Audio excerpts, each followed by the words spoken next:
Welcome in, everyone, and hello, I'm Maddie. This is the Plague Parable, and we have a wonderful intro for you today brought to you by our friend Manuelo. Brian, take it away. Greetings, everybody. Welcome over to the Cuddle Corner, where our gracious host, Maddie, is leading everything. Will insanity rise? Never, because Maddie is the cutest ever. Welcome on into the Plague Parables, episode 16. Wait, Yep, you're right. It's episode 16. I just noticed I Great. did that too. Whoops. There we go.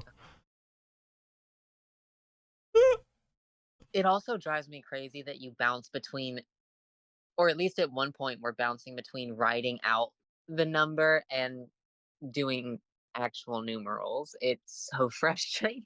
Don't worry. After we hit double digits, I intended to swap to numerals only. Anyways, hi, I'm Matirasu. I'm the DM. I put on this little show. You can find me on twitch.tv/Matirasu or right here on YouTube if that's where you're watching. And we also have some wonderful, wonderful co-hosts who serve as our players. I'd like to introduce them to you, or rather, let them introduce themselves, starting with our friend Cosmo. Hello, everybody. I'm KosmoMitch. I do stream on occasion on my own channel, at KosmoMitch on Twitch. But right now I'm on a bit of a hiatus as I go through the process of moving into a new apartment. But while I'm here, I am playing Gabriel, the ferret druid from druid warlock from Alar. Right now he made some progress on treating Morgan's infection and accidentally summoned and helped bring Capper's worst nightmare into our world. And we're dealing with that now, I guess. Up next, we have one near and dear to my own heart, the lovely Atropine Dreams.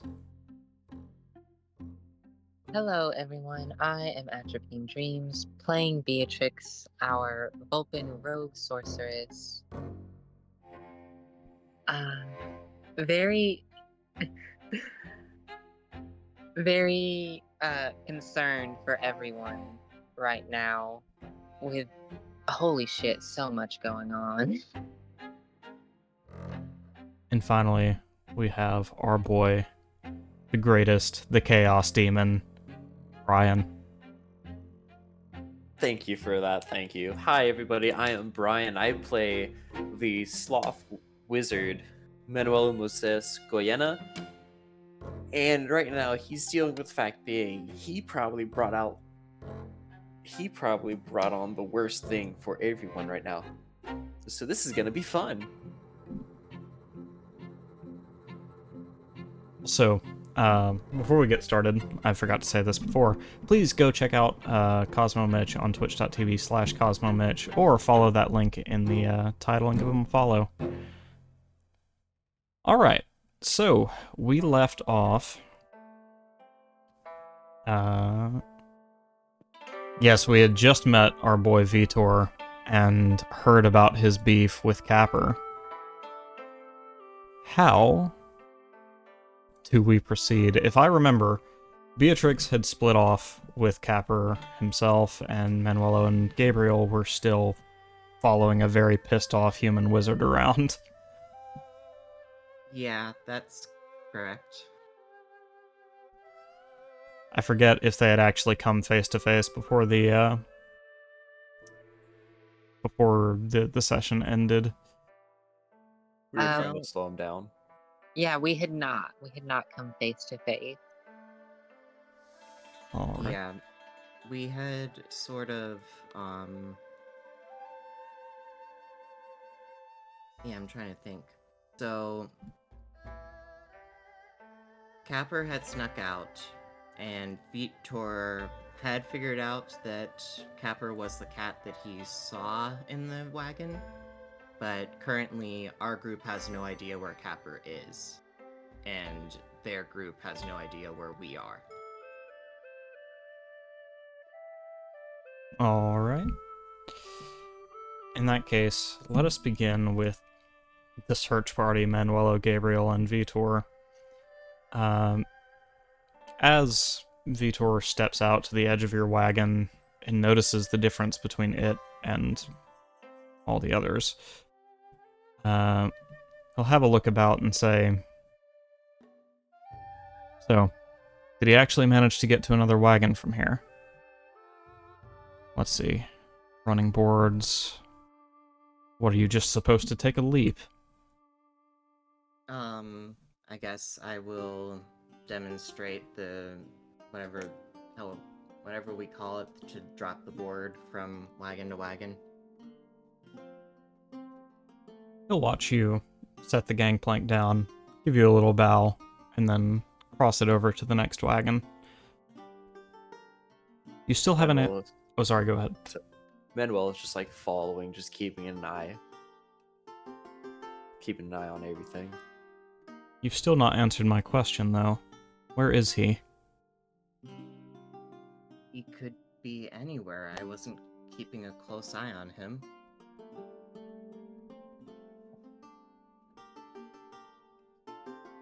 He shrugs and says, "No matter. If he's here somewhere and he's traveling with you, we'll surely bump into him." What was your name, sloth fellow? My name? It's Manuelo. Manuelo Moses Goyena. Where does that name hail from?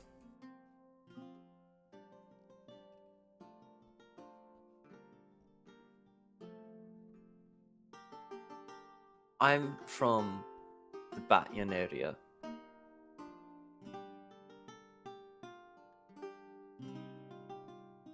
He'll begin kind of stroking his chin and say, You wouldn't be related to something of a local legend in that area. The Mr. Goyena who famously made many of the maps that you people use in this period. Yes?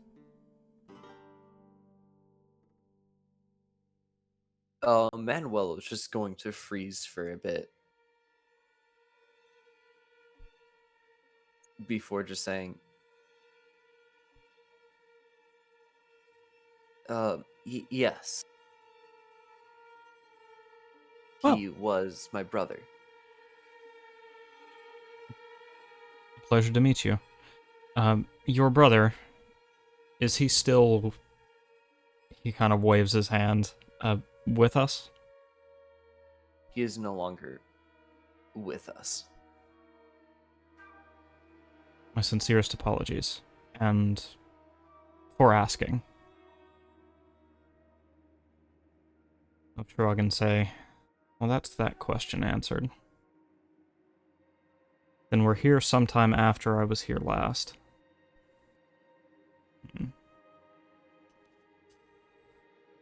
Gabriel's gonna look at him puzzled. So you've come back and forth multiple times? Once before. This was a potential staging ground for one of Capper's earlier missions, but it proved unripe for the occasion, he said, picking up his cane in one hand and continuing to walk wagon to wagon, throwing gangplanks down and setting them back up with the best of them now. Okay. I guess I'm gonna keep pace with him.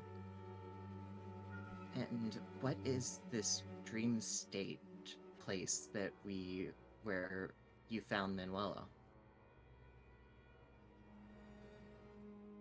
Is that what you called it? The dream state? Is it known to this world? No.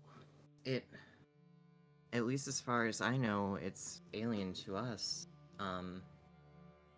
I have never heard of anyone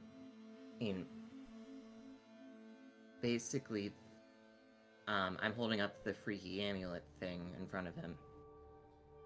It we discovered it by putting on the amulet to this freaky snake god, Orion.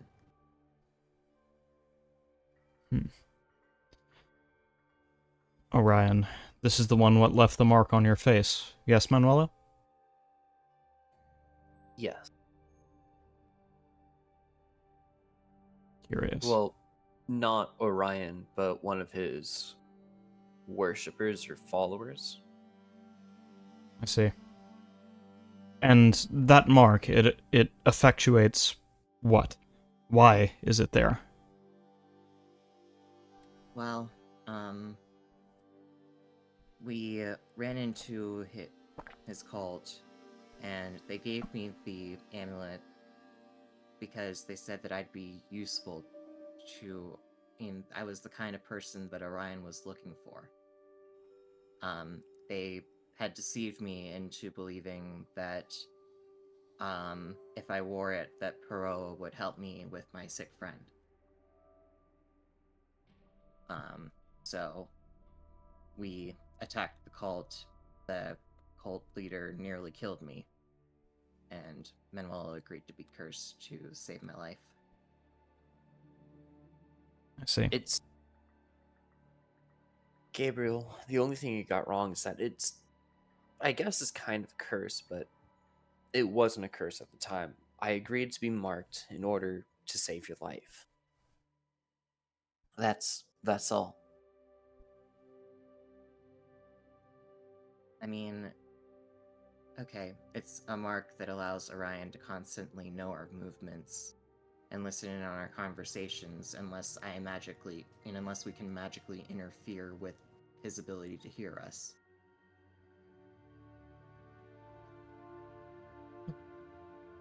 Alright, so in addition to marking you in the eternities with that, he says, gesturing to the amulet, it would seem one of his followers wants to keep an eye on you. Have you the slightest why they would do such a thing? No, the only explanation I can come up with is that I walked into their church, Bethel, giving one of their priests advice about how to deal with the plague flowers. And then all of a sudden, he tried to communicate with their god, and that's when he said that I'd be useful to them.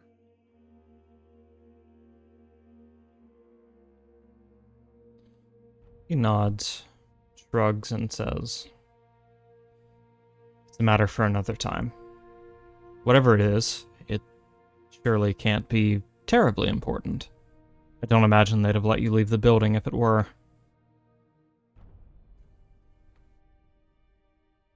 Unless they wanted to get us on their side, which is why they let him live first. Well, do you wish to be aligned with them?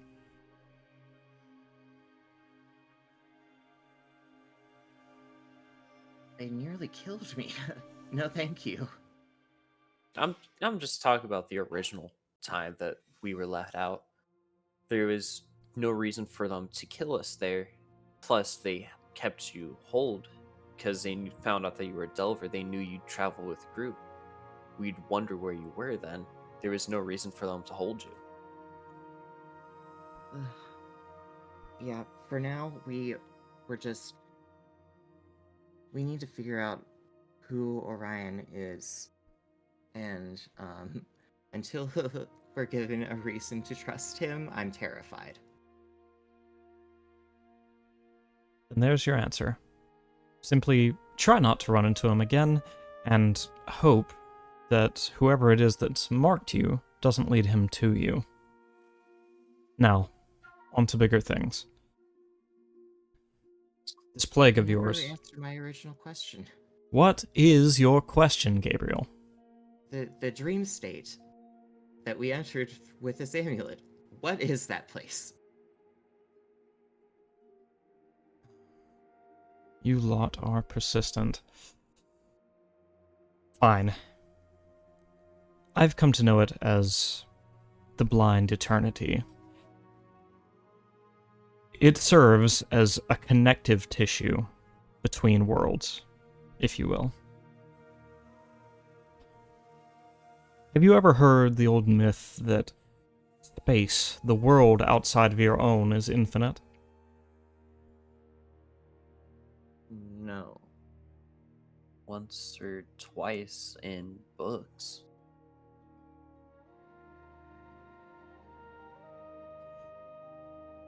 I had to. Many, many times.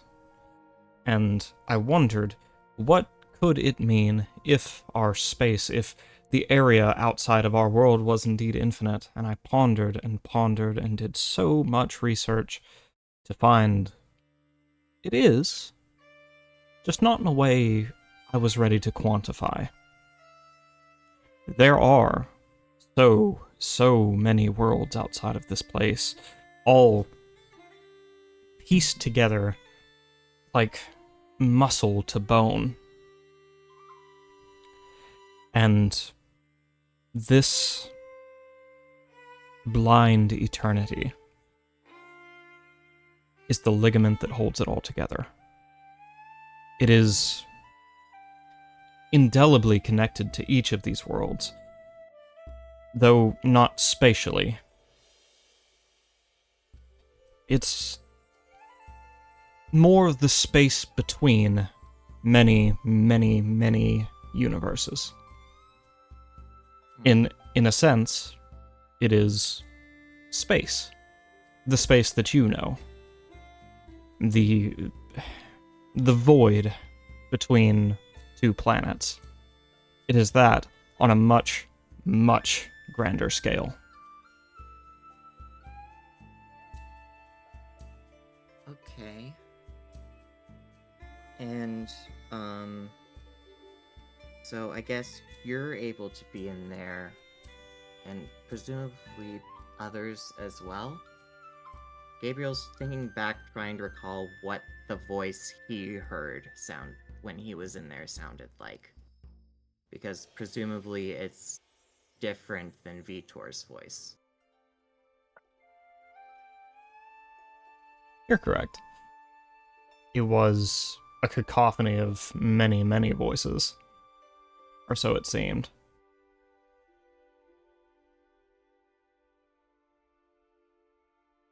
Yes, it would seem that I'm not the only one who has knowledge of the blind eternity.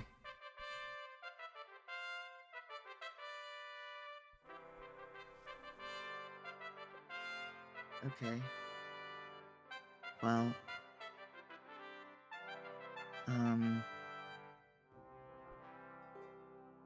alright.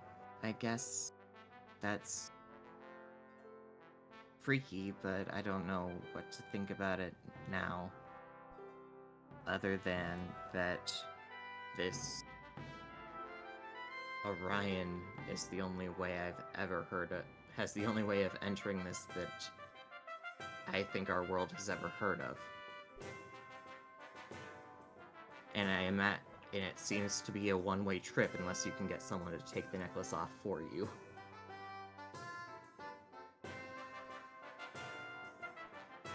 I do wonder why he would give you merely limited access to this place. Perhaps he doesn't wish for you to wander off in a place where he has no influence. Well,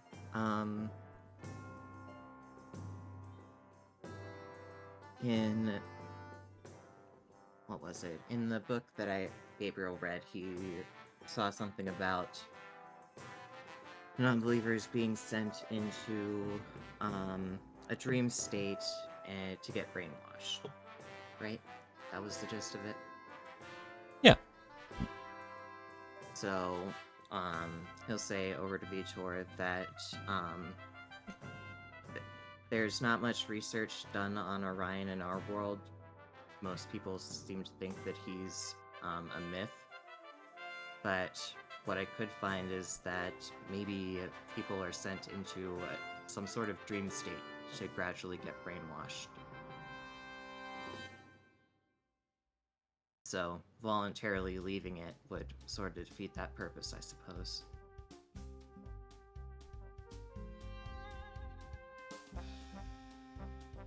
He shrugs, takes another gangplank and sets it down. Come. We've almost arrived. Arrived where?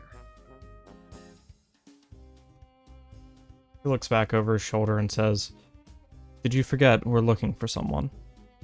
How do you know where he is? Gabriel.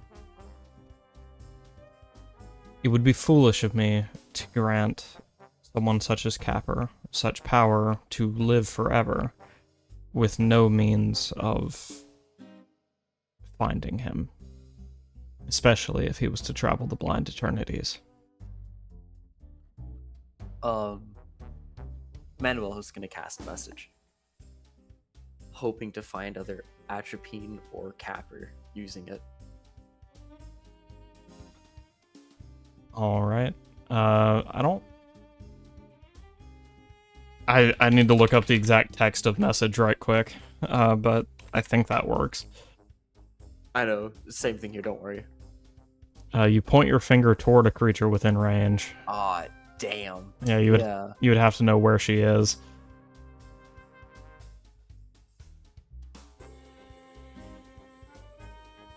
Yikes. Oh no. Well, is there anyone that Manuelo possibly knows that's around first, outside of Vitro and Gabriel? I mean, there's adventurers, sure, but not many who know you.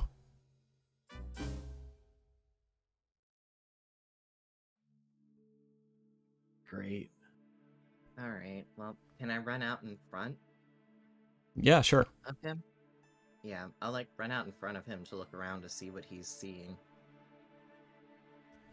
It would seem he's approached the only place he could imagine that Capper in particular would have run off to. A tavern.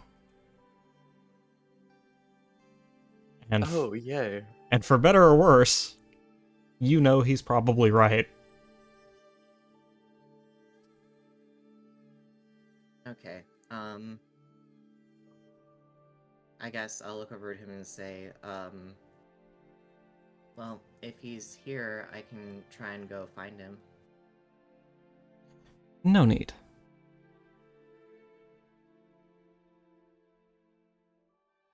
After all, it's not a meeting between he and you that I'm after, he says, pushing past you.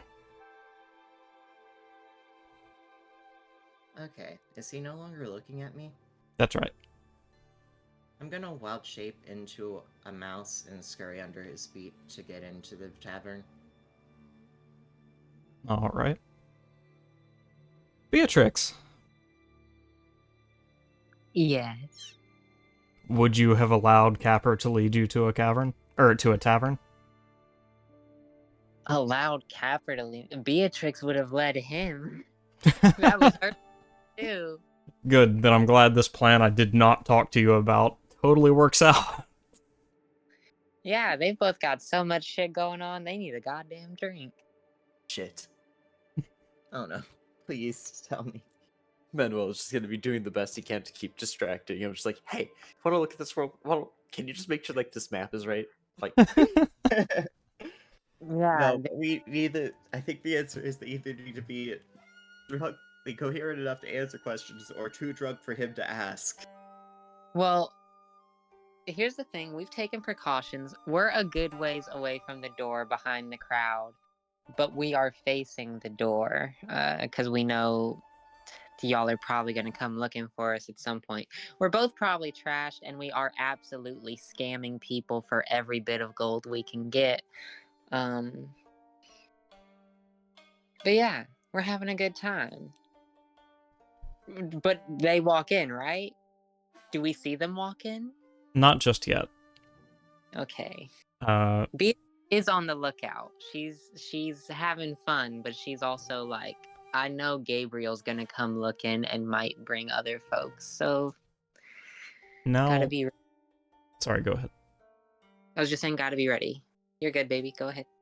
Now that we've established Vitor was not incorrect about Capper's whereabouts, Gabriel, you get into this rather crowded and busy tavern and are able to spot the distinctive glow of, well, I guess Beatrix isn't glowing anymore. Then let's say the distinctive glow of Capper's crown and pauldrons, the gems that emanate from within. It would seem Okay. you found the place. All right. Then I'm going to sneak over that direction as quickly as I can. Hopefully not freaking out any of the bar patrons enough to cause a commotion. As a mouse. Yeah, as a mouse, and violating all health regulations. Nobody cared about them anyway. Gabriel, I don't know, as a beast in the beast world, if rats in a food establishment would violate health codes or not. Gabriel, as you're passing through the crowd,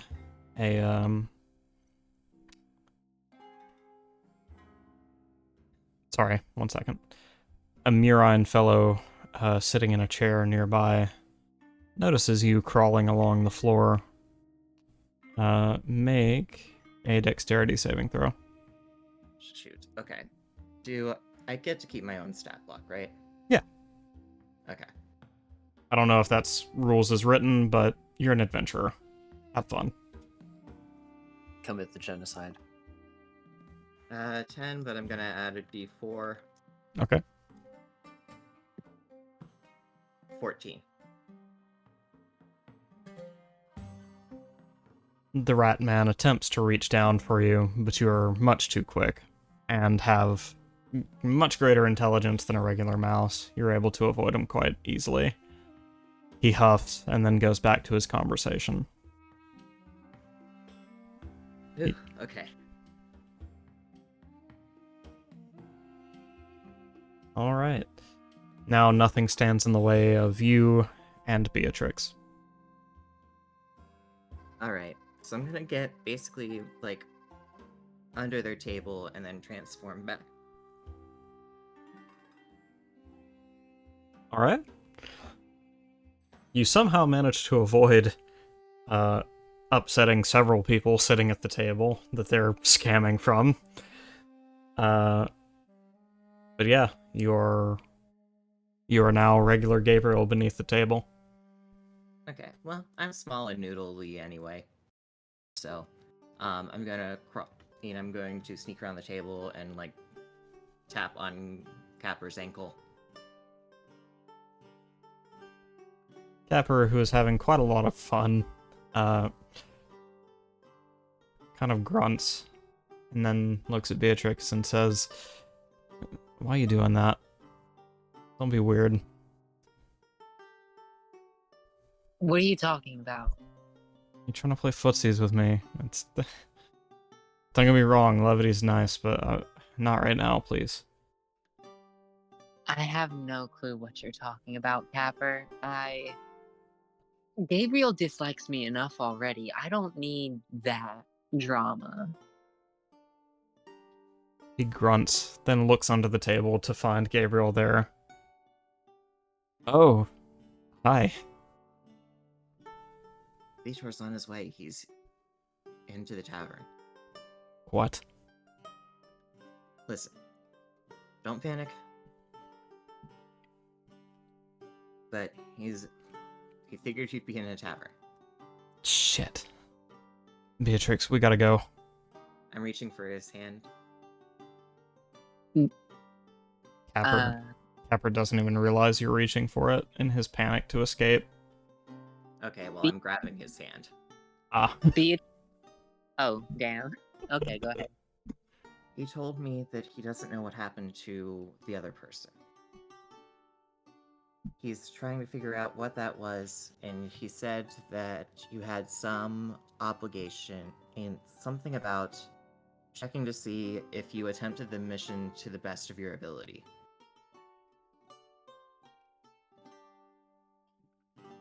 So? And if he did, He said if you didn't attempt the mission to the best of your ability, there would be consequences. If giving an honest answer will just end this entire thing, then do you really need to run right now? Giving an honest answer, regardless of my intentions, regardless of whether I tried to finish his mission, is going to get me killed. Okay? I don't know what he told you. I don't know what you've heard. But he's a dangerous person. And regardless of what I was trying to do, he's not going to let this go. We have to leave. Okay. Alright, then, let me try and buy you some time. I'm gonna use Druidcraft to, let me think. What do you guys think is a wild animal noise I can make that'll make everyone panic?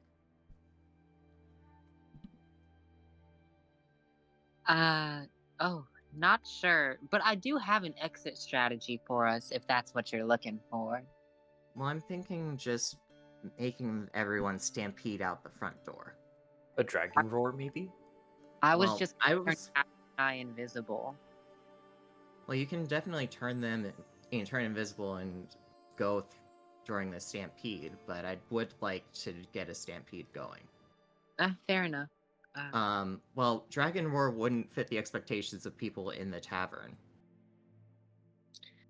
Maybe maybe just like a tiger or something. Because Druidcraft has to be an animal noise.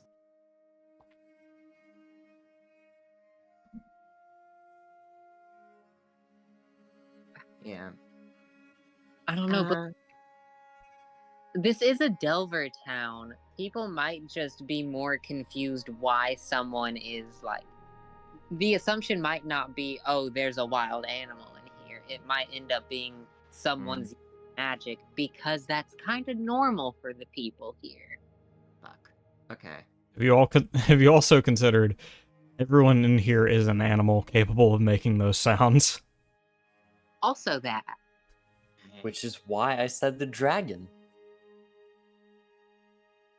Dragons also are people in this setting. But are dragons here right now? Yes, everyone is represented in this place. Damn it. I'm trying to find an out, okay? Okay. Darn it. Okay, Oh, wait, I can use it to make a It's a harmless sensory effect, so I can use it to make a thunder crack. Maybe that'll freak people out.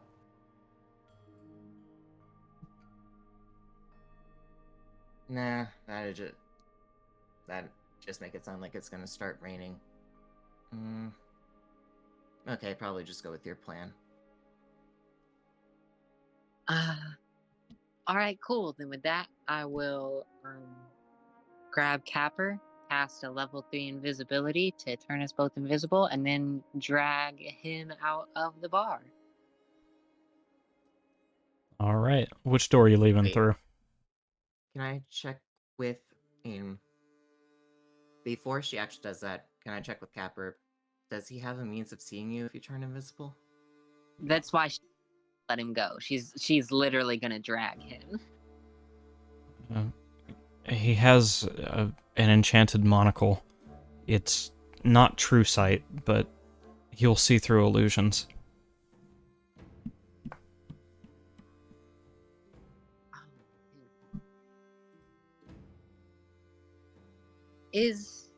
Oh no, does turning invisible count as an illusion?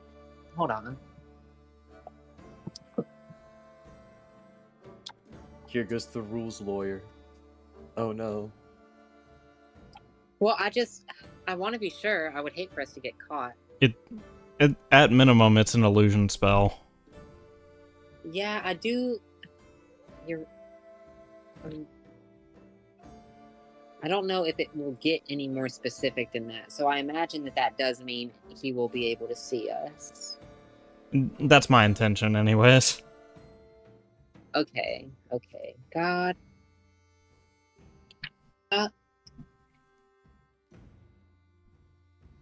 It is worth noting, Gabriel, when you left him, he was not currently wearing that monocle.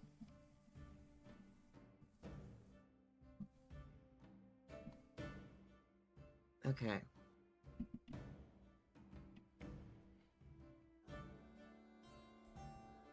Oh, wait it. I have wild shape. I can turn it into a wild animal and cause chaos.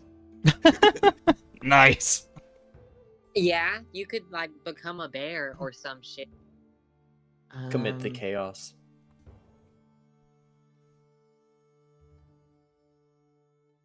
Yeah. I'm probably gonna get arrested for this. Do it. Okay. Oh, out. Don't worry. All right. Yeah. Once they turn invisible, yeah, I guess I will, find a corner that I can hide behind and then wild shape into a bear. And then, jump behind and give out a loud roar. The roar will definitely startle Capper, who holds a little closer to Beatrix, as, which exit you taking, Beatrix? Well, we probably would have asked what door he came in, and if we could make it to a different door, that's where we're going. We don't want to have to cross paths with him if we can avoid it. Okay. So, I should mention, you're unaware, or Capper at least is unaware of if there is a back door to this place. Although, you know, higher thought, surely there must be, right? So there would be a matter of finding the door if there is one. But yeah, the front door is the one you know of so far. Oh, God. Okay, so we can't see another door. Yes. Oh, fuck. And did we see one from the outside, though? No. Oh, so there might not be another door then. Oh no, is it down to the main man Manuelo to keep him distracted? Well, I mean, he's about to deal with a stampede of escaping people. Unless everyone decides that their plan is to fight the bear. In which Right. case, I'm definitely doomed. Right, so from the sounds of it, we're just gonna have to go with everyone, because I mean, the rules of the extra space in the wagon, there has to be a corresponding amount of doors. So if there was only one door on the outside, then we're kind of fucked. So yeah, we will just stay low and follow the stampede out. All right. As we get to the roaring bit, Manuelo, how are you trying to keep Vitor distracted up until that point? So you said you met my brother? I met Goyena. I was unsure of his relation to you, he said, continuing to talk and walk at the same time. What was he like? Because he died before I had a chance to get into adventuring. Well, he was... And I do mean this in the kindest possible way, he said, glancing back at you. He was a bit shrewd. Took things literally in most cases. Not a fan of jests. But he was intelligent, calculating. He was a man of fine details. And well, have a look at his charts. He definitely believed in getting everything just perfect. I can't fault him for that, he says before continuing on towards the door. Yeah. Hey, hold up. I noticed that I did an Arcana check, seeing what you had, and you have a bunch of magic items on you. What do they do? A good mage never reveals his tricks, he says, setting a hand on the door. Yeah, a good mage never does. I suppose then. Are you just sure you want to do it? Talk to him. What if there was a reason why he ran away?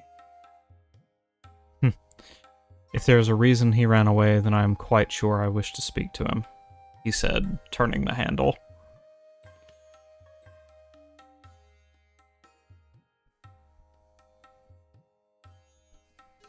Okay. Here's your last action, Manuelo, before he is through the door. This is gonna fucking suck, I hope you know. Oh no.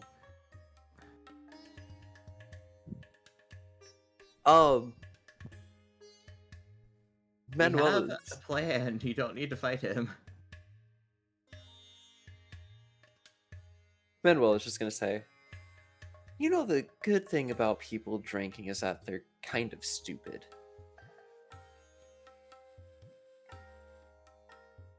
He doesn't really respond to that as he just opens the door. Fucking Stampede, come on. Come on. And he will be met with the roaring of a bear and multiple panicked people darting towards the door he just opened. He will very quickly dodge to one side, pressing his back to the wall as people filter out of the tavern. At the same time as him dodging, I'm probably gonna get him to reveal some more magic weapons if he'll want me to. I mean, go for it. Ideally, snatch the monocle off his person. Oh, yeah, you have Mage Hand. Is I'm the gonna... monocle visible? Not right now. I'm Alright. going for that fucking cane. Well, he'll notice that's missing, so I don't know about that.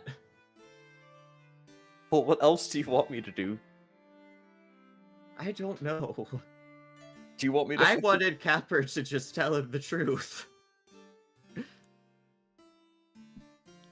Okay, fine. It's one of two things. I'm either stealing a magic item or I'm riddling him full of holes. I guess steal a magic item then. Yep, here we go. I'm gonna try to steal a magic item using Mage Hand. Manuelo has jumped from let's save Capper to let's kill this man. So, to be fair, from seeing like how Capper reacted, Well, you weren't there for that. Well, I guess you were there for him immediately original. fleeing. Yeah. yeah, when they ran away, it makes sense that Manuel was just like, this dude's probably not good news. Yeah, I'm fucking mage handing. I'm mage handing taking something. Alright. Your mage hand manages to... sorry. Let me describe the scene to you and let you decide what your mage hand does. Sorry. Let me be a good DM right quick.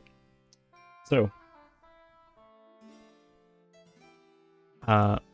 Mage hand. From where you're standing, you can see a pouch strapped across his chest and a satchel at his side.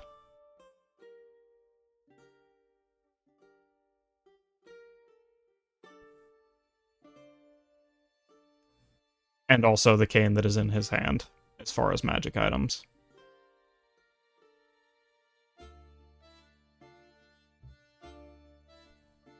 What would you like to do? Take that satchel. What, like the whole thing? I'm grabbing something from that satchel. Okay. How do you go about that? You're gonna need to open it first. Yeah, that's the thing. I have to open it.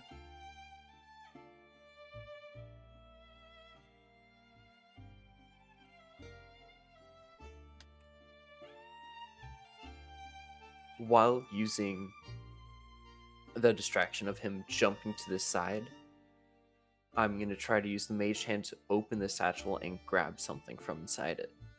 Alright. Roll... I don't know how sleight of hand's gonna work with a mage hand. I But think it would just be my sleight of hand. yeah, I'd do that, or a flat d20, but regardless, actually no, I'll give you options. Use your sleight of hand as normal, or use a flat d20 with advantage.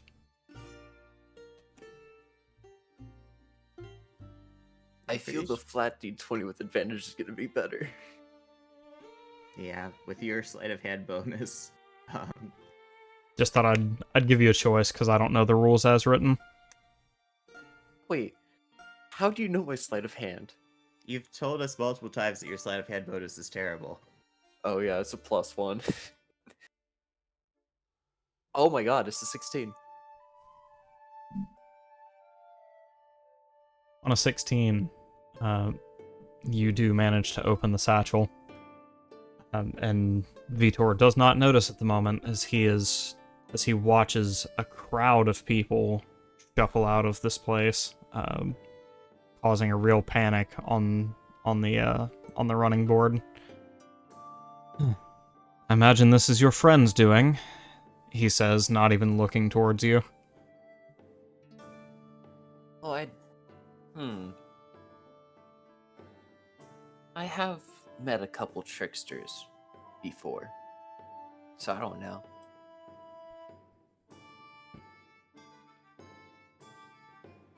You have some sense of humor, he says, still waiting for the crowd to filter out. You have limited time with his satchel. Looking at from where you're standing, you can see the plethora of books he was reaching for earlier. You can see what appears to be a compass and a small side pocket stitched into the interior of the bag. What do you do?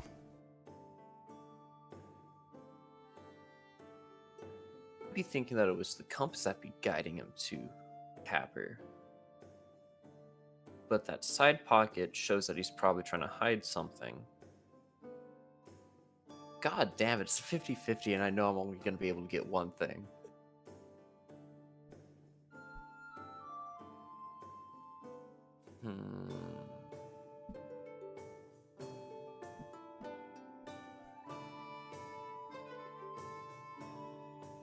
I'm going to use the mage hand to grab into the side pocket, grab whatever it possibly can, and then get out. Alright, make one more sleight of hand check. Same thing. Please. Same rules as before. Don't fuck me over, please.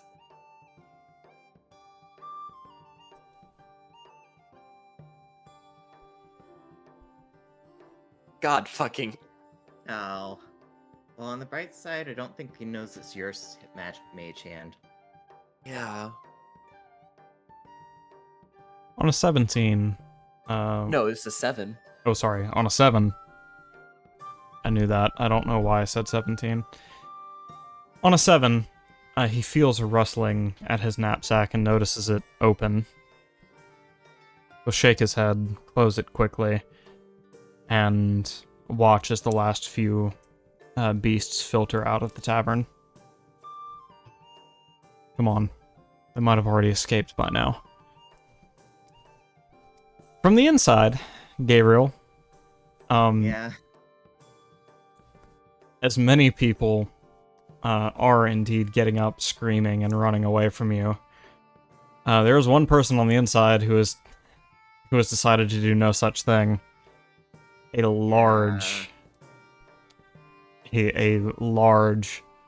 very drunk-looking paladin fellow has stood up and says, "I'm sick of this bear shit. Bring it on," he says, widening his stance as if he's getting ready to grapple the bear. What do you do? I mean, I guess I'm going to... Is it in looking around, have most people besides this one guy left? Right Yes.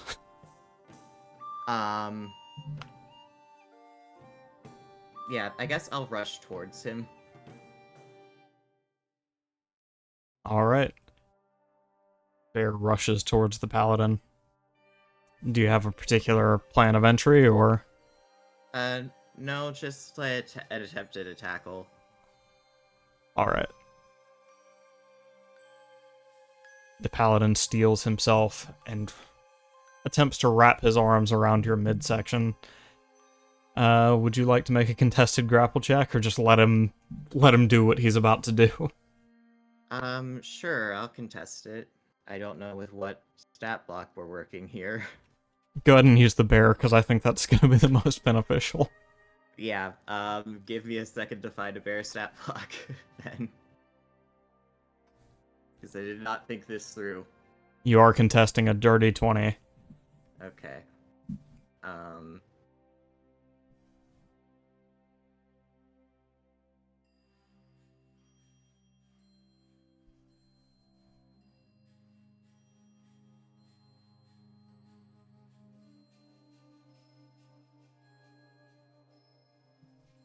Do you want me to look for the bear stat block as well?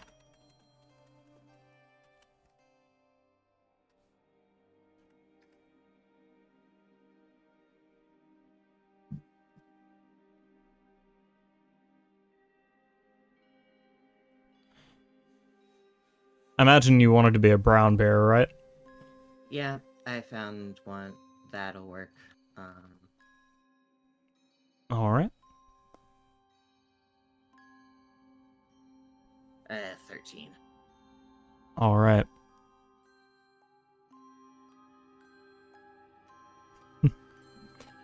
The paladin gets his arms around you and then circles around to your side. He shouts, "Titan, throw!" before attempting to throw you over his head. Would you like to make another contested grapple check? Sure. 19 on his Alright. on his end. This drunken paladin is... Nat 1. Alright, I'm not good at fighting in wild shape. This drunk-ass paladin is on his game. The paladin dramatically pulls you over his head, moving his arms up around your chest to better control your landing.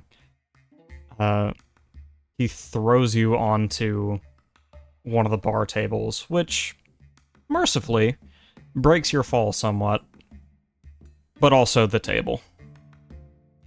Okay. So you'll take... I don't know how grapplers do damage, so forgive me if this is as pathetic as it's gonna look. Yeah. That sounds fine. Deal 6 damage. Your fall quite cushioned by the table he threw you through. And rather than continuing his attack, he walks around all dramatic-like, pointing and slinging catchphrases. It would appear he thinks he's some wrestler now. Alright. In that case, I'm gonna transform back and look for a second exit. Alright. Considering this good enough.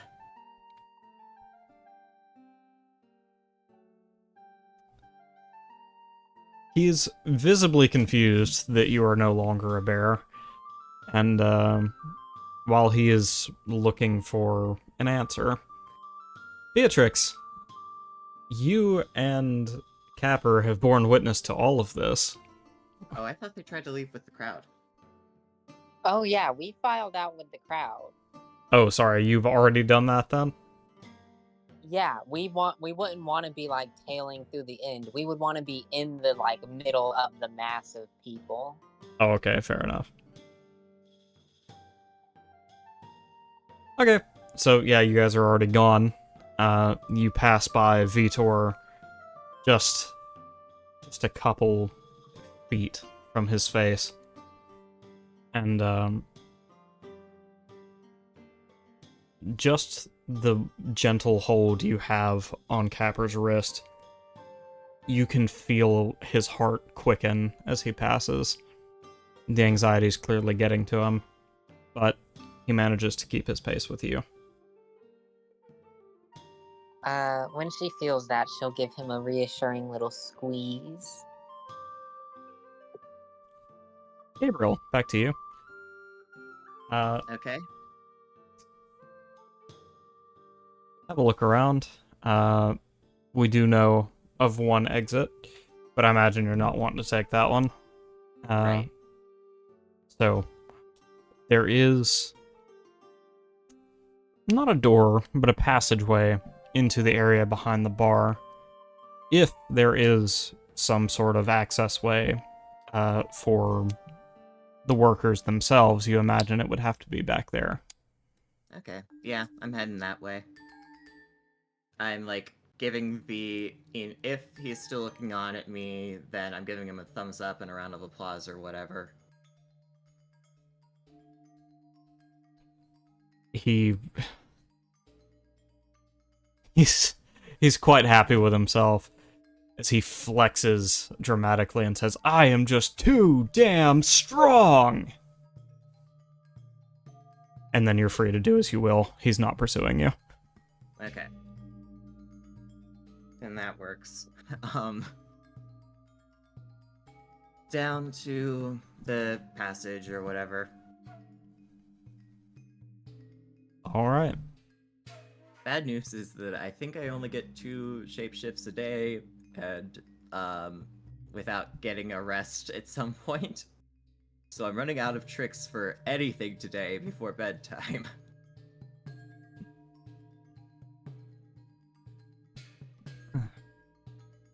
Either way, as you head back towards the staff-only area, you are confronted with 2 doors. One very small in frame, windowless, just a door. Another, much larger in frame, and with a window, but covered by a small sheet. Which do you choose? Can I slide the sheet on the window? Absolutely. Okay. I'll do that real quick and peek out the window. You slide the sheet out of the way and find something of an airlock. On the other side of this door is another door, but through the frame of this door, you can see sunlight. Okay. Yep, I'll enter that room. Alright. As the heavy door shuts behind you, you now stand in the space between you and the outside. Okay. Nothing in particular happens in here? Nope. Okay, then I will attempt to open the other door. Alright. The door takes a little fiddling with. It's heavy and quite rusted, but it does open. And there you are, on the outside of the bar, on the back side of the wagon. Okay. Then I will step outside.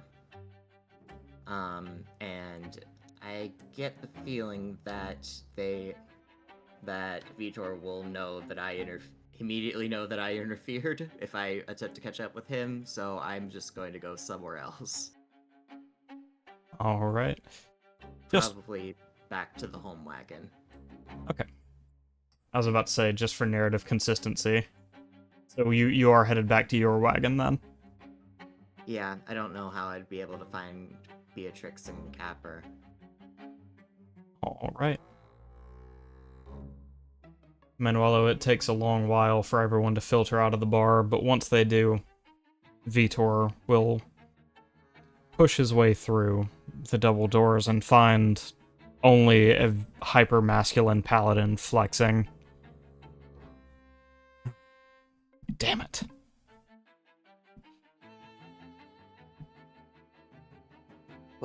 What's wrong? Manuelo, enough with the games. Where is Capper, and why are you trying to keep me from him? First off, I actually have no idea where Capper is. You'll probably have to take it up with his boyfriend who's no longer here. Second off, you're giving off bad vibes and stuff. Which is probably why Gabriel wanted to keep you away, but I don't know. Bad vibes, is it?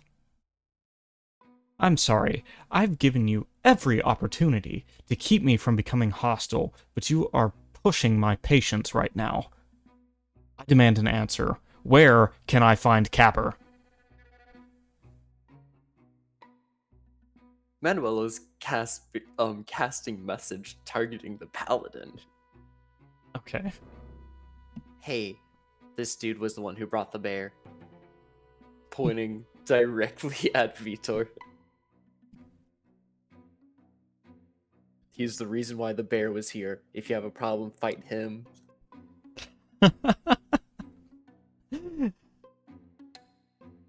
I'm gonna go ahead and give you D6 DM inspiration for that. I love that. I'm sorry. This dude's getting hostile and shit, and I'm like, I remember hearing an animal roar. Pretty sure it was a bear. This dude's looking like he fought something. Pieced together, in my mind, this dude fucking fought a bear. So yeah, it's been a while since I mentioned DM inspiration, but the way it works, any roll you make, you can add a D6, or you can impose a D6, to be subtracted from another creature's roll. So, yeah, just remember you have that. Oh, yes! But yeah, I think that's the first one I've awarded this campaign. Fucking good job. Anyways, I have big brain. the paladin turns toward Vitor and says, "And now it's time we take down this heel," he says, punching into the palm of his own hand. Vitor, not sure what's going on, turns towards the paladin, who has charged him and tackled him at the waist. You are now watching this old man grapple with a very strong paladin, very strong drunk paladin on the running board to a wagon. Manuel is just watching, I want you to know. He's just like, I'm not getting paid for this. There's no reason for me to interrupt. Hey, where's some popcorn?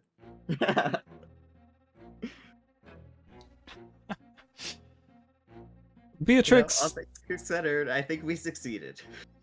Beatrix and Capper, where have you two run off to?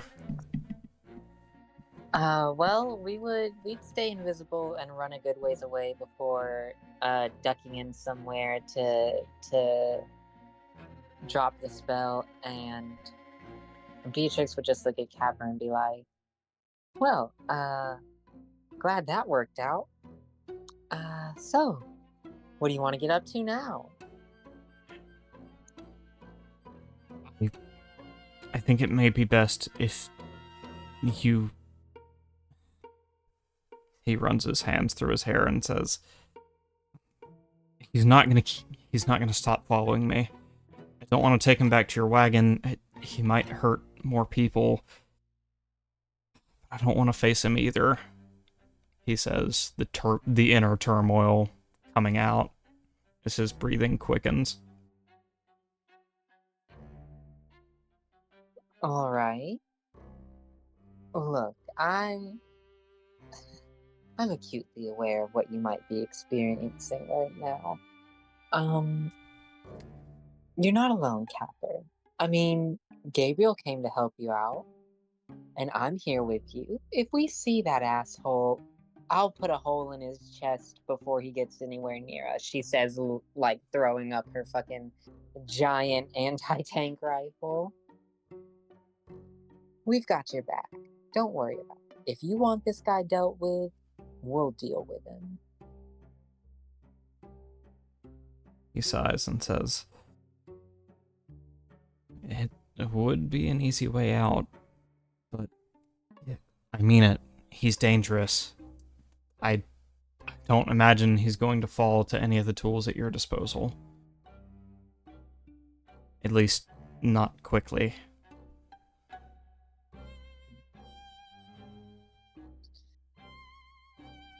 Well, you know the guy, right? Surely you know some sort of weakness. Something, even if it's not something we can use to kill him, something we can use to catch him off guard, to negotiate from a position of strength.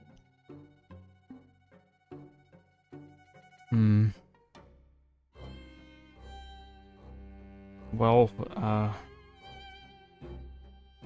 he kind of racks his brain for a bit, and then says, "Okay, might I tell you the nature of this mission, then?" Of course. I'm all ears. Vitor's mission,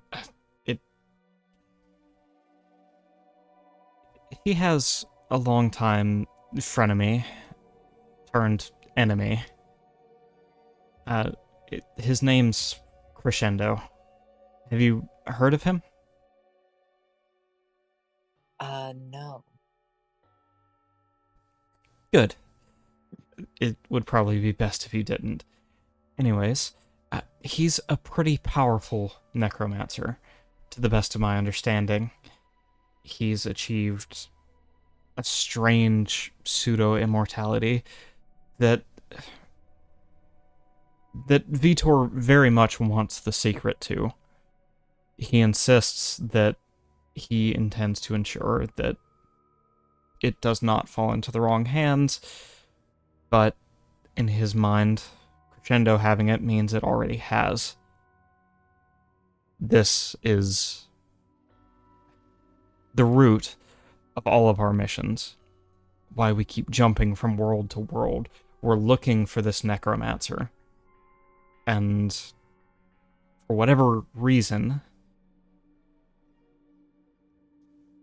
after my last death, I found myself here.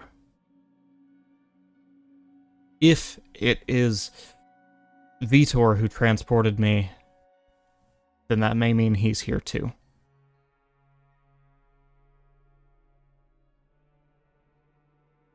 This Crescendo person? Yes. Okay, well, I mean, he chose a bad place to come. And necromancy is. I mean, I don't know how it is on other worlds, but here it's despised. I mean, if this Crescendo is around, he'll probably be hunted down everywhere he goes. Not too different from our world, then.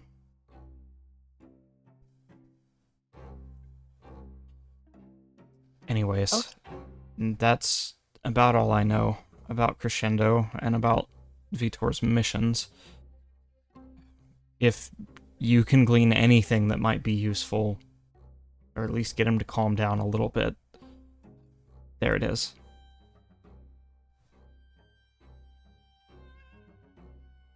Well, I guess we'll see what we can do, but what even is his beef? Why? I mean, in pursuing goals like this, people are bound to get hurt. People are bound to die. So why is he so upset with you? I don't know that he is upset with me. Yet. But one other key counterpart to Vitor, someone you would never see him without, was his eldest brother, Nanalak. A man horribly transformed by an experiment gone wrong. Anyways, on our last mission, Crescendo had us cornered, and being one of the only people who has the power to remove me from this, he says, looking up at his crown, and removing the immortality that Vitor gave me, I couldn't leave it to chance. I had to get out of there. But I couldn't save Nanalak. And worse, I've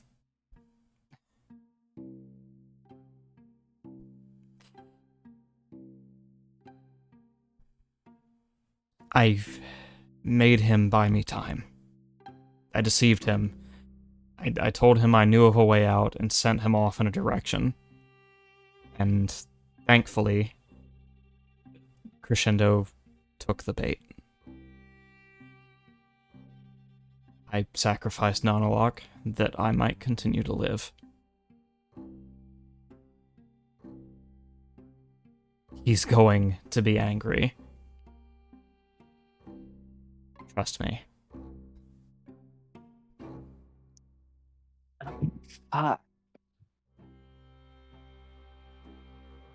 So you're sure that this Nanalak is dead?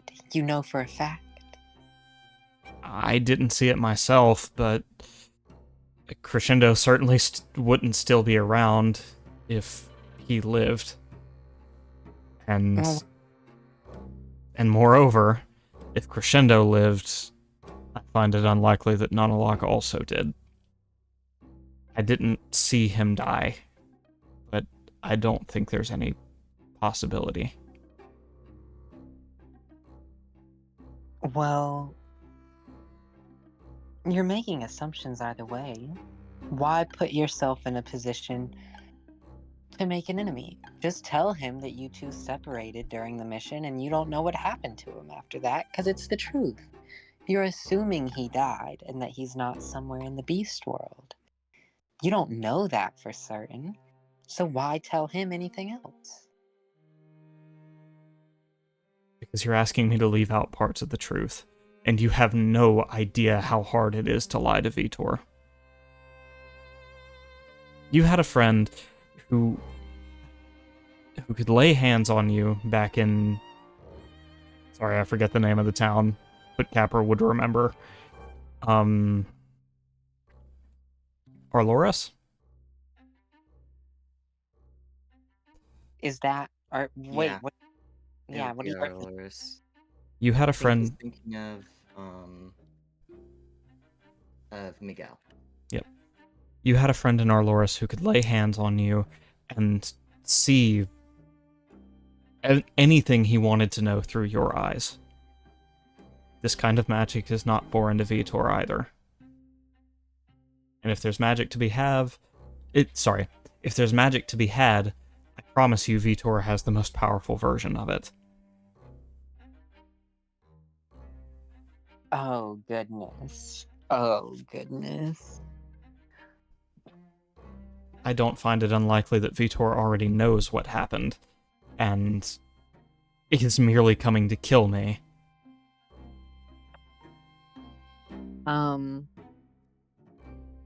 Beatrix is going to look a little uncomfortable as she considers what she's about to say for a minute, and then looks at Capra and says, well, if you're worried that knowing what you know, like that Vitor might be able to easily see through any lies you might tell, I know of a way we might circumvent that particular issue, but it's deeply invasive and unpleasant, and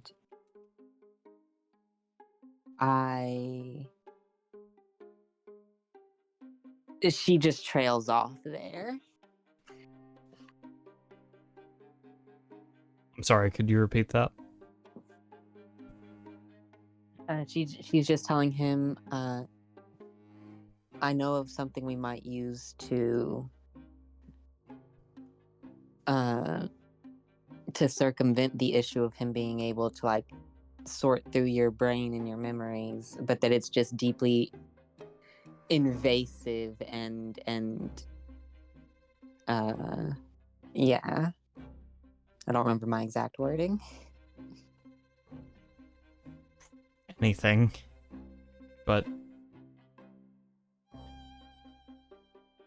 don't know. It would be pointless if he already knows, and it's just lying his way through to me until he can do whatever it is he's coming to do. Well, what he knows, maybe he can be dissuaded from.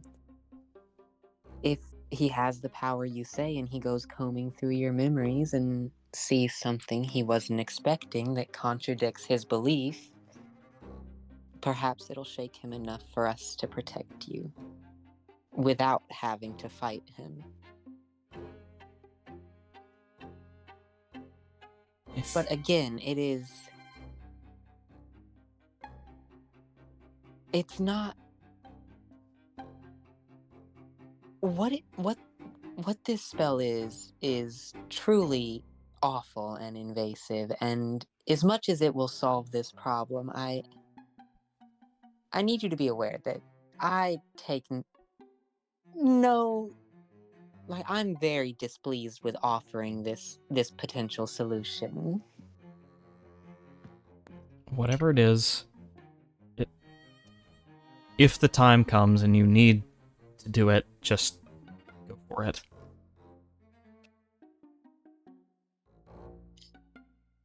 All right, well, I'll have to grab something then. Would you like to come with me? Don't suppose I have a choice. All right. And we are going to head out to find somewhere that sells spell scrolls. Or we'll probably need to find a bank first, because this is probably going to be expensive. All right. Let's bring the camera back over to Manuelo and Vitor. Vitor, Fuck. with very little preparation, has been tackled to the ground. And is not doing very well at jockeying for position with a paladin much, much stronger than him. It would seem his frail body is indeed one of his shortcomings. That is, until Vitor walks out of the tavern from behind the paladin. And before you've had time to ponder how Vitor has walked out of the tavern and is simultaneously grappling with a paladin on the ground, Vitor closes his mouth. You see pressure build up in his cheeks, and then, when his mouth reopens, a gust of freezing air strikes the back of the paladin, freezing him solid. Okay, well. Fuck you. You're not letting my one trump card walk out if you're dead. Well, let me see how counterspell works. Does that just happen regardless?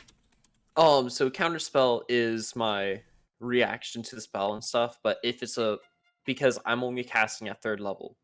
Got you. So if it's higher than 3rd level, I have to roll against it. Yeah, go ahead and roll against it. Oh fuck, I don't know what level this is. Oh shit, the DC is 10 plus the spell's level. Fuck, I'm using my spellcasting ability. Spellcasting ability is int. Oh god, please let this work.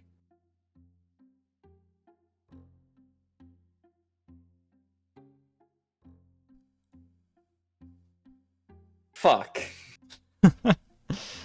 Well, a 10 is not going to do it. He's just gonna walk away looking at me. God damn it. As the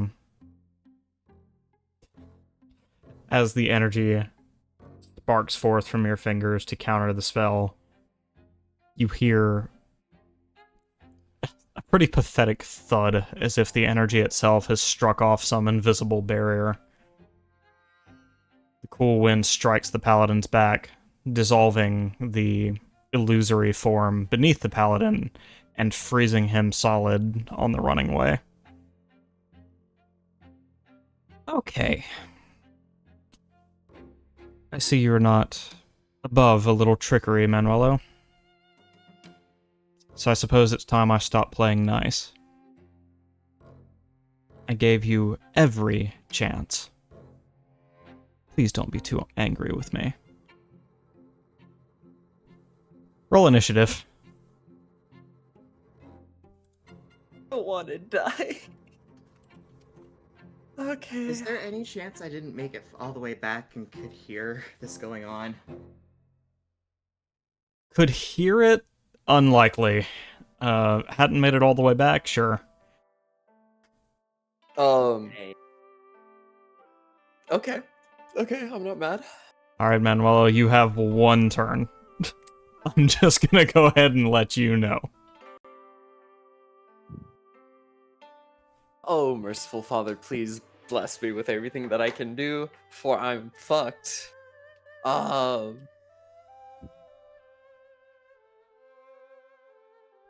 Good God. I'm looking at my... I won't get down to level 2 slots.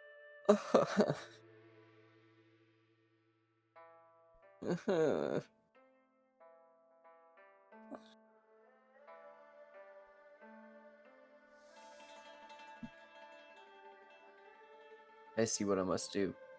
This fucking sucks. Okay. I'm magic missiling at level 2. Alright. And in order to do... And by doing so, I'm changing from force to acid damage. Alright. Your wizard opponent will take a reaction. He's gonna Son cast. of a bitch. He's gonna cast counterspell at level 5. You son of a fucking bitch! We finally ran into an opponent who also has counterspell.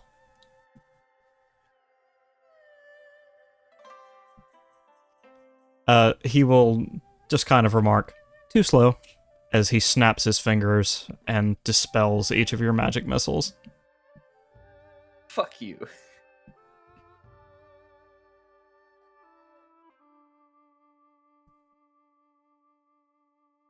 What else you got, Manuelo?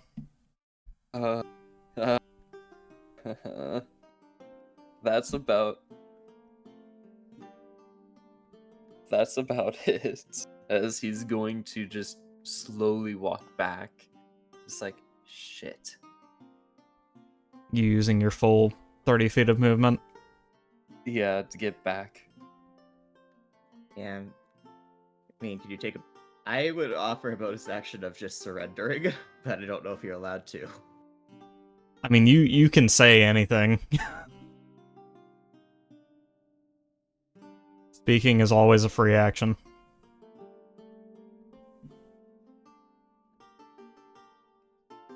And while like backing up, he's putting his hands up. It's like, oh, I'm so fucked. I won't get in your way anymore.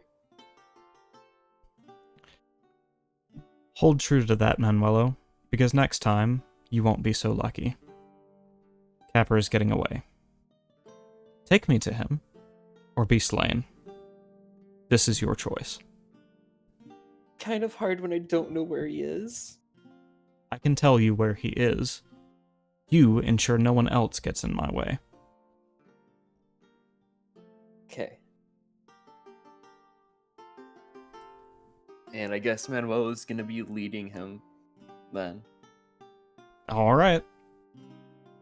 And, yeah, he is indicating with pretty good knowledge of where Capper is as we bring the camera back over to Beatrix. What arrangement are you seeking at the bank? I'm just gonna run through these real quick so we can get to the meat of what your plan is. Okay.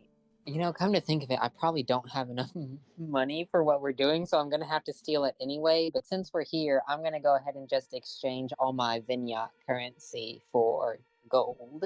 Okay. I have 3,151. What's the exchange rate? Is it just 1-to-1? Nope. It's 2.5 to 1. Or rather, 1 to 2.5. Oh, damn. So I lose like half of it? No, you gain twice as much plus half. Oh, wait, really? Yes. Oh my god, that's so good. So times 2.5. 3,151 times 2.5. Oh, that's so good. Okay, fantastic. And then I'm going to find somewhere where I can buy the services of a high-level magic user or spell scrolls, preferably just a high-level magic user. There is many a high-level magic user to be found in this place. I'm gonna shortcut and just say Beatrix knows where one is. She's been here before. She knows the regulars. Yeah. She's trying to find someone who would have the ability and the inclination to cast Modify Memory at 9th level on Capper. Oh shit.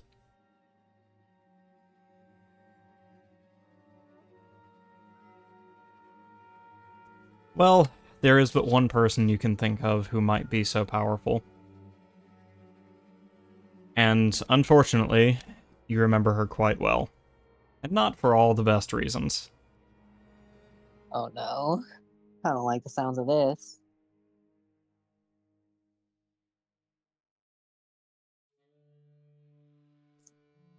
Your search brings you to a jackal named Rema. She has a shop in town where she sells all manner of high-quality magic items. The Rolling City is rarely without her. Sorry, not a great view from down on the table. Let's get you a better look.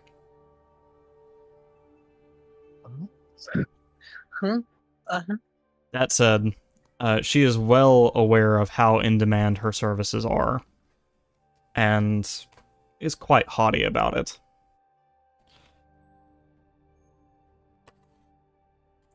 Oh goodness. What wait, what did you say her name was again? Rema. Rehema. Alright. Oh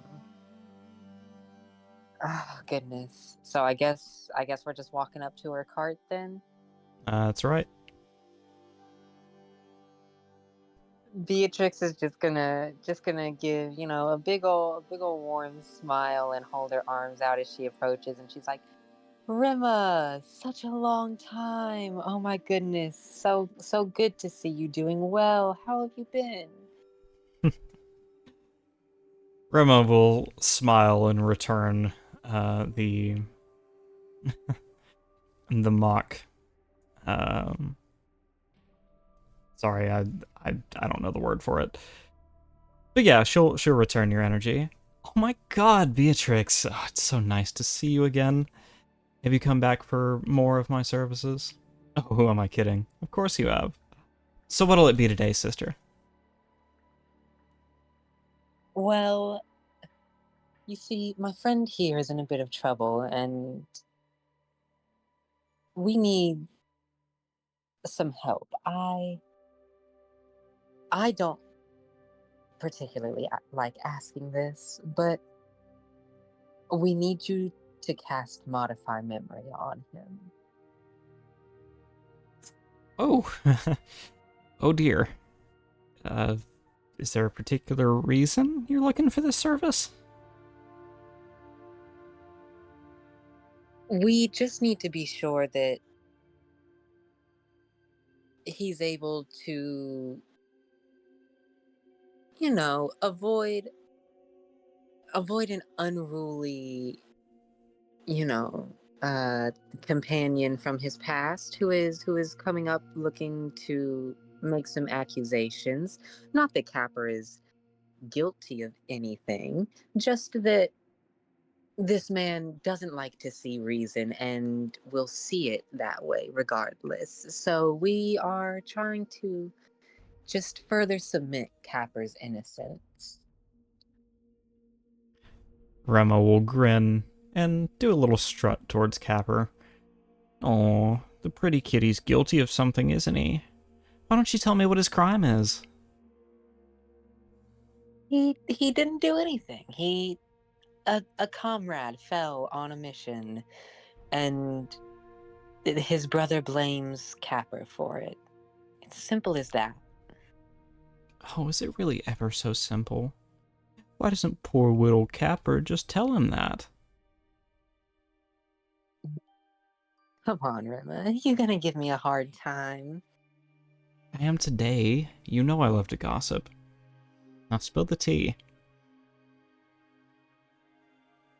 Like I said, the guy's unreasonable. He doesn't want to hear it. He has it in his mind that Capper is guilty, and unless he finds out that his brother is okay, he wants revenge, and Capper is the only one available for him to take it out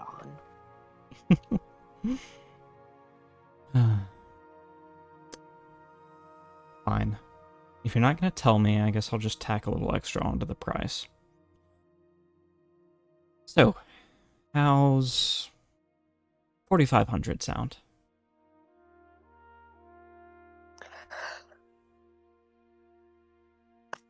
I mean, it sounds a bit much there, Rima. Is this?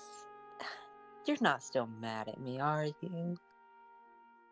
Oh, I could never be mad at you, Miss Beatrix, she says, strutting back over to you and grabbing your muzzle in her paws, kind of mushing it together as you would a dog. Oh, I could never be mad at you. It's just, you're not being really friendly right now. We used to talk all the time, and now you're doing this. You're being all weird. Well,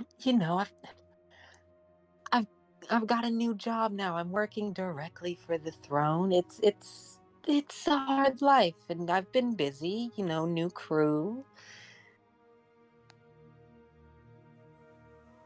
I meant to write. I'm sure you did. But we don't have a post office in Litfeld, sweetie. Now, do you have the money or not?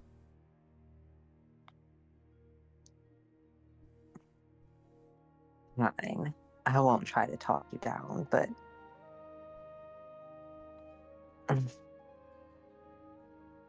only because we have history. Here, she tosses over a sack of gold.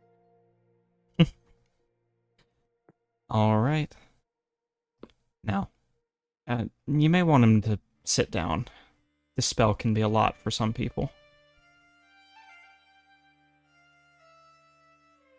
She'll turn back to Capra and be like, well, you heard her, and I can vouch for it. You might want to just sit and try to relax.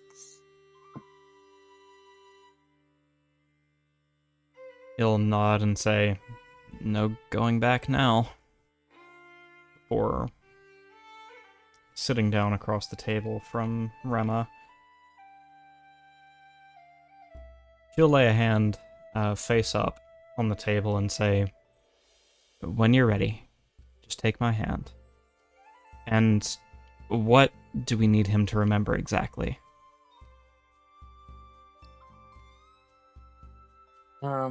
Okay, so Capper described it as he sent the other person somewhere else, right? Told them to do something else. That's right. So we're going to change that to that person stopping Capper and just saying that they're going to do that. Look, we have to split up so at least one of us survives. I'm going to go this way. You run. Making it look like the other person made the choice to do what they did, not that Capper had ordered them to do it. Yeah, that sounds good. Yeah, because then, like, this person would be happy to believe that their brother was a hero, right? He did what he did to save Capper. Yeah, and maybe get rid of the part where they knew that this path, that path would be a dead end or whatever. Yeah. Yeah, anything that directly incriminates Capper is just being very slightly tweaked so that this dude made the choice to do whatever he went and did. And Capper was none the wiser as to how it would turn out. All right. She thinks for a moment and says, "Okay, this isn't going to be fun, bud. Just lean back and maybe be prepared to grab him," she says, eyeing over at Beatrix. Yeah, I'm familiar with how unpleasant these spells are. I've got him, she says as she moves around behind Capper and just puts a hand on his shoulder and looks down with like a very gentle, calming look. After all the preparation, Capper will lean forward, place his hand into Rema's own, and the spell begins. Her eyes glow a bright blue for a moment as she begins speaking an incantation in her own tongue, one that's foreign to this world. As she speaks, Capper's eyes begin to glow the same hue. He makes several involuntary grunts and pained groans before finally letting go of her hand and slumping over the table. Rema will draw her hand back as if she was frightened by Capper's reaction, give it a little shake, and say, "Okay, okay. I think that did it."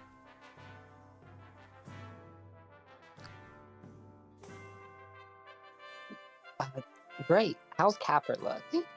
Capper is unconscious. Oh goodness. I'm just gonna check him over real quick. Is his pulse okay? Is he breathing? Yeah. It is as if he had passed out drinking. I think probably just bring him back to the wagon at this point then. Yeah, Beatrix just takes a deep breath and looks very just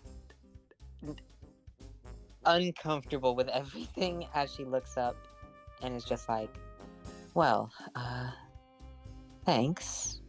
Can we pretend this never happened? "Whatever you need, sweetie. The gold is good," she said, waving you off. Right. Well, I should get him back to the wagon, so see you later? Only if you want to. But you never do want to, do you?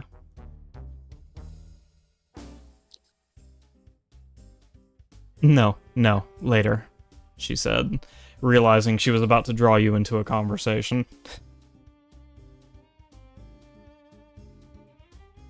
Right. Later. She says as she grabs Capper and picks him up and starts making her way to the door. She will not interrupt you as you leave. All right. Manuelo.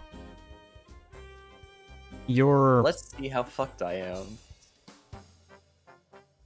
Your path changes sharply at some point while you're following Vitor. You hear along several of the carts you pass of the commotion at the tavern, people running from what appeared to be a bear. But soon enough, Vitor himself realizes they've just gone back to the wagon. That's a weird escape route. Don't guess it matters. Come on. That knowing them, that's not a smart move. They're probably planning something else. Well, I've got the key to defusing whatever it is, right here, he said, poking you in the chest. What do you mean by that? I mean, you can talk to them. Tell them to stand down. If they won't listen, I won't put that on you. But if you don't try, we both know what happens, right? You'll kill me, you'll kill them, whatever it takes to get to Capper. There you go. You're a smart lad, just like your brother. Noella's going to pause hearing that.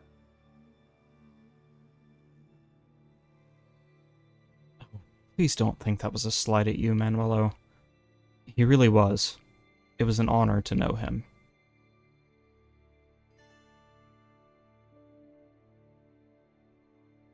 Were you there when he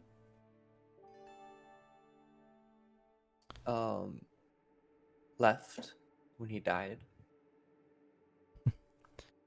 I hardly see how that's here or there.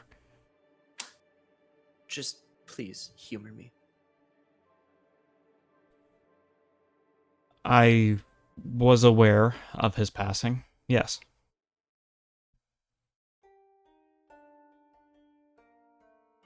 Okay.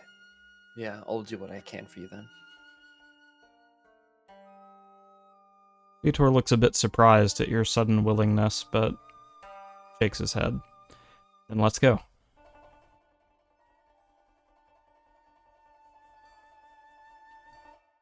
Manuel is just going to keep leading him on, just holding on to the thought that he knew about his brother's passing. It took, knowing from Manuel, it took a couple days for him to know. And this dude, who apparently was in another world, possibly in another world at the time, knew about his brother's death. He knows something's not adding up.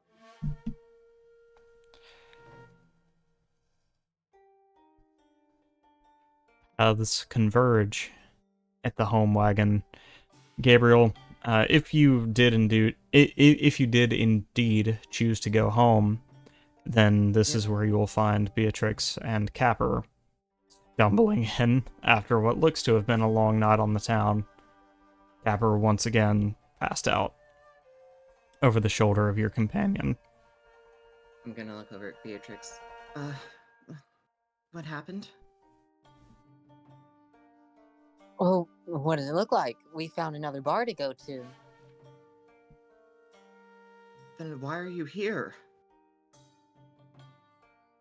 Well, I mean, she looks at the unconscious Capper she's dragging with her. Okay, well, I guess we're just giving up on running then. I mean, we can switch the wagon around trying to hide in the convoy, or we could just fight the dude. We could get the security. They do have that here. Okay, well, I guess if you want to do that, we better act fast. But I don't know how much we're going to be able to switch the wagon around. Morgan's still resting. And I doubt I doubt any of us are skilled enough with the wagons to be able to pull that off. Fuck, you have a point. All right, I well, seem to instinctively know where to find you all when we first went to that when he first went to that tavern. So, I assume he somehow able to track Capper. I mean, you've got to be fucking kidding me. That's so unfair. I was hoping we'd get at least a little while. It's not. I'm gonna take a seat next to Capper. And just, like, rub his back.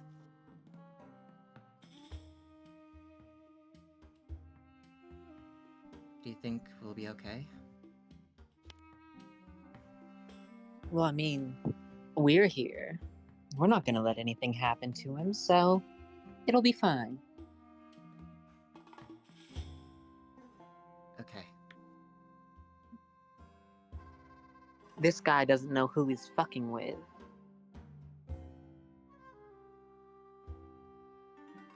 All right. Well, keep an eye out. I'll stay here with him. Will do. She's going to chamber around in her rifle and climb up to the roof of the wagon and just be watching and waiting to see old buddy boy.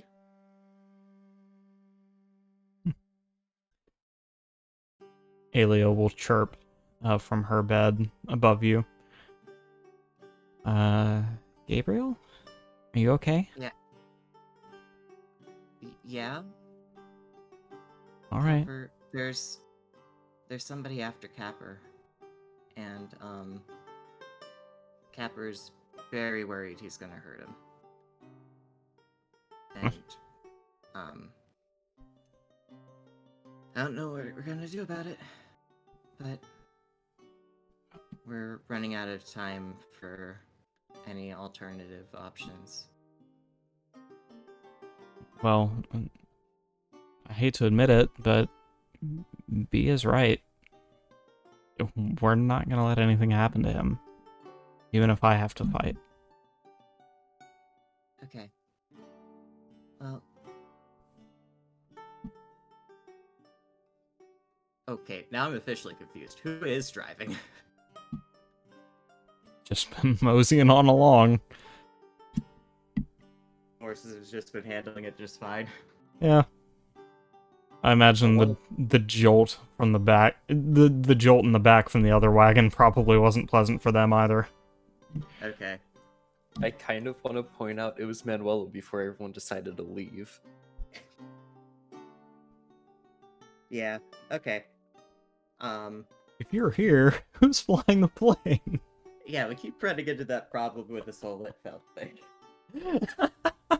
But, yeah, so I will, yeah, thanks, Alia. I appreciate it. Actually, no, I do have an answer for that. Alia smiles and says, "Of course." I swear to God, if it's the red panda familiar. God damn it! You call all of my best twists, Manuel. What can I say? I forgot about my familiar until now. I'm like, wait, where is my buddy? He probably would have helped me kill this dude. All right. Well, Manuelo. Hello, Ido. Manuelo, as you make your way towards the wagon,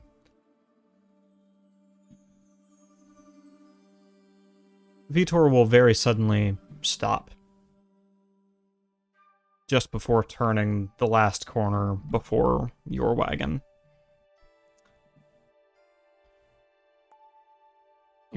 What's wrong? There's a problem. And what's that? Someone up ahead is watching for me. I don't know who, and I don't know where, but I'll need you to deal with them first. How do you want me to handle that? They must be allied for you, yes? Just speak to them.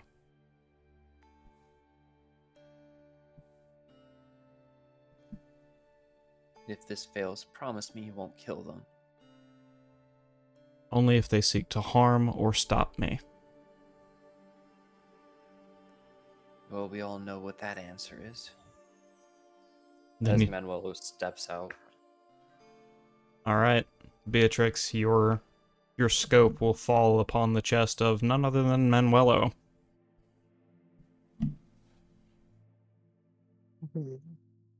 All right.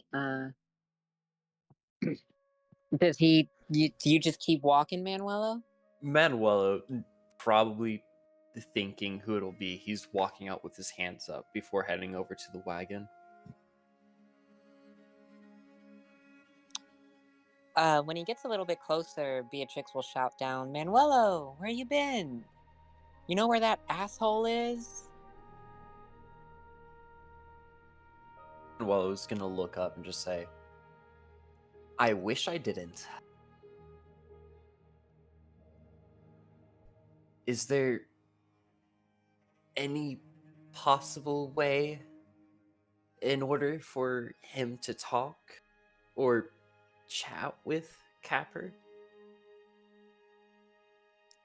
Well, is there any way that he's just going to talk? Because Capper seems pretty worried that old Buddy Boy has less than friendly intentions. Upon hearing that, Manuelo's casting message in order to talk with Beatrix. Yeah, he's obviously gonna be stronger than me in magic. Should have expected that.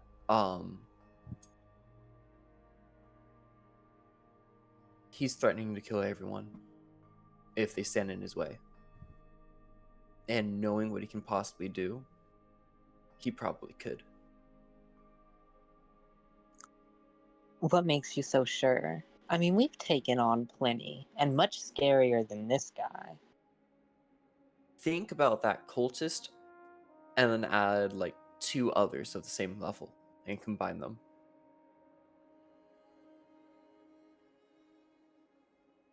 Okay, well, what are we supposed to do? Just let him, what, interrogate Capper?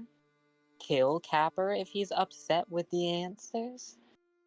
I have no idea. He somehow knows my brother. And I'm terrified because I don't want him to kill y'all. But I know that he could kill me at any second if he values me not worth it anymore. I'm scared.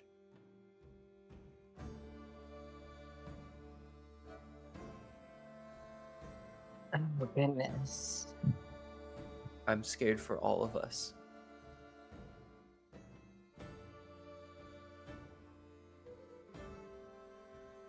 Okay, but he's not coming around the corner. So at the very least, he can be injured, right? Because if he was just invulnerable, he wouldn't have gave a fuck. He'd have just ate the bullet to prove a point. So I don't know what all magic items he has. I want to tell you where he is, but I don't know what he has planned. I have no idea. all right. She's gonna shout over to wherever Manuelo came from, assuming old Buddy Boy's waiting back there, and just say, "Hey, asshole. Let's say I put down this rifle. You gonna play nice?" He calls back. As nice as I will be allowed to. Yes.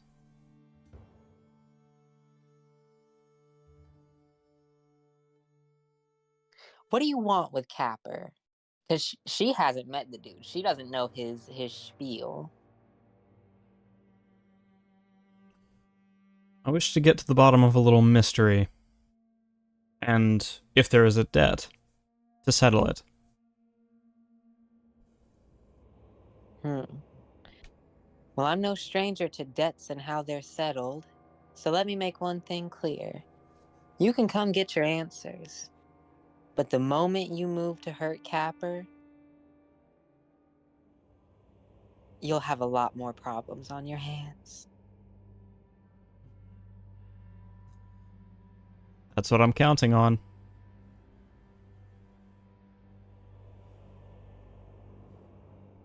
Please. Please don't make a fight, Beatrix.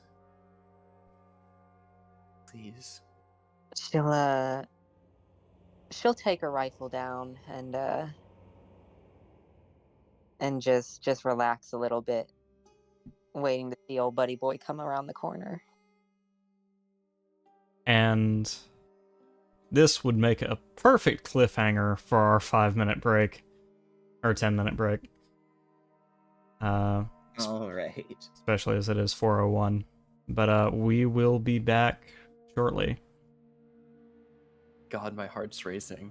Right. Oh God. Y'all do not understand. Beatrix is so upset with herself right now for so many reasons. Also, like, it really pulled at my heartstrings as an observer when Manuelo's saying he's scared. Because, like, how often do you hear that out of a player character in D&D? Right. God. Okay, Oh, so man. to be fair, I put myself into the case of, hey, this person is essentially using you in order to get closer to your allies who are behind lines in order to possibly do something. And if you fuck up, you're gonna die, and it might involve their death. Yeah, no, it makes sense. Well, here goes nothing.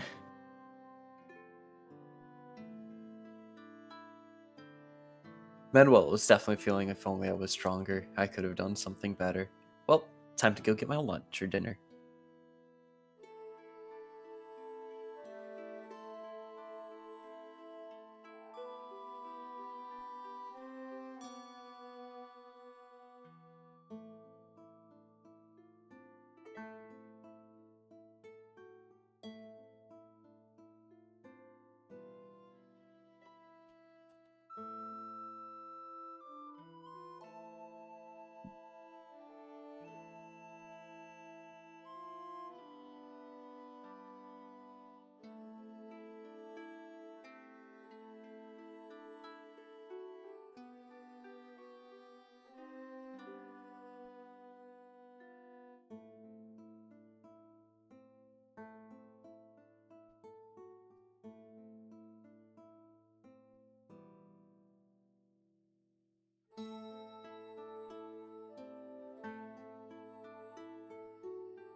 A friend has returned. Welcome back.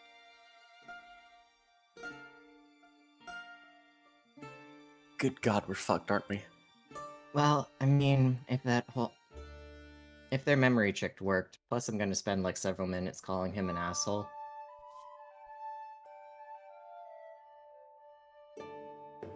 I'm just trying not to die over here, okay? Yeah, I mean...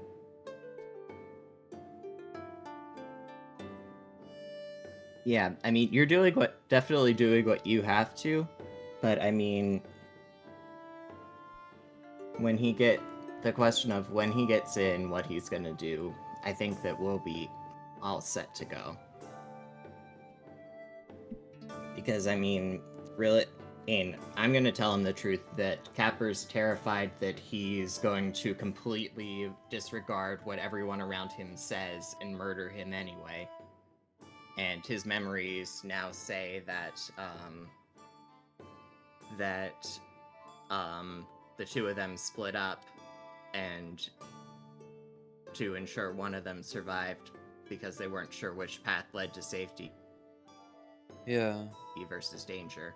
And I'm gonna go on a tirade about how he treats everyone as his playthings in a dollhouse across all these various worlds. Hey, it doesn't help that the DM's back. I was just telling Atropine, how fucked up would it be if he still chooses to kill Capper, only now Capper legitimately does not know what he did to deserve it. I'm just saying, you went through all this trouble of giving him a brand new splash screen in a new form. So we've done everything we could to guarantee him surviving to justify this. So we better not get the wrong outcome. And Beatrix sacrificed her own morals and ethics to do it, so... Yeah, no, if he ends up still killing Capper and stuff, Manuelo's fucking boxed him. Fuck spell sheets. Fuck spell slots. This dude's getting a fucking uppercut.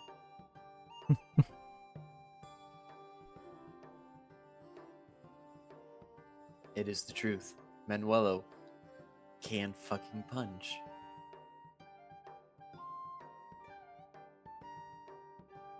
Alright, we all ready to go then? Yep.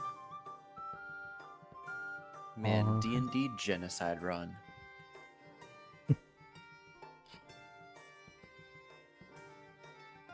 So, satisfied with the deal he made with you, Vitor will turn the corner. One hand on his cane, the other upraised, giving a seemingly friendly wave to Beatrix and Manuelo. Manuelo's face, like, if Beatrix is still looking at it, can just see I hate my fucking life. I hate that I'm doing this. Beatrix is just staring Vitor down like, fuck around and find out, buddy.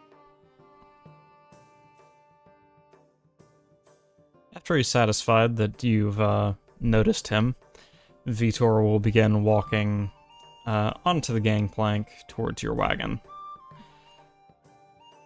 So, that was a nice trick you pulled at the tavern, but I am done playing games now.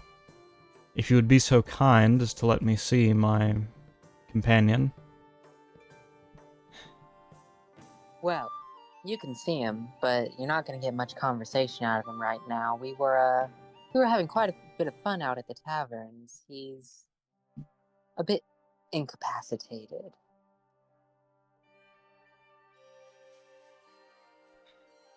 Let me guess. The kid's already drunk himself to death. Like usual. He is he is fairly lightweight, huh? He can't hold his liquor very well. Don't know where in the wagon Gabriel is, but you would definitely hear at least... Next. Sorry, go ahead. I was gonna say I'm next to him. Sitting next to Capper on his bed. You would definitely hear at least Beatrix and Manuela's replies to what's being said. Okay, well, then I'm bracing myself for when he opens the door. Now, might I come inside? That we should have a more civil discussion.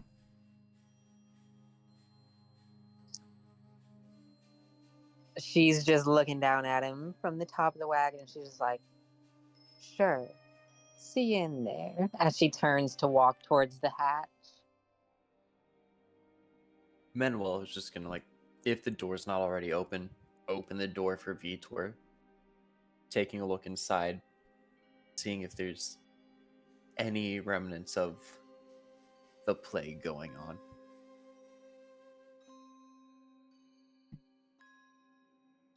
What? I'm sorry. I'm sorry. I'm just, like, remembering about the clothes. Did we get rid of those clothes? We scorched them in Moonbeam. Oh, Okay. okay. Alright. I know what's happening now. Alright. Then Vitor will take a step inside, saying, "Thank you, you're too kind," as he passes Manuelo. Once inside, we'll have another look around the wagon, not aware of the beds that sit just to his left. We'll have a look around, look at the table, then at presumably Beatrix, then at Gabriel, and slowly his gaze will wander over to Capper. Yeah, Gabriel's staring daggers at him the entire time.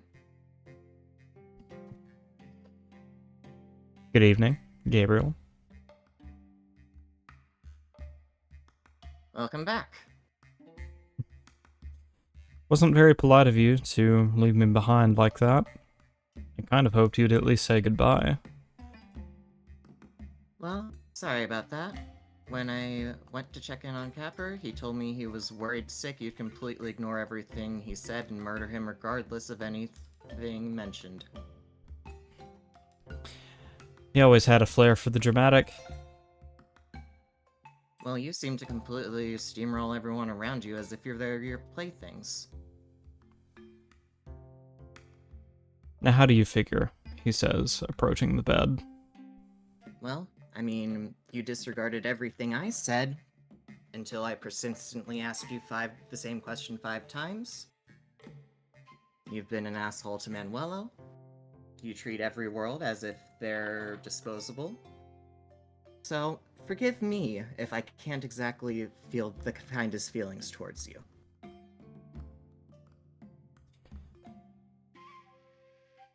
He'll look towards the ceiling, let out a sigh, and say, "You wound me, Gabriel. You..." I can't pretend to care. Get your business over with, and get out of our lives. I'd love to. But it would seem my companion is a little worse for wear. He seems dead to the world. He's breathing. And I assume his brain works. And how precisely do you expect I'm going to get a conversation out of him like this? Can you not read his thoughts? Gabriel. Beatrix looks at him like shocked and incredulously. I don't think this guy has morals, do you? I mean, sure, maybe he doesn't, but I wouldn't expect you to suggest something like that. Gabriel, please. Let me see if I can get him awake. And I guess I'll start to gently shake Capper. Thank you, he says, before sitting down at the table, eyeing the wine glass. Well, there is no wine glass because both of you took your glasses with you. Those glasses got left somewhere. Eyeing the remaining bottle, or bottles, of wine. I don't remember. I know you had 4 at one time. Keep your hands off those. What? You thought I was just going to help myself? What kind of cretin do you take me for? Manuelo muttering underneath his breath. The worst. The kind that I can't say were in the kind that I can't describe while keeping polite company. He huffs and turns his head away from you, waiting for you to wake Capper. Yeah, I'm giving it an attempt. Alright, how precisely are you trying to wake Capper? I don't know, shaking his shoulders. Alright. Enough to, like, gently move his head back and forth.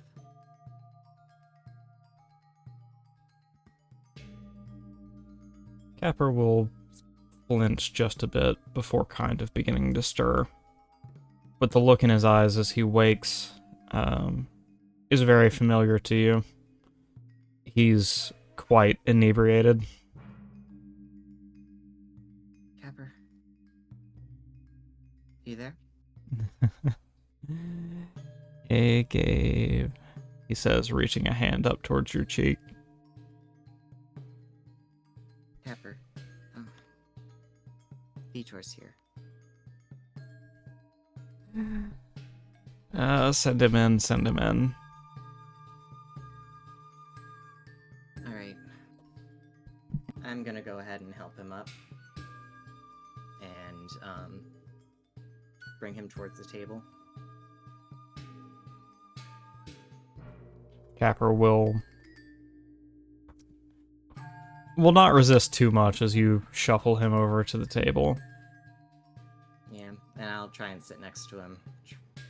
Attempting to, like, basically let him, like, lean on me to keep him upright.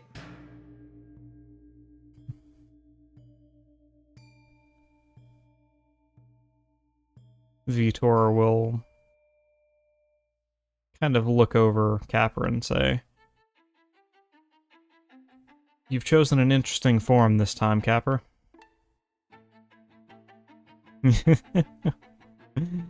Good to see you too, buddy. He responds, kind of slumping over the table.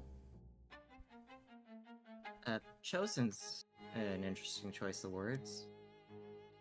Yeah. And Manuelo's just in the back writing stuff down. But an accurate one. When we met, Capper said that he didn't get a choice of his forms. Then Capper lied to you. Or you're lying to us. Capper chuckles and says, No, let's not get all tense. Vitor's cool. Vitor's my buddy. Right, Vitor? Quite, Capper. Enough pleasantries, enough with the games. Where is Nanulok? What do you mean? Nanulok Reeves, my brother. Old grumpy butt. Old Mr. Blades for hands, Nanulok Reeves.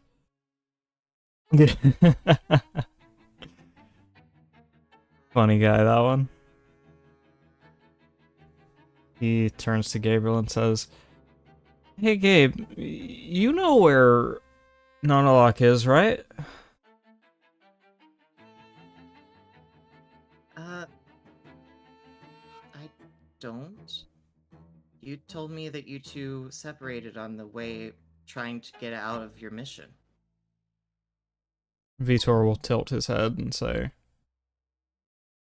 Did you? Is this what happened?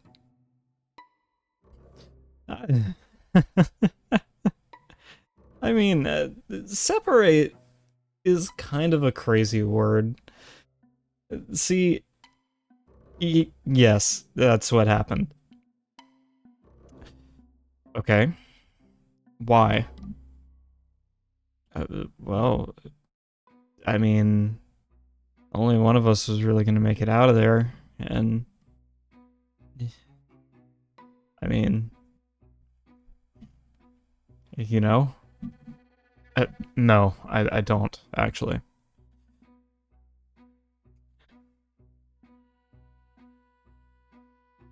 You were given strict orders not to split up. Because we knew that Crescendo could easily handle either one of you on his own. You had the protection of my magic, you had the protection of my armor.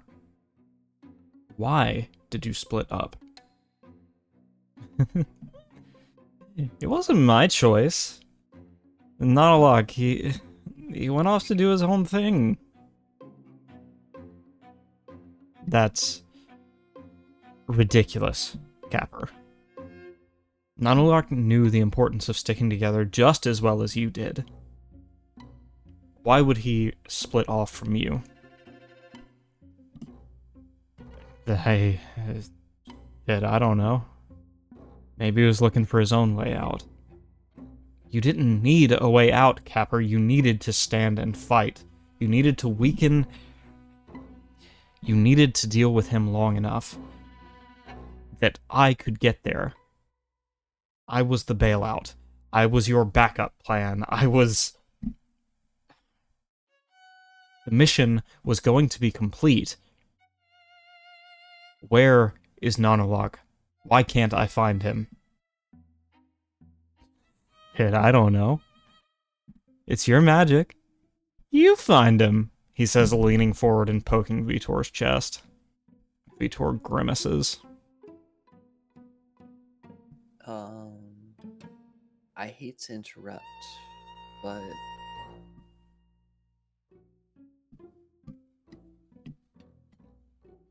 would your magic work only on finding somebody who's living?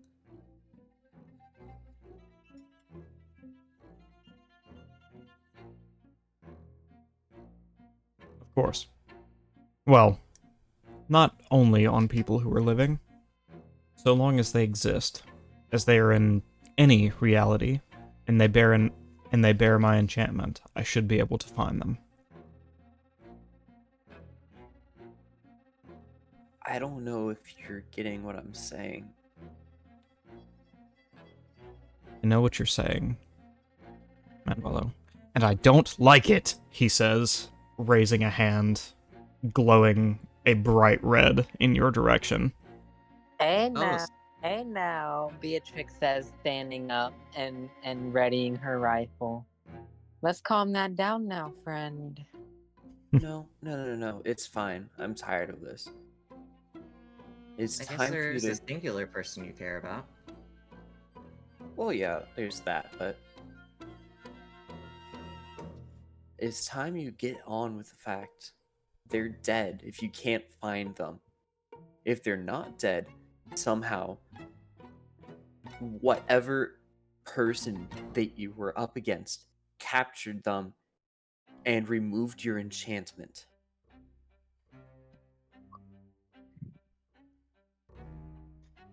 Is this what happened, Capper? Is my brother dead? I don't fucking know, Vitor. You do know. You were the last one to see him alive. Unless he died after they separated. Yeah, I'm pretty sure this Crescendo character that you're all so worked up about was probably the last person to see your brother alive.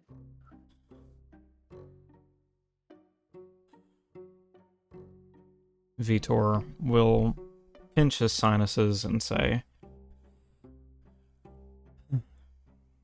so Vitor, Crescendo, where is he? How the fuck should I know? He's got the same access to the blind eternity that you've got. Only you didn't give me access to go follow him. How the fuck was I supposed to know where he went? I've told you why you don't have access to the blind eternity, Capper. It's because you get drunk and do shit like this.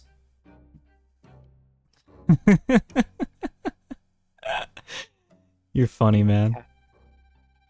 maybe Capra was the smarter one in this situation then. The reason why he doesn't have it is the reason why you don't know where he is.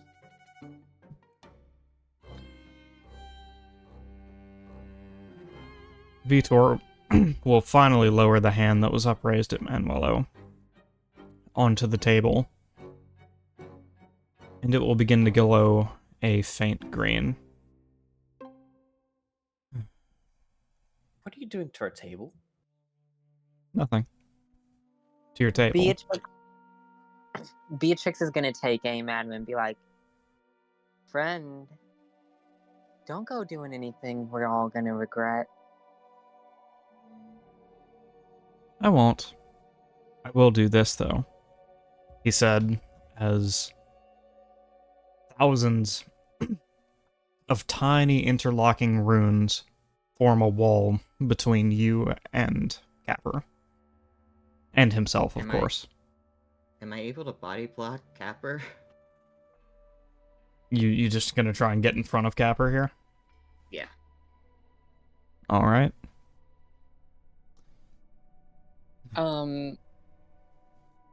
Holy shit. Yeah, I mean, don't shoot him. We do not need to escalate this to a fight. No. So, Sorry, go ahead, Beatrix. so I'm assuming he's just summoning some kind of barrier? That's right. Like, magic barrier? Okay, can I dispel magic that? Let me read Dispel Magic right quick. I'm looking it up too. As far as I know, Dispel Magic was you can only target something that was already out, I think. Choose one creature, object, or magical effect within range. Any spell of 3rd level or lower on the target ends. For each spell of 4th level or higher on the target, make an ability check using your spellcasting ability. The DC equals 10 plus the spell's level. On a successful check, the spell ends. So, is it a 3rd level or lower spell? I imagine not.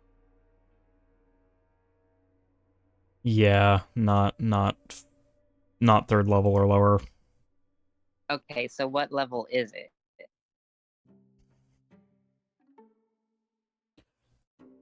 To be I perfect, really think... to be perfectly fair, it's a homebrewed spell. I don't know. It's inspired by Leomund's tiny hut, but just a more powerful version of that, where he is instead creating a wall. Yeah, I think I don't want you to, like, interfere too much directly here, so don't dispel it yet.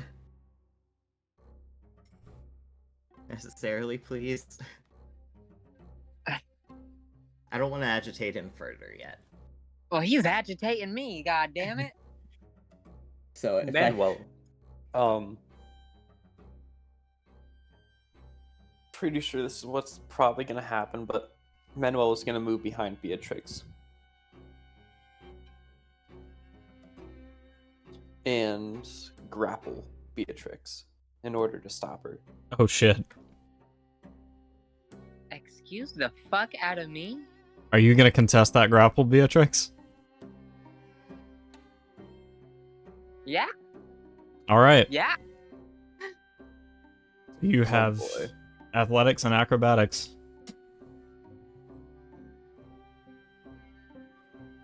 Yeah, I'm using my acrobatics on that. That's a +4. No, you have to do athletics because you're the one trying to grapple me, I'm pretty sure. That's correct. Use acrobatics to escape it. Fuck. Yeah, this particular interaction favors the defender in that way.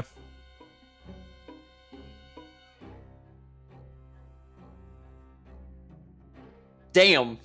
I'm gonna bend luck. Oh shit. So I hate to use this now, but I'm gonna have to use my inspiration against that. Oh, well then you're gonna beat me no matter what. Okay, cool. Well, Wait, hold on. So 23. So you could roll if you nat 20, you beat him. And if you roll a 19, I think you beat him too. no, bend luck isn't Tides of Chaos. Bend luck is a D4 taken away from another creature's roll. Oh, okay. Yeah. So now he's rolled too high for me to be able to reduce it to 14. So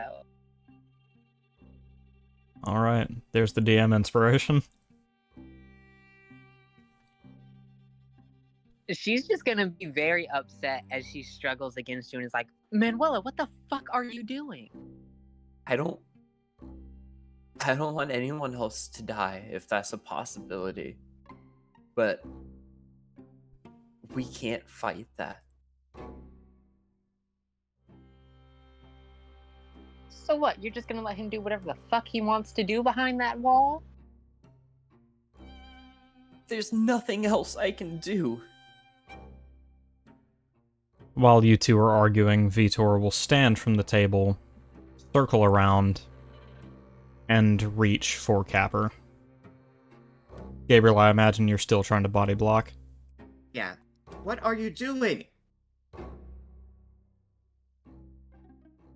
I'm doing what I need to do. And you Use actual words! should get out of my way. We're not your playthings. Is that what you think? Do you think I couldn't just have you kill him myself if I wanted to? I certainly think you could. And I'm certainly thinking that you're the type of asshole who would. I'm trying to see if I can if you have a heart in there or not. I do, and right now it bleeds for the loss of my fucking brother. You will let me to the man who murdered him, or you will die yourself.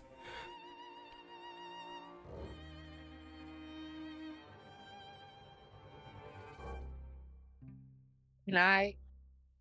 Oh fuck. If Oh god. Cosmo, what are you gonna do? I don't fucking know. We will immediately die if we actually try and interfere with him. I am going to, like, stand to the side to allow him to approach, but I am going to embrace Capper tightly. Beatrix is protesting heavily. She's mad as fuck. Wello is gonna throw Beatrix down before shouting, "Hey fucker, I know where he is." Vitor, who at this point has grabbed Capper's collar, will turn his head towards Manuelo. What did you say? You said that the dreamscape is a connection between worlds. Yes, what of it? And I figured out that the dreamscape had to be a representation of an actual place in the world. Now, what happens if I tell you I know where we found you? In the dreamscape. What happens? I tell you that I know too. I found you there, idiot. Wait. What? Manuel is casting message onto Gabriel. Do you still have the medallion? Yeah. There's only one possible way of us winning. Put it on him, maybe it sucks his ass back in. Exactly. Yeah, I mean, that only works temporary. I'm still not thinking that we're going... Ugh. If you need outside help in order to remove the medallion, I mean, you're right, but I'm still confused. Well, I guess I'll look over at him. Did you check the plane? Can you check the plane for him? If he was there, I would feel him in the same way that I've sensed Capper was here. If your enchantments hold, Beatrix says, getting up out of the floor and dusting herself off and looking angrily at Manuelo. You're powerful, but this crescendo character seems like it's taking you and a group of others. It seems he's powerful enough to break your enchantments. Why are you assuming they still hold?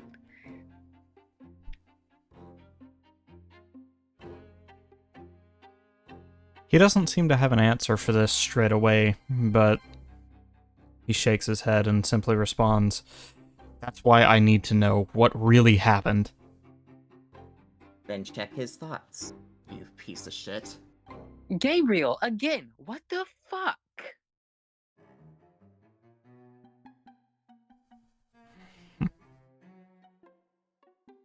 Strange idea for you to throw out, but maybe I will, he says, attempting to yank Capper up out of the chair. Oh, I have a quick out of character question. What's that? So I know Beatrix also has the ability to read memories and stuff, thanks to a spell. not memories, thoughts. If Well- someone starts ruminating on a memory, sure, but I can't comb through people's memories. So though, if you're reading memories and stuff, are you more focused on the memories, as in watching the memory in order for everything to happen, that you lose focus on the outside world? Oh yeah, I imagine like for the duration of you actively taking in information from the spell that your senses are at least dulled.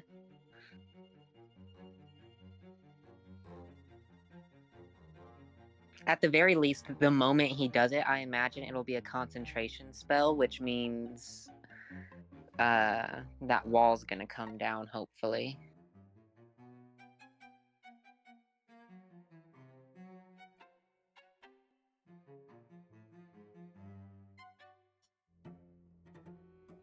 Thank you. Okay. What we doing, gang?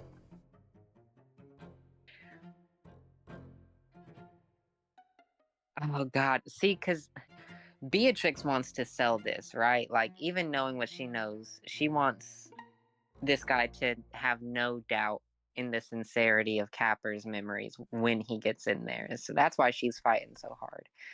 Kind of want to try to dispel that fucking barrier.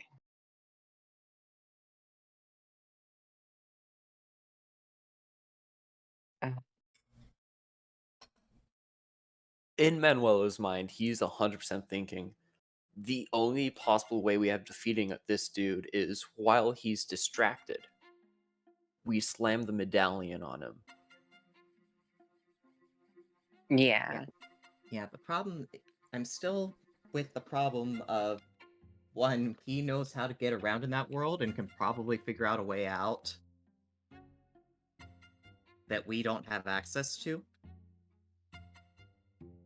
Well, yeah, but then he'll be somewhere else. And that'll be someone else's issue. Like, yeah, that's true, but then we're just buying more time. And then he'll definitely come back with a vengeance. If we went through all the trouble of implanting fake memories, then I just want to go do the fake memories plan. Wait.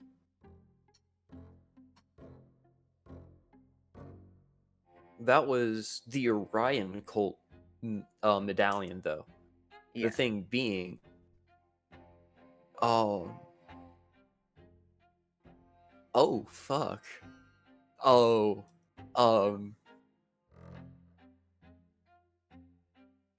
what happens if I offer him as a sacrifice to Orion?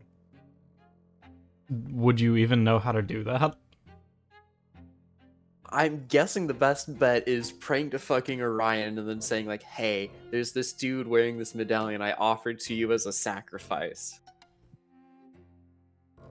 Yeah, we don't have time for long shots like that. I really think we just stick to the memory plan. Yeah. So, as far as Beatrix goes, she's going to look very like.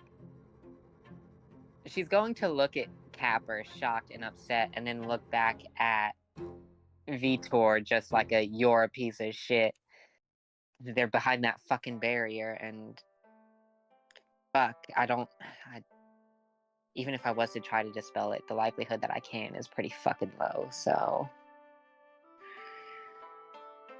yeah, she's just gonna let it go and try, and she's gonna wait and see if the barrier drops when he does whatever he's about to do. So, Gabriel, are you allowing him to pull Capper up out of the seat? As long as he's let go of the collar, then yes. The collar? Yeah, you said that he had started to grab onto the collar when Manuela said wait. Oh, okay, yeah. I mean, he's trying to pull Capper up by the collar, but Yeah, no, I will like grab an arm and help him in like grab an arm to help. If he lets go of the collar, I will indicate that I will help him lift Capper out of the chair.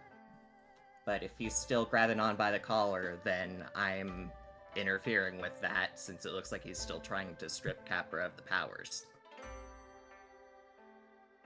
ooh, Gabriel with some. Gabriel's planning Big brain. ahead. Yeah. I hadn't thought you'd be thinking of that right now. But Vitor will play this game of chess with you. He looks at you, then back at the collar, and says, "Very well. Stand him up." Okay. And I will help him stand Capper up. This will be much more pleasant if you don't resist, Capper. He places his hand on Capper's shoulder, and just as it did with, oh fuck, what was her name?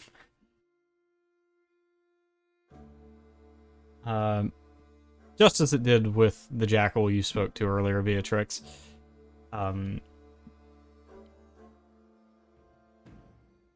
Raina? I think it was Rema, right? Rema, yes, that's right. Just as it did with Rema, his eyes begin to glow that bright blue, and Capper's do as well. As he does so, you can see the runes in his wall beginning to shrink, the space between them growing wider. And by the time the spell is fully cast on Capper, the wall drops entirely. The moment the wall is down, Beatrix is gonna rush over and jump up on top of something so that she has an angle to press the barrel of her rifle into the back of old Buddy Boy's skull. She's not shooting, but she's prepping. Jesus Christ. He wakes up Oh, we're to just executing him, huh? wakes up to cold steel on the back of his head. Yep. Jesus. Okay. And this goes on. Sorry, go ahead, Gabriel. Oh, I was gonna say, the moment that he's, like, letting go of Capper, I'm beginning to drag Capper away from him. But I don't know when that happens. Alright. He'll hold Capper where he is for a long, long moment. Much longer than any detect thoughts Beatrix has cast. And after nearly 2.5 minutes of them standing there, Capper having his thoughts probed thoroughly, Vitor will let him go, at which point Capper begins to slump to the floor, but Gabriel is right there.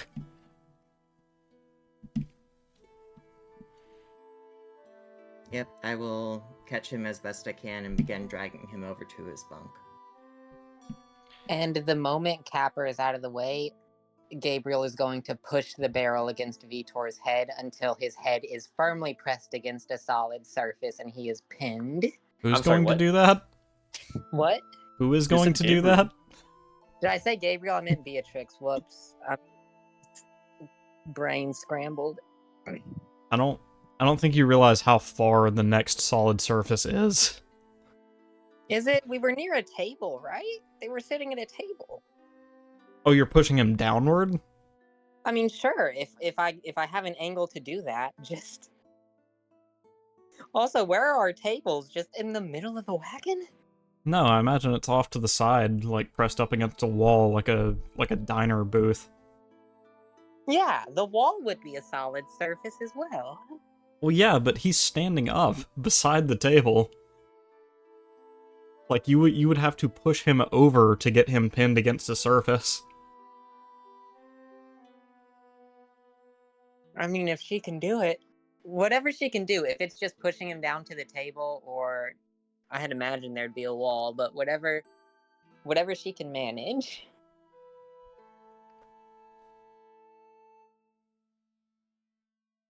Tell you what, I'll give you the closest I think you can get away with, which is a pretty hearty jolt to the back of the head. Making the presence of your gun known.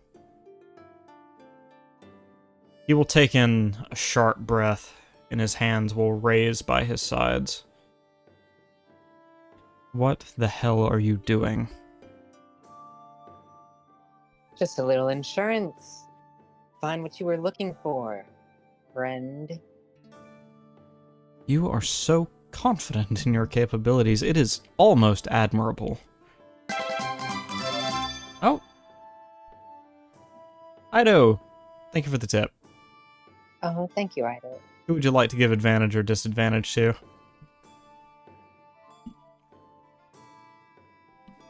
Go on, baby. She's just gonna say, well, I've got a thing about protecting my friends. You show up out of nowhere and scare someone I care about and then start throwing your weight around. Not a big fan of people like you. Too many cocky wizards in the world who think they can just treat people like things.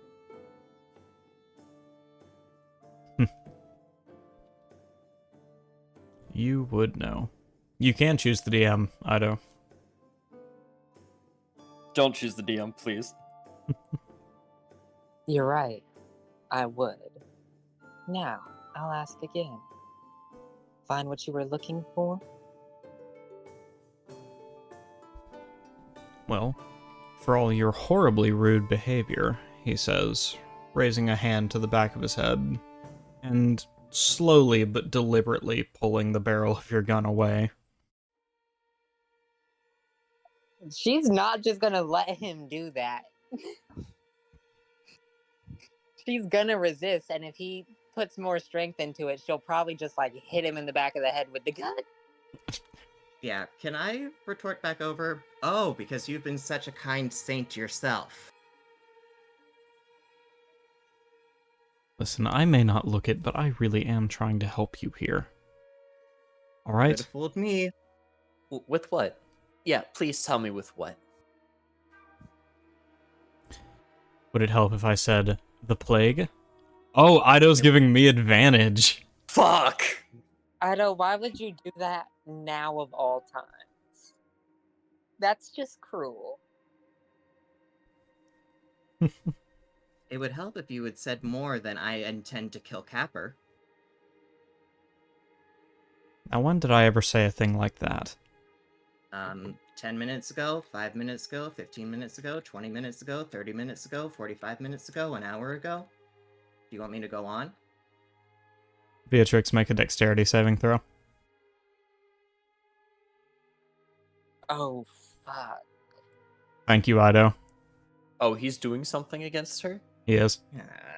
I hope he's ready for another spell. Do I have advantage on these? I don't think I do. Do I have anything on these? I have a +4 at least.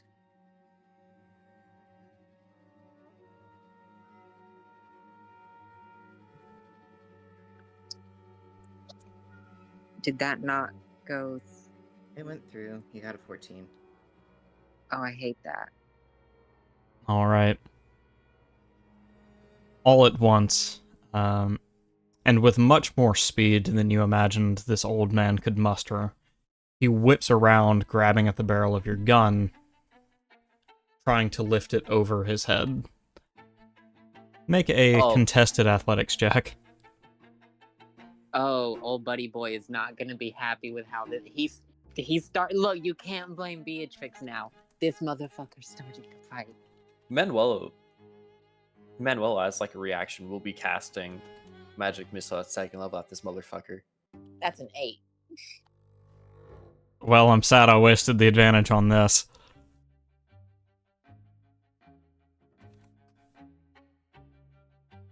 What the fuck? Beats it, baby! I win! Manuel is casting fucking Magic Missile at 2nd level to beat this motherfucker up. Oh my god, I can't believe that just happened. I love that. Okay, let me know when I get my turn. Alright. At this point, I think it's fair to roll initiative. Oh, what? He gets to do all that, and then I have to wait? No. Yeah, It's going to be your turn. You still have the preemptive strike here. But I think so many people are wanting to act in this moment, it's appropriate to enter combat. Beatrix, no! Oof. I rolled an 8. I'm Alright. confused about that. I rolled an 18 and it's saying the message as well. Alright. So it's in this order. Manuelo. Then it looks like it's going to be Vitor, Gabriel, and Beatrix. Wait, Alright. Ailey's not even participating. Damn. Oh yeah, she has just been up in the wagon somewhere. Well, you see, Vitor, the stand-in for all NPCs, unless there is, you know, scripted combat, the stand-in for all NPCs is just whatever the enemy rolled. Aelia will Okay. move on his turn. Alright. Alright. So, there's that as it stands. I'm going to put that in tabletop GC so I don't lose it. So, this old man may have gotten the jump on you grabbing the barrel of your gun, but he is unable to wrest it away from you as you pull the barrel away from him. What's your next move, Beatrix? I'm going to Quicken Spell, Shocking Grasp. Is he wearing metal? He's not. Damn. Okay, so the attack is 6. Does a 20 hit? 20 does hit. Alright, so that's 2d... No, 2d8. 2d8.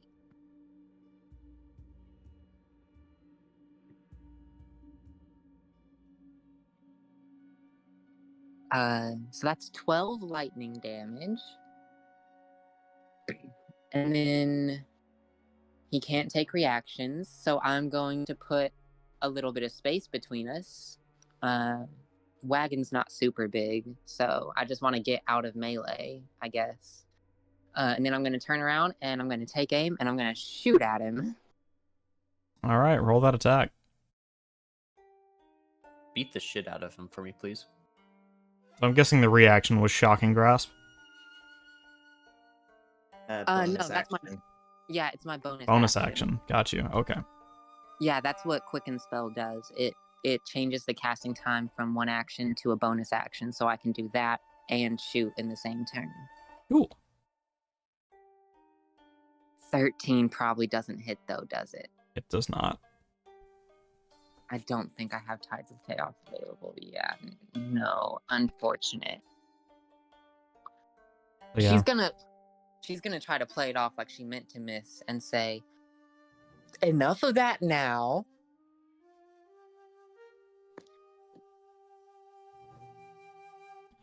A the faint thrumming emanating from somewhere within his clothing seems to indicate that one of the magic items he is wearing had some effect on what that spell did to him. But it is clear it hurt because he had a few involuntary convulsions as you shocking grasped him.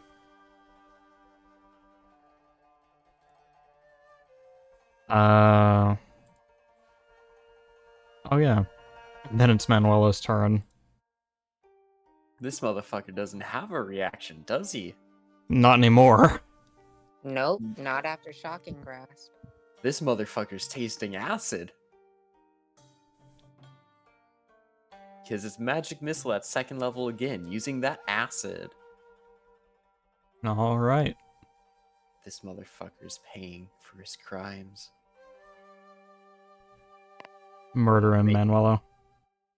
Making me have to go up against my friends. 24 plus 1, and because it is 2nd level, it's 4 darts.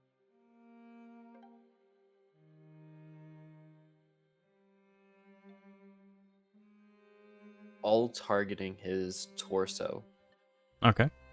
Because that's where his magic items are, most likely.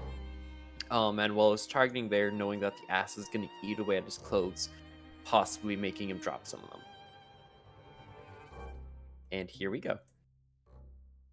15 in total. Holy shit. You lose your cloak, you lose your magic items, and best of all, fuck you, I'm killing you myself. Yeah, he begins to retort at Beatrix before he is struck by 4 magic missiles, sending him flipping backward and sprawling onto the floor. He just barely manages to take his feet again as his turn begins. Assuming you're done, Manuelo. Manuel is just like, after doing that, he just flips him off, it's like, fuck you for what you're doing. And that's it.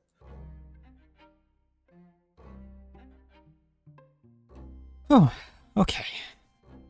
You are adventurers. I see. Fine. It is as Capper said. Some act of heroism on my brother's part is the reason I can no longer find him. I'm satisfied with that, okay? I just don't like the hostility you're showing me right now, Beatrix. You The- started this. The hostility I'm showing you. You've been nothing but hostile ever since you learned of Capper. He's been terrified of you. We're doing nothing but protecting our friend.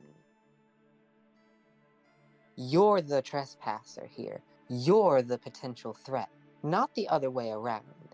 This is our world and our home. You are a guest in it. Act accordingly, and maybe the hostility on our part will lessen a bit.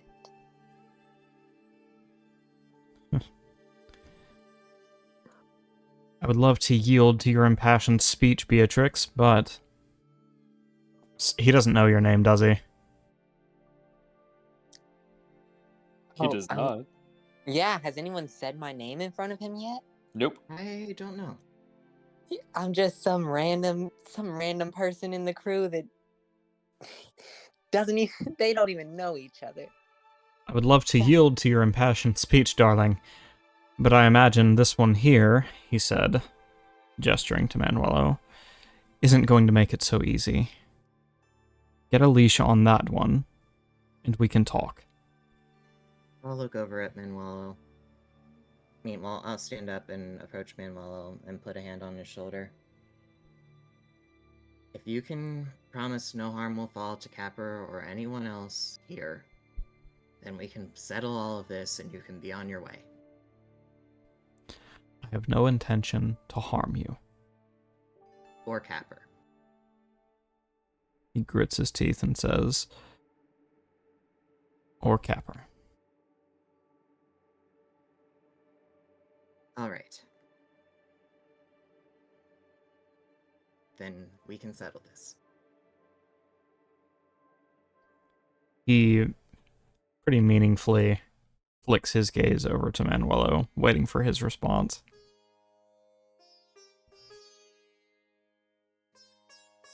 Manuel is just going to glare back and say, leave.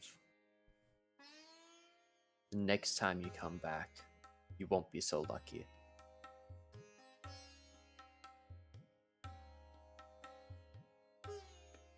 Vitor will stand a little straighter now.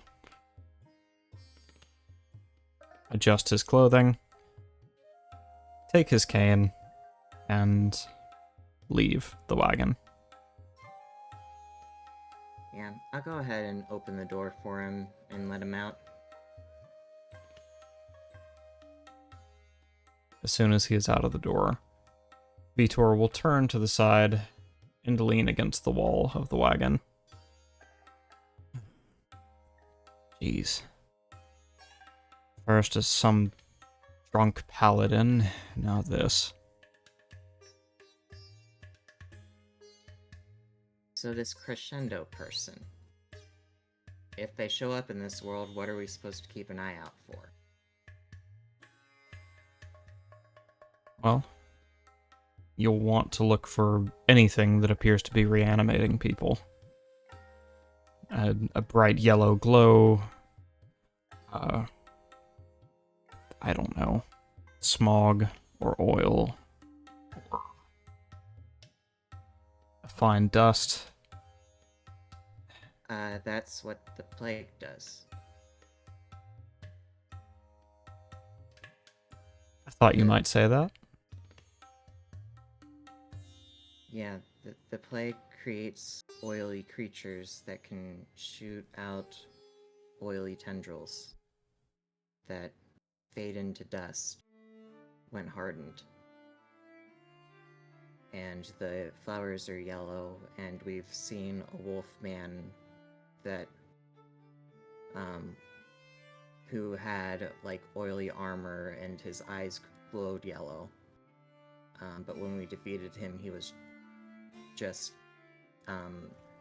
like he, how do I say this? Like the armor on him kind of faded away, and he just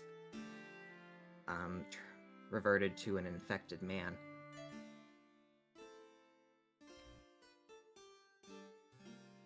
A scion. So it really is him.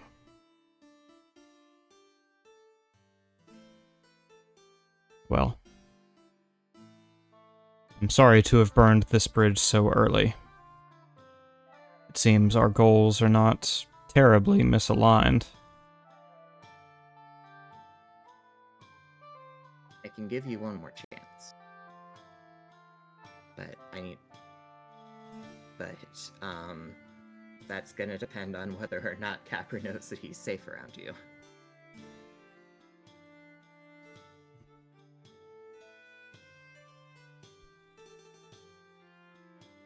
There are truths I still wish to know. Why did Capper not stop Nanolok? He knew as well as anyone else what the plan was, right?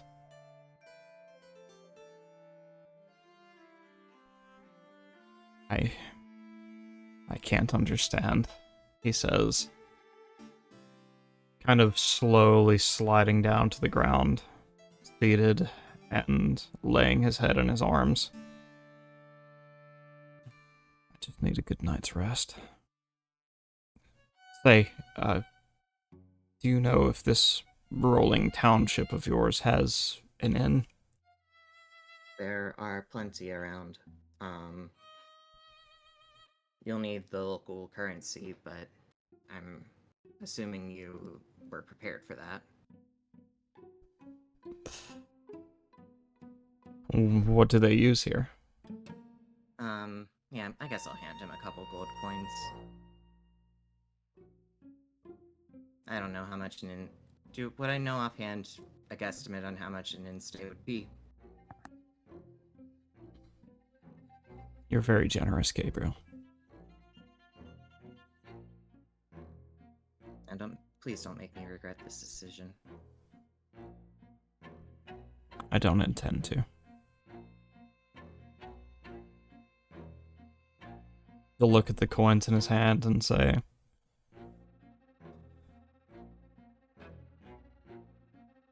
but that doesn't mean things are going to be easy. First and foremost, we'll need to have a roundtable discussion about what exactly we're dealing with. Whether he's got some new tricks up his sleeve, or he's up to the same old shit. And whether he knows that Capper is here.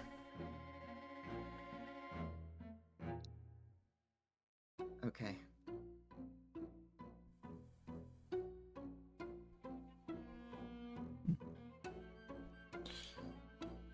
Well, I will let the others know. And I guess we'll find you tomorrow. Do what you will, son. If it is... Well, Sorry, go ahead. I was just gonna say, well, thank you, and sorry for the misunderstanding. He waves a hand and slowly stands his way up. I'll assist him.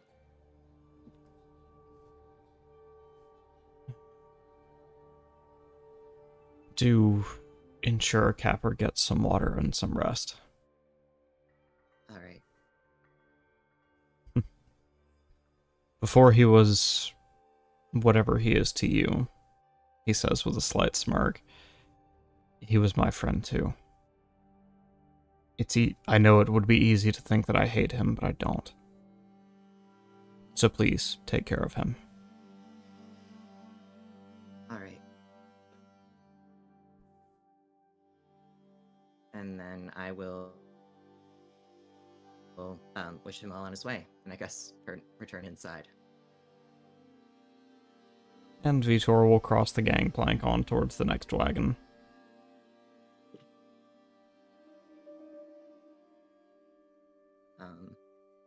And then when I get inside, I will look back over to the others and say, it sounds like that Crescendo is involved in our mess after all.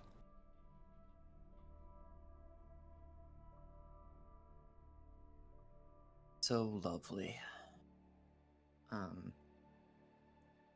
He gave his word that we can trust him during a meeting tomorrow. So we'll have to see if that remains true. But we appear to be safe for the time being. So that dinner get-together that your friend mentioned, Manuelo, do you know where we're supposed to meet them? Yeah, we should probably clean up first before we go there. I'd really appreciate just a normal time. While you guys are speaking, the red panda will poke its head around the wall, eyeing meaningfully the giant hole that is now in the wall of the wagon. Oh, is there any chance that I can, like, do some mending cantrip to stuff to try and put that together with some slowly but surely with some pieces of wood? Of course. Okay, because it's either that or this mending cantrip is completely useless and I want to swap it out for something else. Yeah, no. Buddy. Manuel is gonna turn to the red panda familiar, just like, buddy, where were you? What were you doing? The red panda will absent-mindedly pull his arms to the left, showing you the reins in his hands, and in doing so, yank the horses sideways, causing them to veer wildly off course. Manuelo just like rushing outside, trying to keep balance, like, Jesus Christ, buddy, don't do that. Yes, I love you, but don't. The red panda gives up the reins to you and instead just curls up in your lap. Alright. Yeah, so once I have it prepared and we have the place like relatively cleaned up, I am gonna check in on Morgan. Is she still like full on sleeping? She's awake, though she still seems pretty out of it. Okay. Morgan, how are you feeling? I feel despondent.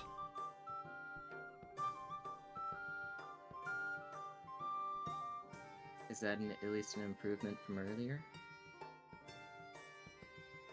Well, earlier, I wished to regurgitate my very being and carve out of it whatever is making me feel this way.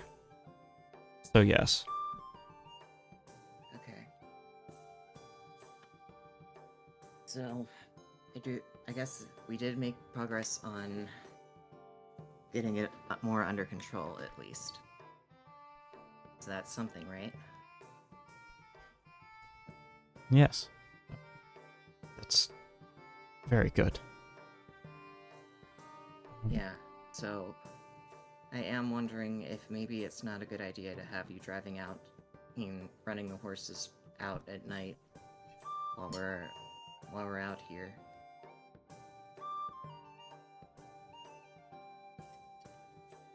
Like if we need someone else to handle keeping the horses moving overnight. Gabriel, I've been meaning to speak to you about this. To all of you. I feel as my condition worsens, I am increasingly becoming a charge upon the party. I don't want to make your mission any harder than it has to be. Morgan, we just figured out how to make progress on treating it. This is good, and it's information I can take with me elsewhere, away from people who are doing a very difficult job with very high stakes. You can take that information with you once you're better, Beatrix says, walking over.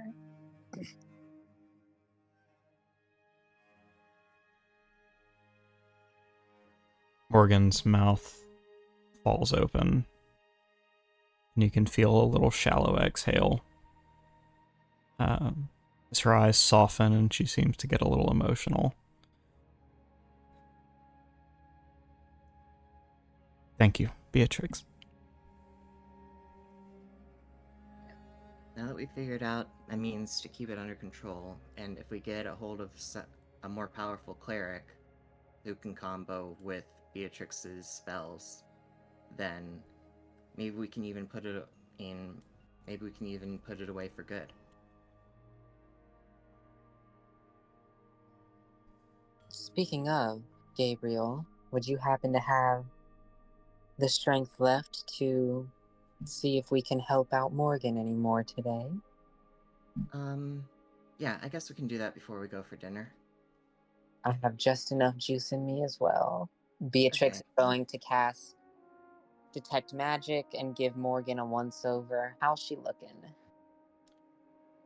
The infection seems to have returned to spreading, but it has not made it nearly as far this time. Okay. Does it look like there is a significant difference in the rate of spreading between when she was under the effects of a daylight spell versus not?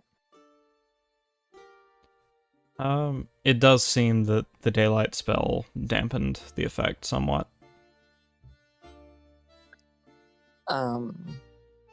She'll report that to Gabriel and Manuelo. I'm assuming Manuelo has a medical journal of everything we're doing to Morgan, so he gets all the information to note down. No, you'll just have to exit the wagon in order to tell Manuelo because he's driving right now. Yeah, we're gonna write this down as well, so that way Orion isn't Manuel is transcribing it as opposed to hearing it. Oh yeah, yeah. Fuck, I forget about Orion now. So yeah, Yeah. we'll note it down so we have a little ongoing medical journal. That the daylight spell seemed to slow the rate of spread, and then she'll look over at Gabriel and be like, "All right, you ready?" Yep. You ready, Morgan? For what? Oh, Uh, yes. we're gonna hit you again. She nods, but this time reaches up and grabs Beatrix, her forearm, and mumbles the words "thank you" before laying her head back onto the pillow.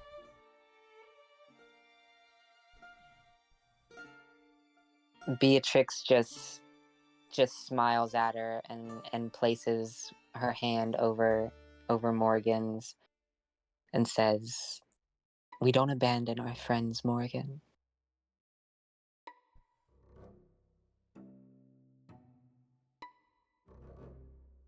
And then she'll cast her dispel so that Gabriel can cast restoration. Yep. And after she casts a spell, I am gonna cast lesser restoration. I'm casting it up at using a 3rd level spell slot to cast it, but that doesn't have an additional effect. Okay. Or At at least- least, in the rules as written, it doesn't have an additional effect. Yeah.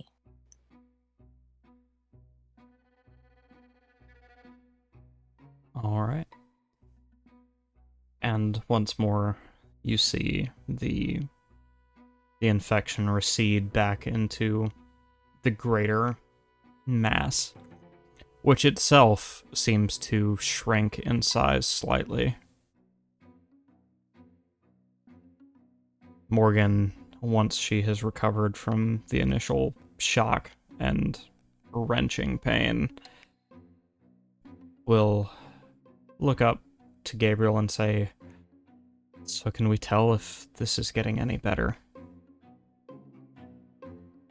I'll look over at Beatrix I'll say we can see we can detect the magic signal, and then look over at Beatrix.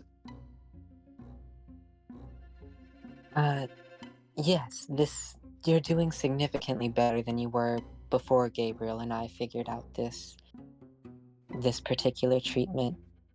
When we first cast this on you, the infection was prevalent almost entirely throughout your body. Now it's withdrawn only to the central mass around the initial infection site, and even that's fairly, lessened. Not a ton, but we're making progress, and if we're able to keep this up, hopefully, a few days, couple weeks, can't be exact, but if progress holds steady, you'll be right as rain soon enough.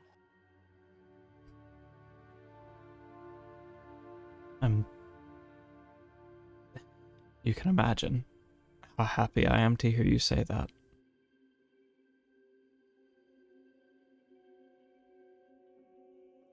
I'm sure. All I'm right. just glad we were able to figure something out. Yeah.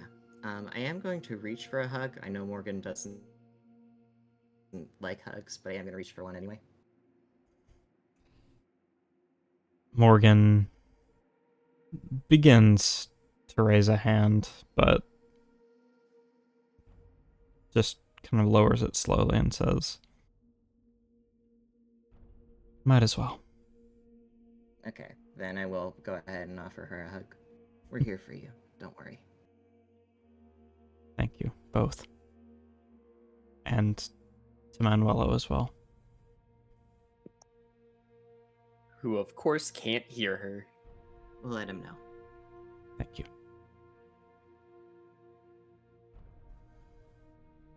I heard... Okay. Oh, sorry, go ahead. Oh, no, if she wasn't finishing up, I was gonna say we'll gather everybody together for that dinner. Oh yeah, go ahead. Okay. I'm assuming Capper's passed out drunk again. Or can we bring him? Capper will...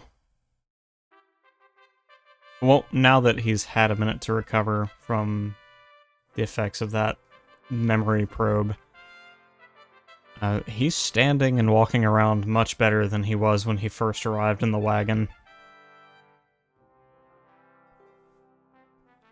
And he'll look over at you, Beatrix, and say, "Dear God, that was tense."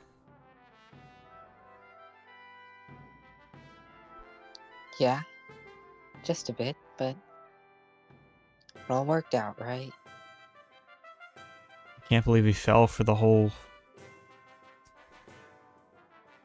He mocks the voice he was doing when speaking to Vitor before he says, I can't believe he bought that whole act.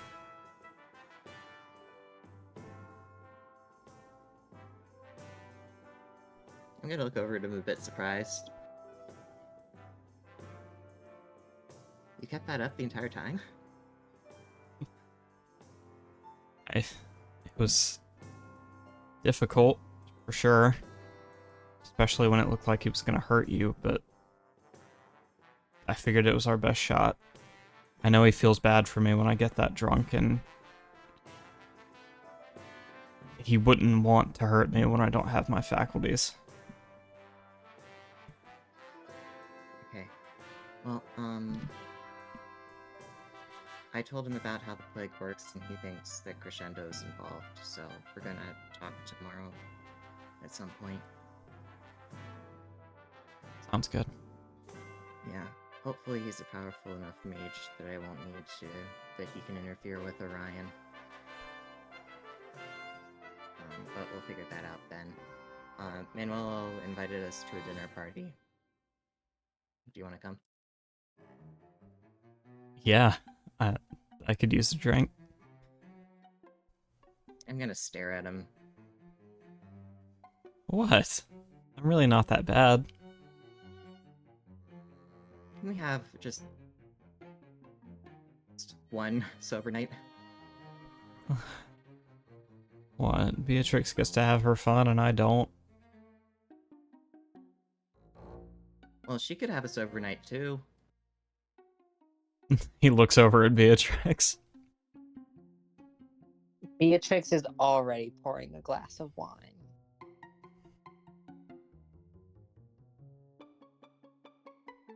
See, Gabriel?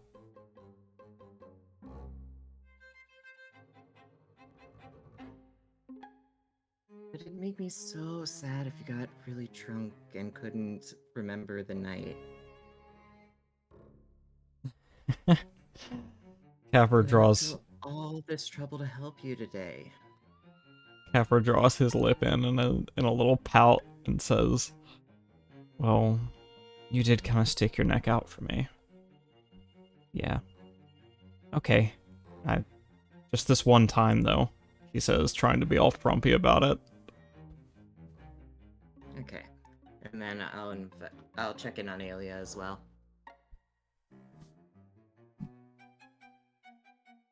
Alia has pulled the blanket totally up over herself, just curled in a ball, eyes wide.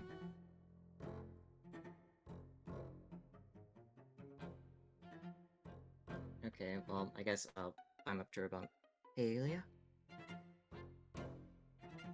She will very slowly pull the hood of she's made of blankets back just a little bit so that her gaze can meet yours.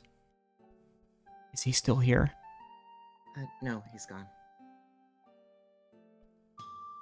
We got it dealt with.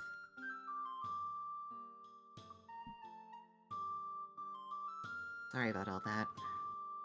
No, it was scary, but should have come out. I should have said something. I didn't know what to do. I'm sorry. No, fine. It's fine. I told you that we were gonna drag you in over your head, and I still don't know how to help you prepare for that.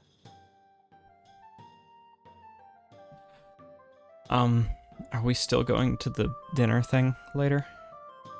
Well, we were gonna go to the dinner thing now. Oh, okay. Let me get dressed for the occasion, though. I don't want to wear my old school uniform. Oh, sure thing.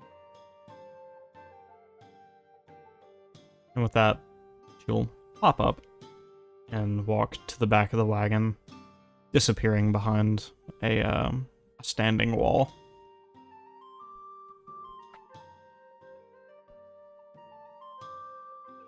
Yeah.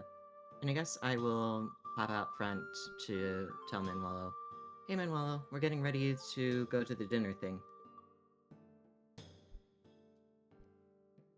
Cool. He's gone, right?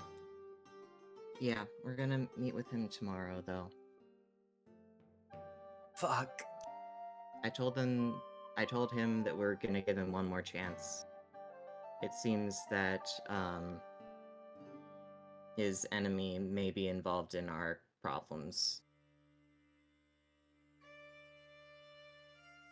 He could have. He could have, if he wanted to, killed us all. I Yeah. got lucky. That's it.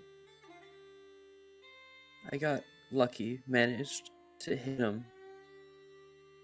And then I went off and said stuff that I shouldn't have said. Yeah. If we were to fight again, we'd die. Yeah, I hope that, well, I mean, the fact that he now has a legitimate investment in our fate hopefully means that we can work together better now. So, how'd you meet these people that we're meeting for dinner anyway? Manuel is just gonna freeze, just like remembering the night. And he's like,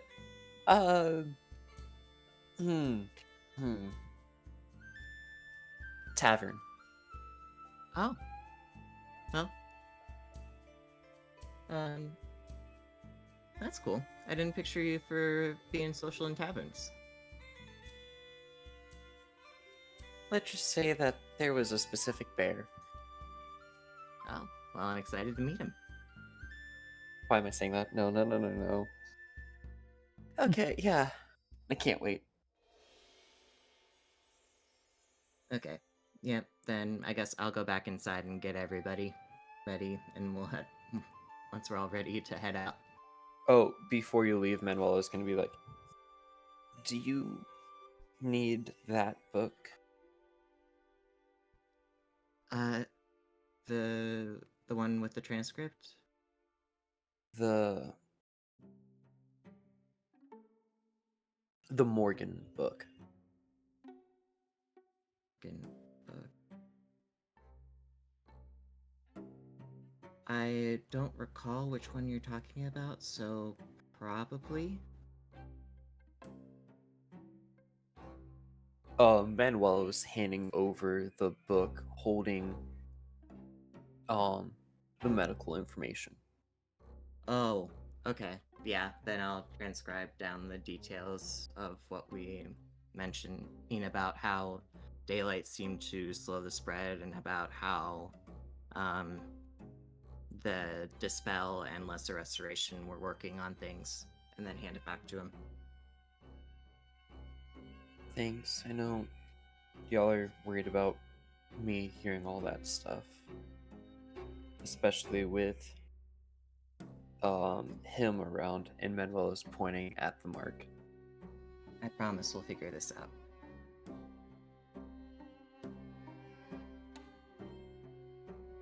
Although, since we found Vitor in that plane, I'm curious who I was hearing.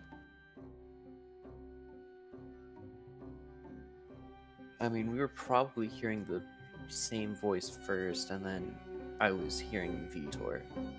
It might have been him.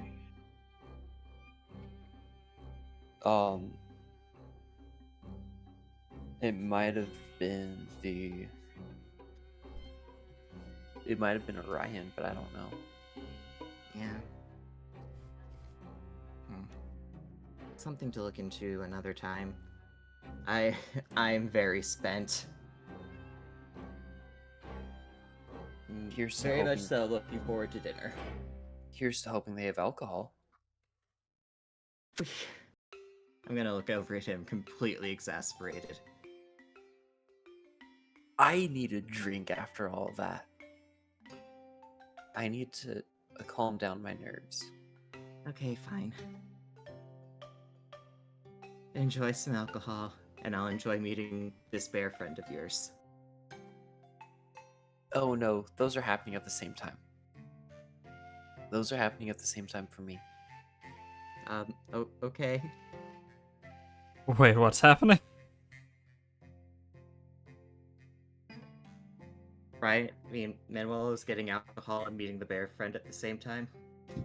Ah. I see. That's it. That's it. Trust me, that's it. I don't know. Okay. But yeah, I think we were gathered everybody up and heading out. I'll be right back though.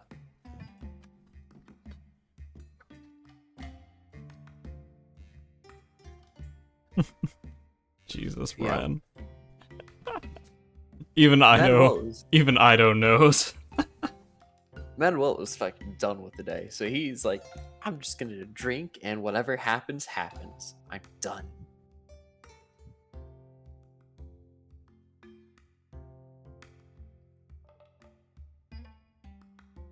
All right. So are we ready to move on to... I don't remind myself what the scene is called. I think it... Is it not just called The Big Wagon? I think that is what it is.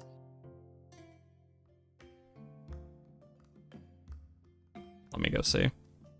Yeah, if it's what I'm thinking. Also, it's a thank you for dinner- the bits, Ido.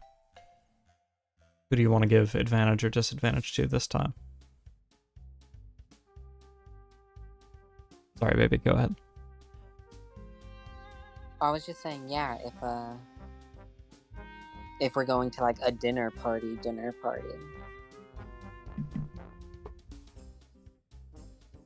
It'll be the big guns. Right? Presumably.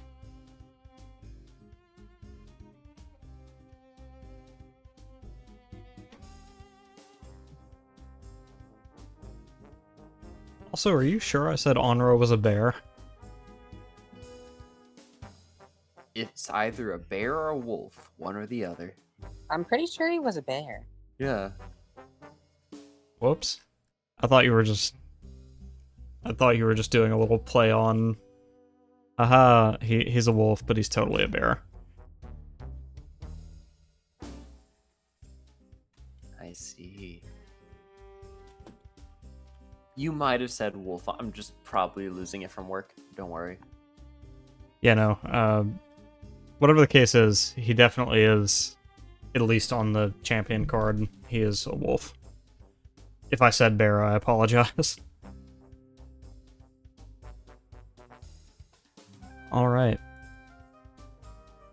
As everyone gets into their jazziest attire and makes their way to the wagon, Capper has loosened up a bit and is hanging out with Alia and Gabriel, probably taking up the rear of the party.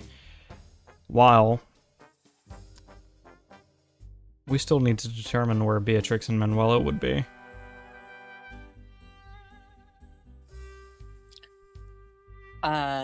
Given everything, I was actually thinking Beatrix would probably be trailing behind everyone else just a bit.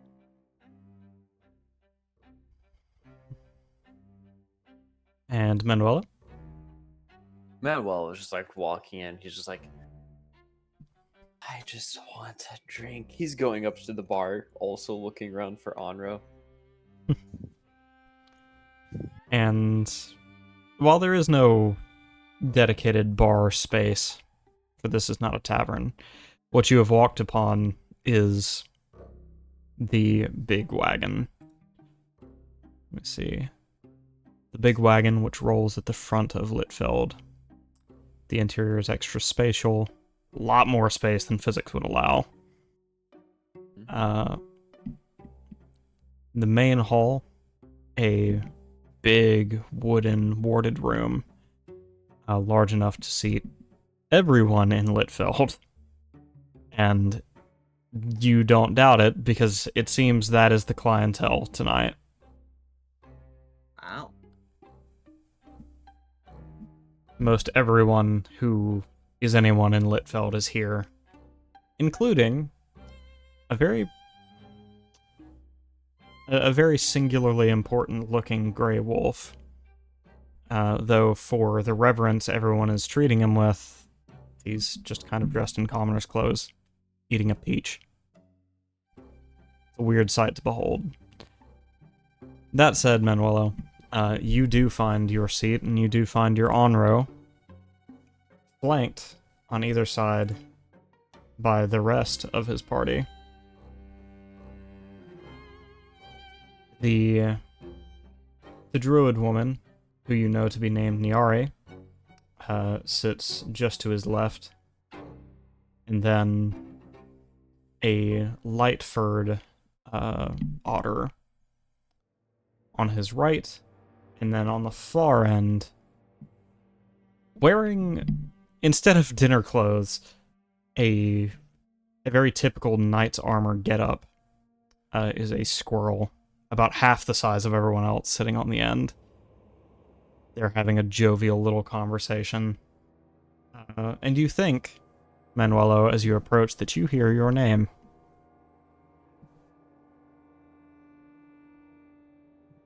Manuel is gonna look around, seeing who called his name.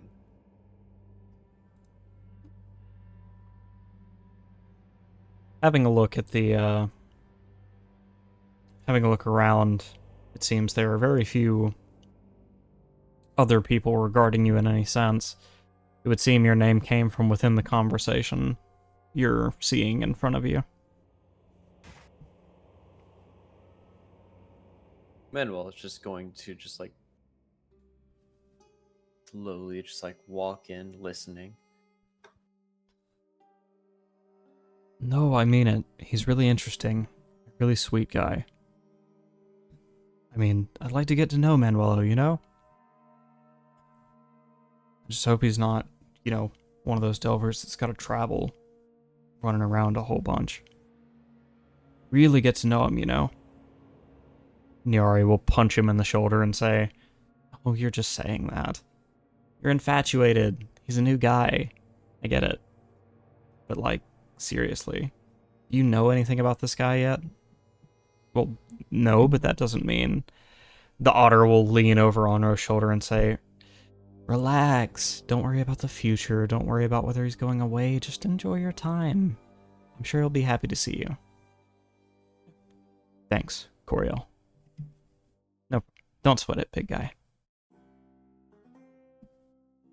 And that is the end of the conversation that you can hear before the squirrel turns its head to regard you. Oh, hi there, Mr. I'm the person y'all were talking about. I'm Manuel. Nice to meet you. Onro visibly tenses up, though he doesn't turn around just yet. Niari slaps the table, pissing herself laughing, and Coriel blushes a bit and says, "Oh, hi. Sorry." Sorry? No. Don't worry about it. That was really enjoyable. Onro tenses up even more as Niari nearly falls off her chair, squealing, laughing at his discomfort. Oh no. Oh, I'm enjoying this. What? Manuel is just like going to move up and sit right next to Honor. Just like, what are you nervous about? Um, there you go. That's you.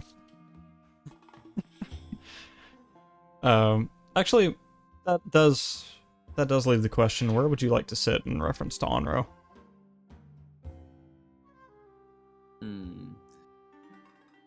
Yeah, Anu's right. I want to look at him and look at the other two, just seeing their reactions.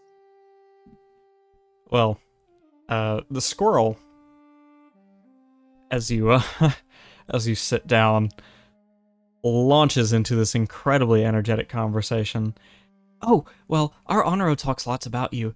He says that you all met at the bar that one night, and that you had a really nice time, and that he really wanted to see you again. Please stop talking, Pox, Honoro says, pleading with the squirrel whose name is apparently Pox. Oh no. Nice to meet you, Pox. It's really nice to meet you. And you as well. You must be Manuelo. Yes, I am. Well, I'll leave you guys to it, Pox says, jumping up off the stool and running to a different part of the wagon. Niari, who hasn't stopped giggling, just says, "All right, big fella. I guess I'll leave you to be. Don't want to cramp your style. Coriel, let's go get a drink." Coriel nods and leaves you and Onro at the table.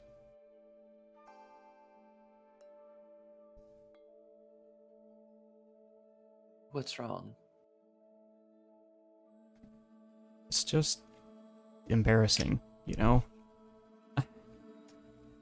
I uh I I want to get to know you, and I want you to approve of me, and it's just hard. I've never done anything like this before. Sorry if I embarrassed you. No. I'm actually kind of happy that people are talking about me and not talking about only about maps and charts. Honro smiles and turns towards you. Well, maybe then we can enjoy this dinner and focus a little more on you. What do you do outside of work? And as that conversation goes on, Gabriel, Beatrix, what are you two getting up to?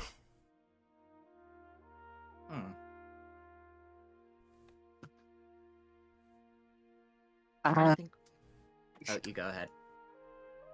Well, I assume Gabriel and Capper are gonna be stuck to each other at the hip, right?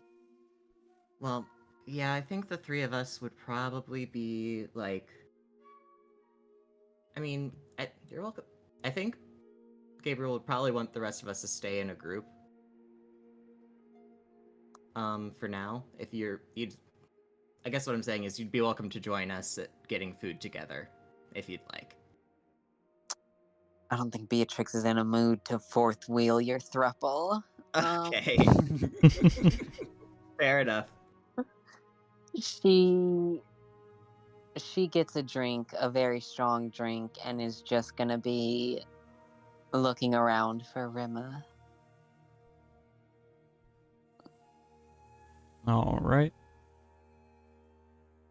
Rema can be seen sitting at a table nearby to this singularly important wolf character. Though not really participating in the conversation, just kind of looking down into her drink. Oh God, she's sitting with.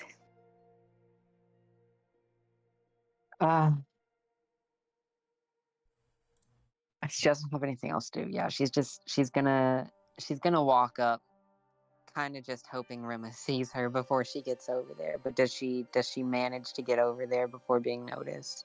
Yes. Oh, god damn it.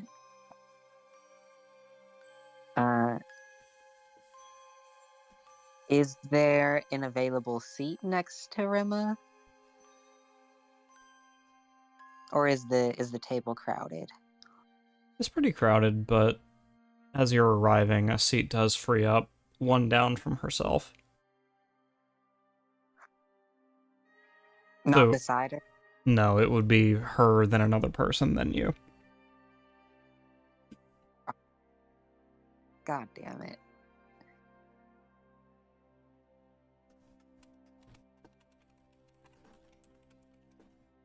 She's not just gonna sit down. She's gonna walk up and just look at Rima and be like, hey? Her, That's dem- all she's gonna say? her demeanor is quite different now that you're out, or partially out of the public eye. Hey, Beatrix.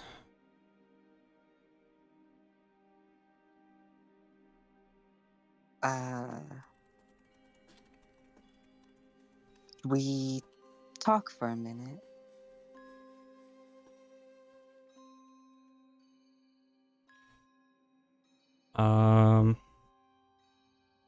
She has a look around, seeming to look for an excuse not to have this conversation, but she just kind of sighs, not really finding one, and says, sure, nothing better to do, I guess. Baby, could you DM me and tell me what you want your history with this character to be? Yeah, sure. You can go ahead and move on to Gabriel for a bit. Okay. Gabriel, what you getting up to?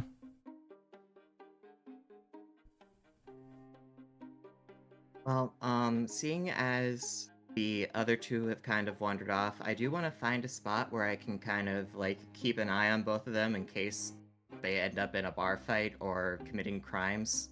Come on, we know I won't be doing that. Yeah, so, you know, keep a good eye on where Beatrix went to make sure she's not about to get caught trying to scam someone.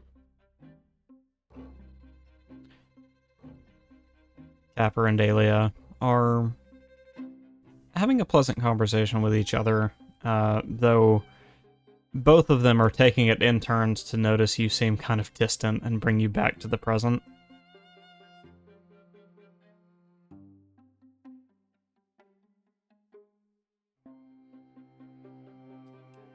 Oh, hey, sorry about that. Alia will kind of lean into you and say, that was excellent work back there, dealing with that psycho. Thanks. It's really admirable how you're able to take control in such stressful situations. Well, I don't know about all that, but I'm trying my best here. Capper will interject, kind of leaning over the table himself. No, seriously, it was... I mean... It was really cool how you put yourself between me and him, like, you were willing to get hurt in my place. You're like a hero. Shucks. I just don't want anyone to get hurt. Especially over some misunderstanding. But, you know, the bottom line is that we got it all worked out, and everybody's safe. And maybe now we can just have a good time out here. Yeah. Hey, listen, I know drinking is kind of off limits for me tonight, but you look like you could use a drink. Do you want one on me? Sure. I could use something. Roll perception, Gabriel. Okay.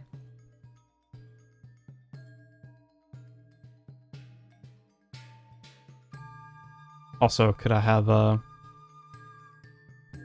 Atropine and Brian have a look at the tabletop GC, please? Okay. 12. 12. Okay. On a 12, you hear a very subtle huff out of Alia as Capper offers you the drink. Though what that's about is unknown at this time. Well, canonically is unknown. Okay.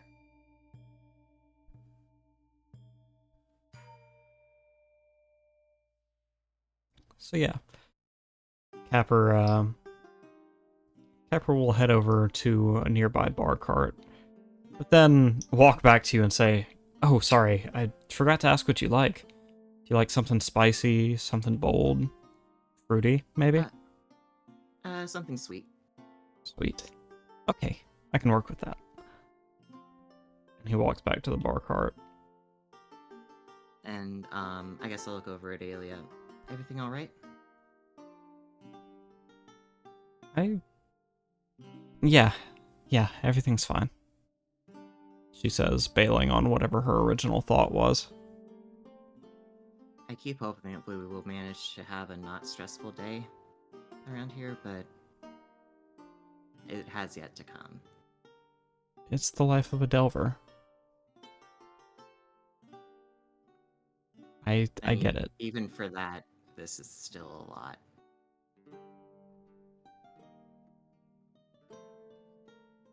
But, you know, fingers crossed, tomorrow will be better. And although maybe we should try and keep an eye out for, as a player, what's the name of that town guard person that we met going into this? Sorry, it should be right here. Sabine. Yeah, keep an eye out for Sabine. We need to ask her about trying to get additional security from Beatrix's thug enemies. You wouldn't happen to mean the, she points a finger over to a... Sorry. Looking for the image of her. There we are.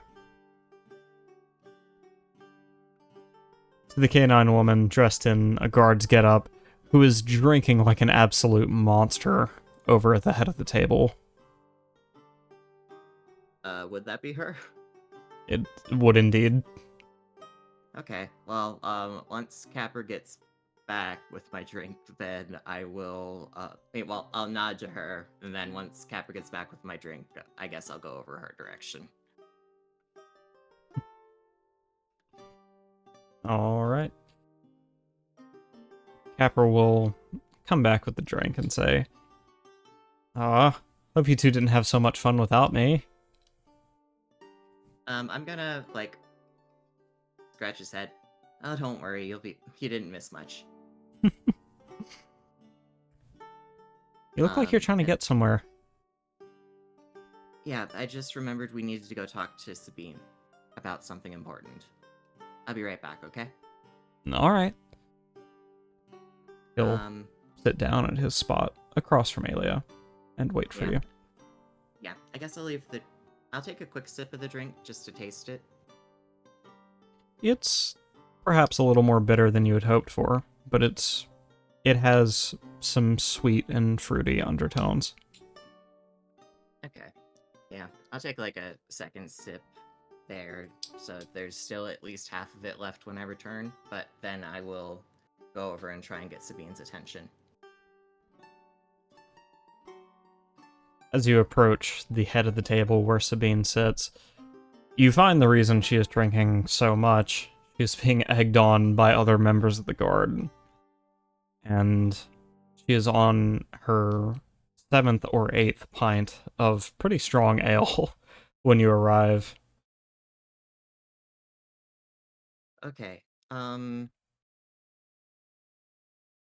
Is there like a sober-looking guard?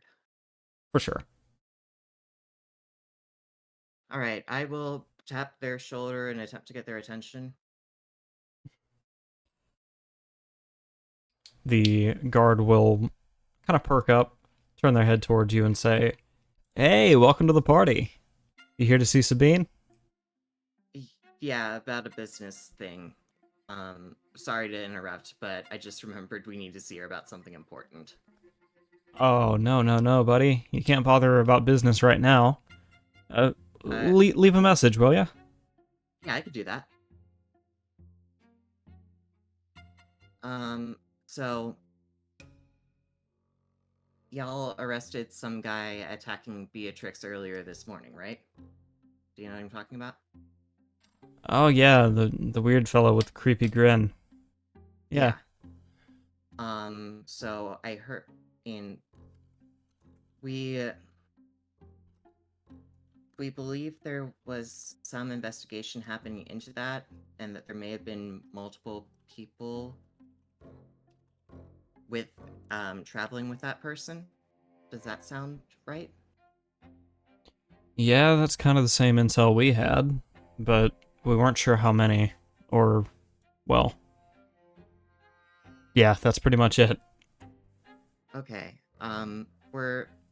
We just wanted to talk to her about what it would take to get some extra security around her wagon, because that wasn't just some bar fight. That was an attempted kidnapping. Oh, shit. Okay.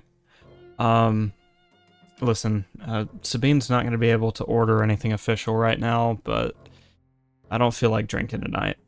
So if you want, me and a few of my friends could stand watch until Sabine's ready to give orders again. That sound good? That would be perfect. Yeah, I'd really appreciate that. Thank you so much. I definitely don't need to pry you away from anything right now. We're gonna hang out here for a bit longer. Hey, have a good time. Colin loves throwing Yeah. these things. Yeah, but for sure. I'll come find you when we're ready to go, okay? Of course. And then I'll give him like a fist bump. Be safe out there, pal. You too. Beatrix. Hi there. Hi there. So, let me... I know how it's spelled, but for some reason not how I pronounced it every time. Rema. There we go. Rema will offer her seat to the person who sits between you and her, and sit right next to you.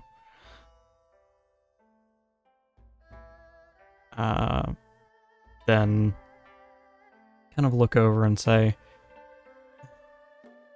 "So, what? Do you need something else?" Oh shit! Didn't realize we were gonna be doing this here. She looks a little hurt, and she's like, "What? No, I wanted to see you."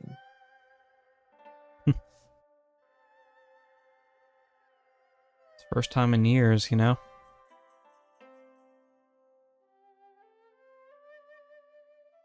And after the way you just kind of took off, it was bound to be awkward, but... Really?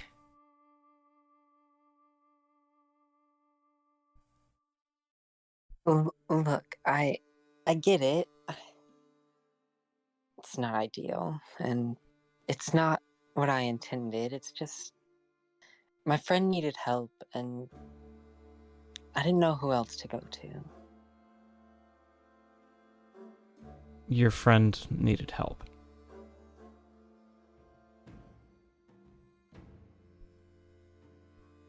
Oh, You're talking... Great. No, I'm talking about when you bailed Litfeld.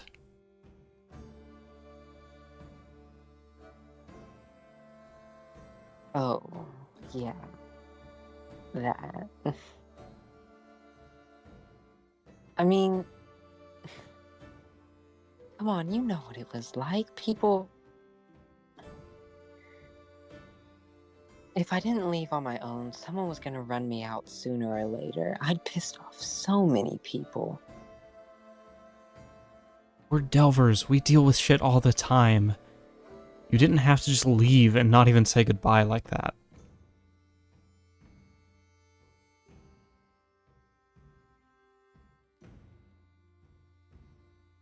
What was I supposed to do, Rima? If I came and told you, you would have tried to talk me out of it, or you would have came with me, and you have a life here. I couldn't let you leave it. So you weren't going to offer me that choice? You were just going to leave me here alone to deal with how I felt about all that? To worry about what was going to happen to you once you were back out there? So not cool, she says, turning her shoulders away from you and pulling a drink closer to her lips.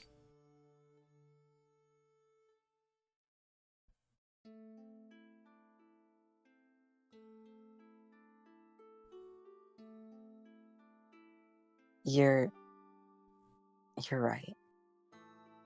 It was a dick move to just leave like I did. I'm sorry.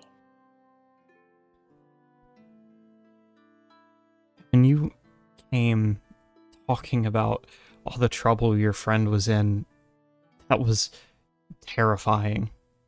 I thought they'd found you. I thought... And it only compounded my feelings. Wanting to help, but feeling like you'd only returned because you needed something. I shouldn't put it on you, I know, but it hurt, Beatrix.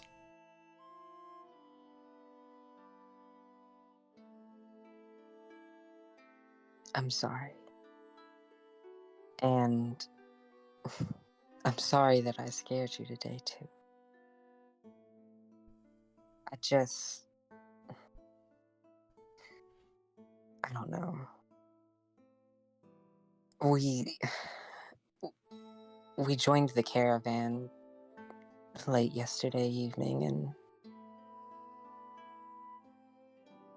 we've just been so busy. I had intended to come see you at some point. Didn't mean for it to be under those circumstances.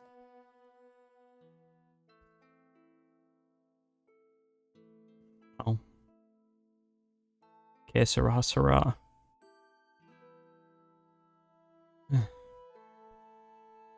So where have you been? Are they still after you?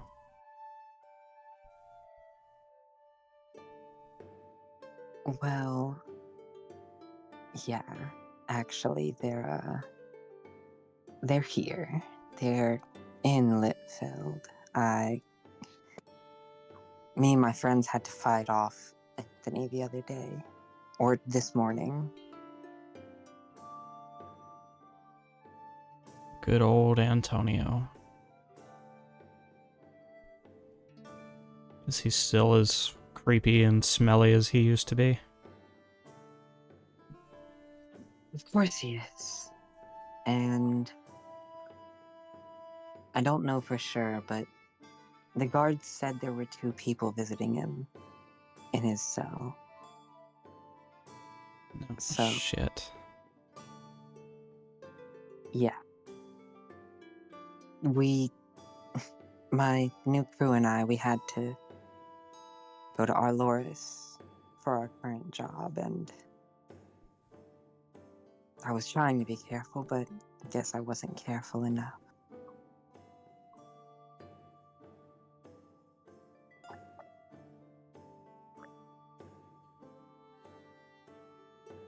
She sighs, turns back towards you, and opens her arms.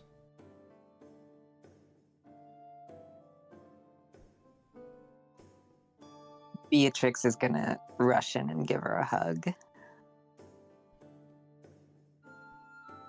As she sits there, her chin kind of over your shoulder, she's just gonna whisper, "So what are you gonna do?"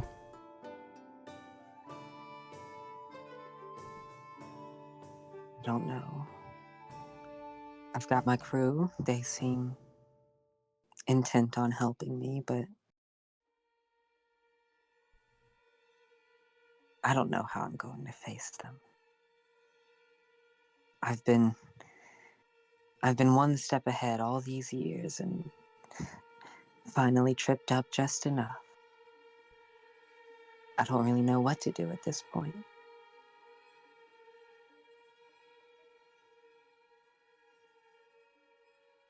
Well, if I can help, I want you to let me know, okay?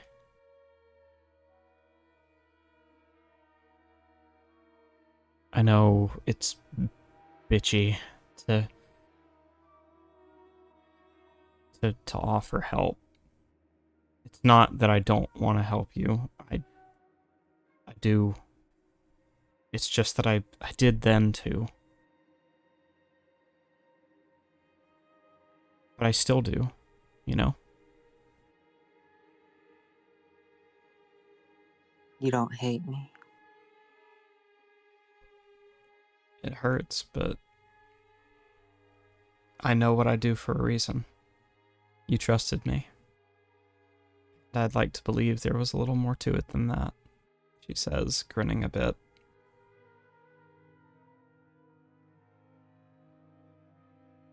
Beatrix will get a little flustered as she grins and is like, "Well, I mean, yeah, we're close. We're friends. I mean, duh." Oh, is that right? Is that a thing friends do? She says, leaning on an elbow.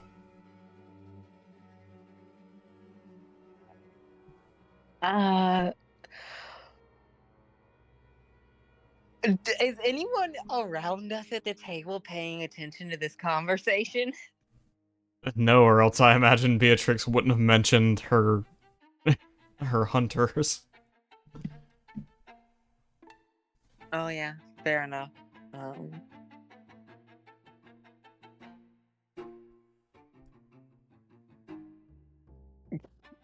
She's just going to continue blushing and just be like, "I don't know what you mean." Alright. Then I guess I won't invite you back to the shop tonight. Whoa, hey now. I thought we were catching up. You gonna end the night early? No, it's just that if we're just friends, I couldn't let someone who's, just a friend try out this super cool new potion I was looking at this morning.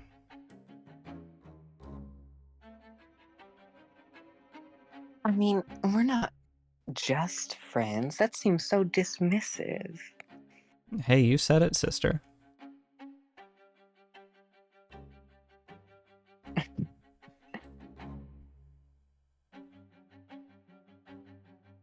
Is this what we're doing? You're just gonna torture me now. Well, I've got to get my lick back. You did leave without saying anything. That's fair enough. She gives you a peck on the cheek and says, "I'm gonna get a drink. Do you want your usual?" That'd be great. Thanks. She'll stand and head over to the bar cart.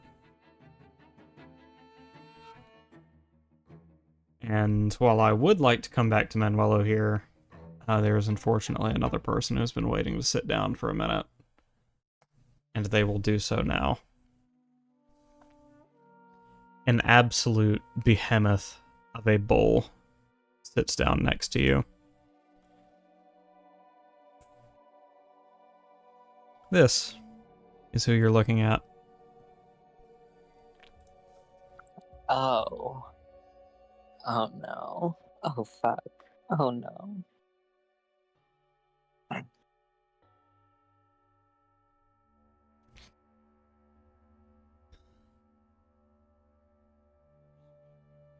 Namaste, good Beatrix.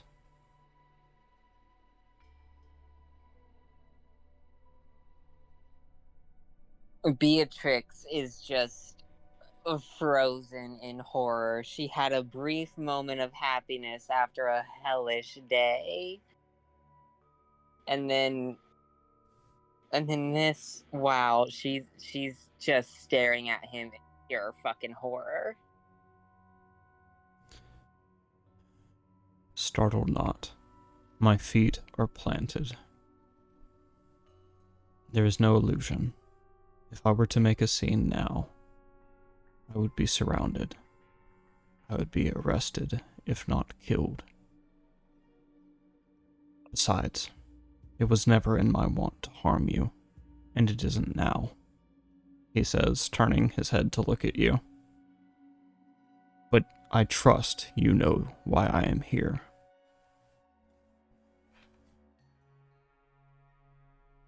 She just swallows and shakes her head. Well, nods her head, yes.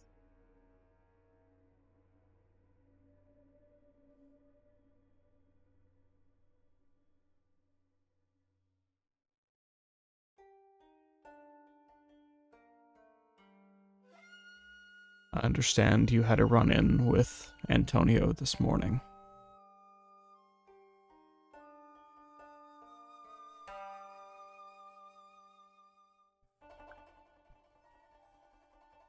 Figured you couldn't be too far behind. I apologize. I had hoped to be the one to break the news. But no time like the present. Better late than never. We have found you, Beatrix.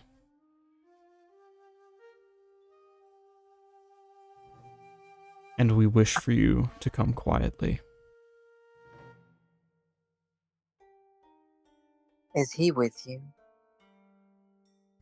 Of course.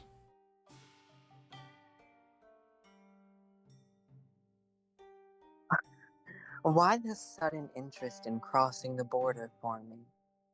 All these years and you never got word I was in Alamance? I find it hard to believe. Payment finally came through. The Lord is tired of waiting, as is his son.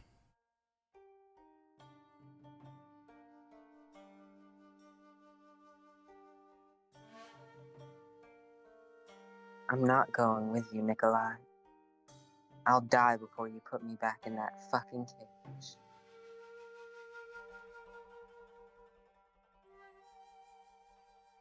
I understand that this is your want, but I have a job to do. I am bound by honor and by my word.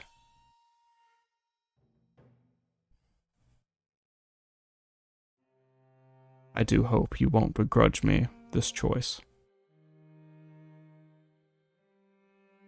Honor binds you to lock up innocent people, to enforce the cruel working conditions of the Lord, to do all these horrible things. It's honor that compels you, Nikolai.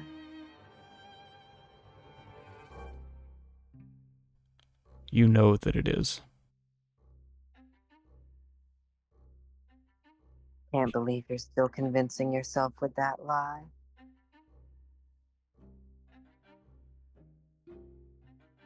There are binds which I too cannot escape. My only blessing is that they are not physical. But it is my curse. To be capable of thought, to be capable of thinking. What if I just didn't? You have the luxury of not having a choice. You won't have to reckon with your own morals.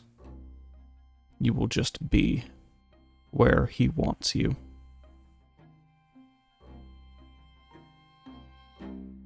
And you're okay with that? Knowing what the Baron and his sons are like, you're okay with dragging me back there? What they would do with you once you've been returned, it is not my business.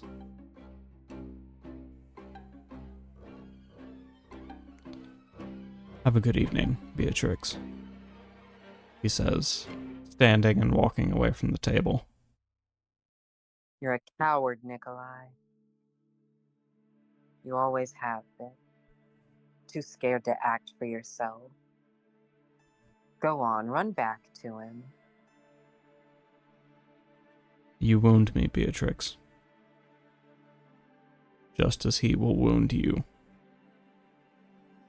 He calls over his shoulder,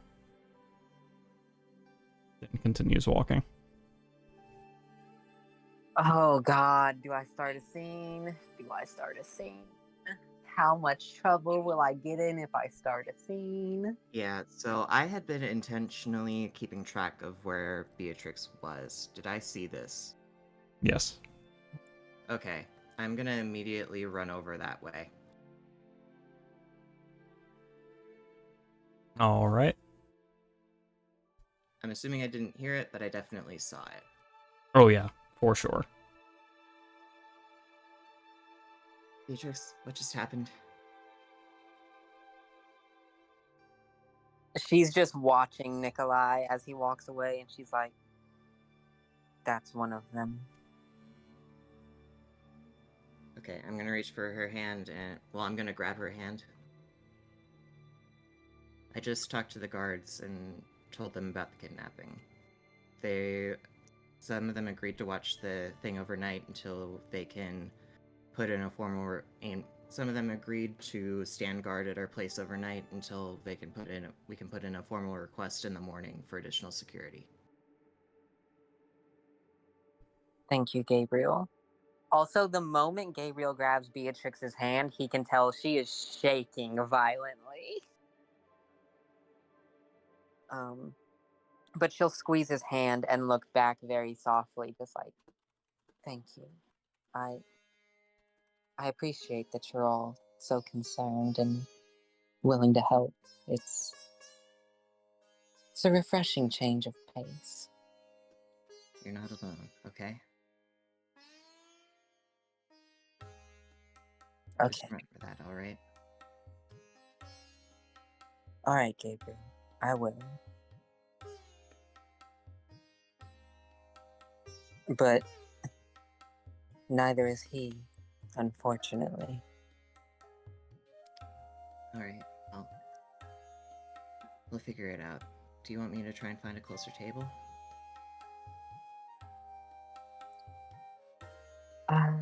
Well, sure. I mean, how are you and Capper and Alia? Are you having a good time? So far so good. But yeah, I definitely don't want I definitely want to keep an eye on things. So I'll see what I can do. Okay? Thanks. I don't imagine try anything while we're here, but that doesn't mean they won't be watching and waiting for their opportunity. Okay. Yeah, I'll keep an eye out as best I can. Alright. Well, yeah, I'll see what we can do. Enjoy your night with your friend.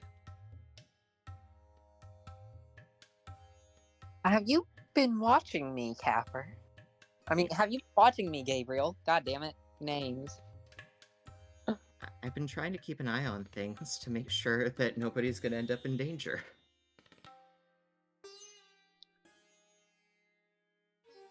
Oh, I thought it was creepy, but it turns out it's sweet. Oh, how nice. Whenever somebody left the table and someone came in, I just needed to keep an eye on things. Also to make sure that you weren't about to get arrested. A fair enough assumption, I guess. All right. I'm gonna go back to the other table, okay? Have fun. You too. And then I will head back to my other spot. And we'll look for another table to be closer. Manuelo. Also, you guys let me know how far into overtime you're wanting to run or not run. Well, it depends on how much chaos happens this night, but I'd be willing to meet with the other guy the next morning. Okay. See. What is Ooh. that? All right. Then I'll probably handle the last little interaction with, well, one more interaction with everyone and then call it, if that's cool with everyone. I'm Yeah. done. What you think, Cosmo? Yeah, that's fine. So, Manuelo, See. Yes. you and Onro have sat talking for quite a while. Are you trying to match pace with his drinks? 100%. Oh, you are fucked up. Oh no. Oh, here we go again.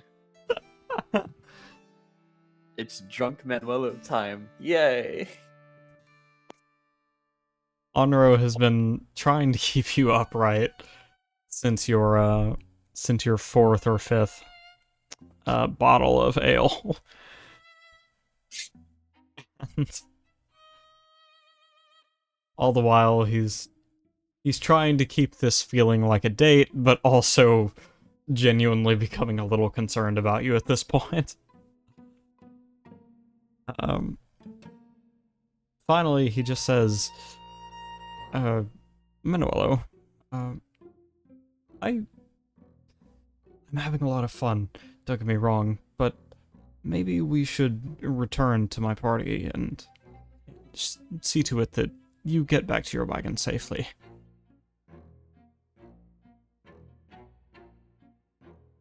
Aw, but I was having so much fun.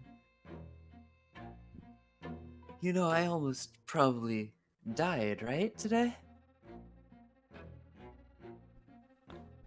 Onro's hand will tighten around the mug he is holding until it implodes, sending ale high into the air. What? Yeah, this, wizard,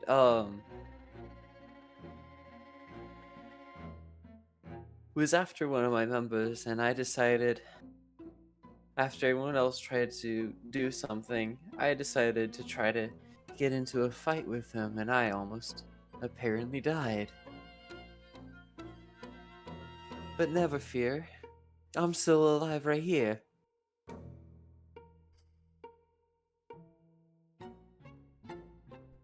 Onro stands and says, Alright, we're going to go have a talk with your party.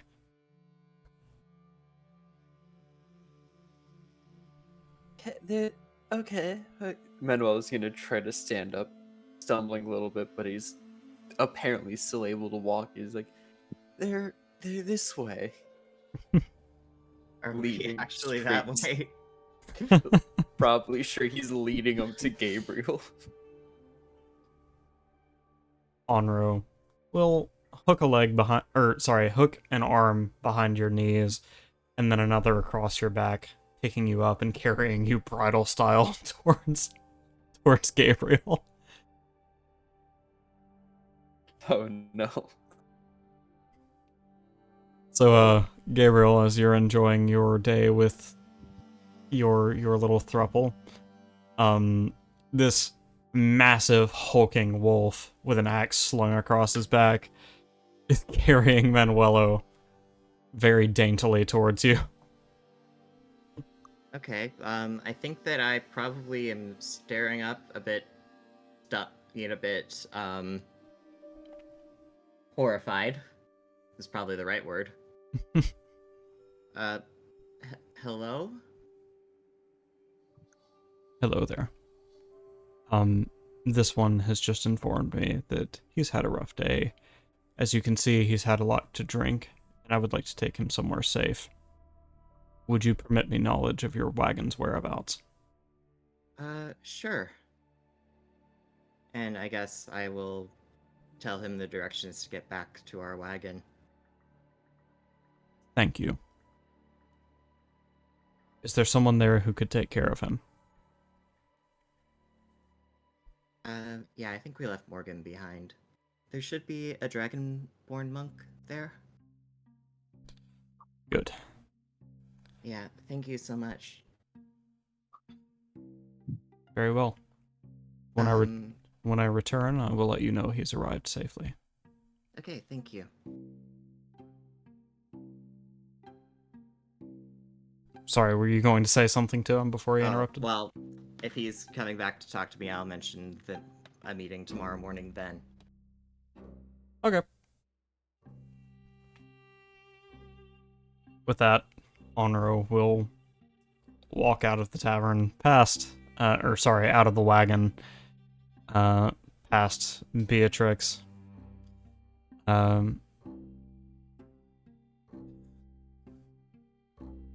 me have a look at the name again.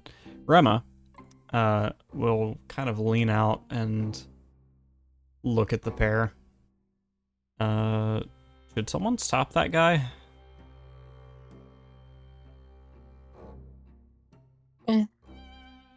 Probably not. Manuelo could use a nice night.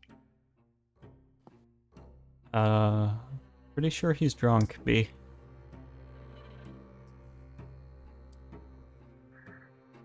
Hey, I'm not suggesting anything untoward. I'm just saying Manuelo needs affection in any variety.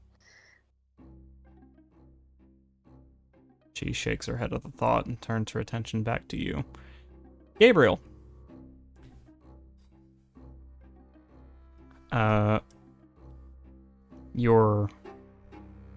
Your pair sitting on either side of you have been, trying to keep the mood jovial. But what kind of passive insight does Gabriel have? I believe it's 13, right?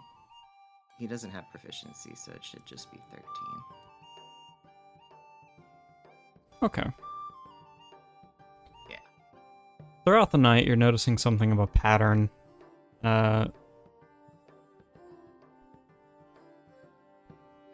One part of your throuple will pay you a nice compliment. The other one will raise the ante by exaggerating the comment somewhat.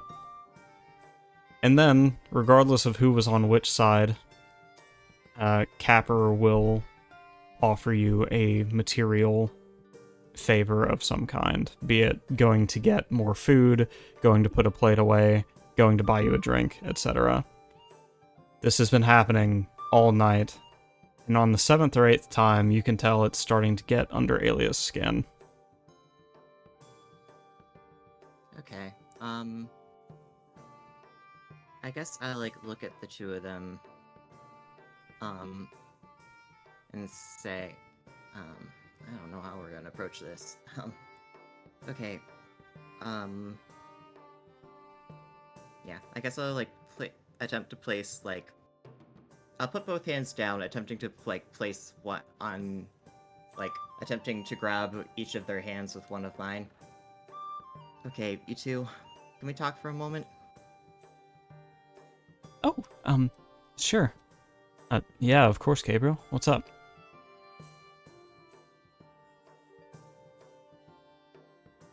So, clearly you two know that I care deeply about both of you. This isn't some sort of contest, okay? What are you talking about? Capper will say, though Alia will not return the sentiment.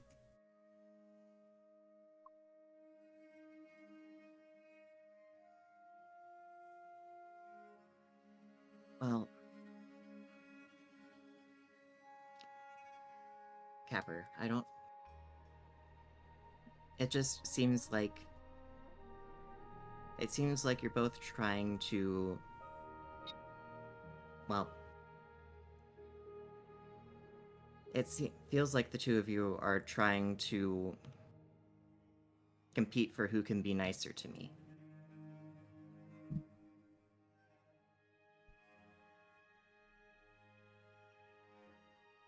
I I don't get it.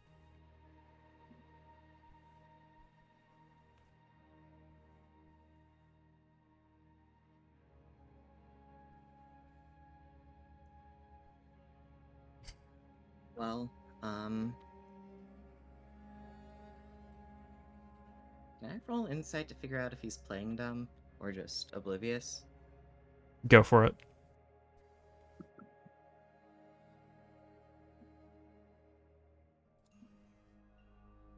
Oh, darn it, I only have a +3. Oh, 22. 22.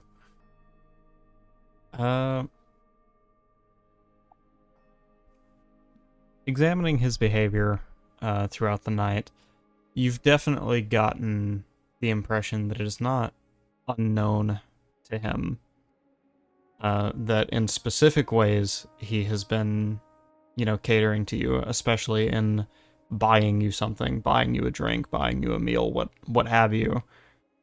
He knows that that's starting to irritate Alia, and he's been bumping that up in frequency here towards the tail end of the night.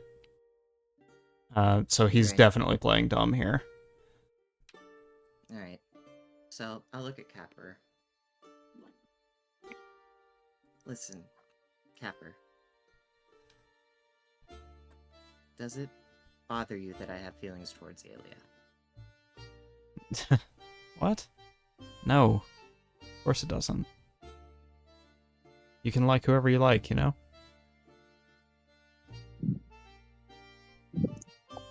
And then I guess I'll look over at Alia and ask, does it bother you that I have feelings towards Capper? No, Gabriel, it's never bothered me. And then I guess I'll look over at Capper again. Because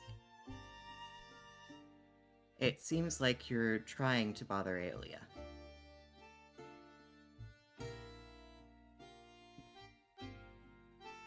Surely you don't think I'm that malicious, Gabriel. What reason would I have to do something like that? I don't know. I'm just telling you what it looks like.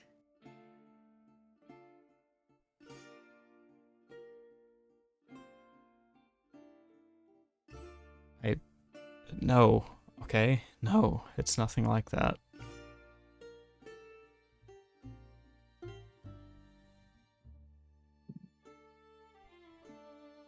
Okay, listen, I know all this is complicated, and I barely know how to handle this myself.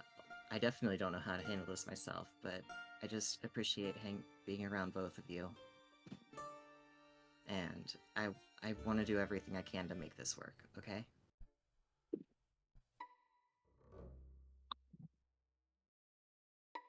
Alia will kind of lean over and, trying to make eye contact with Capper. She'll just kind of say, it just kind of hurts my feelings that I don't have the kind of resources you seem to have. I can't treat Gabriel to drinks or food or anything like that. It's just making me a little insecure is all. Capper huffs and says, Sorry, Alia. And sorry, Gabriel. Alright. So, at least everybody's clear on what's going on now, right? Yeah, I guess so. Unless there's So- something else you'd like to say, Alia. No, everything's fine.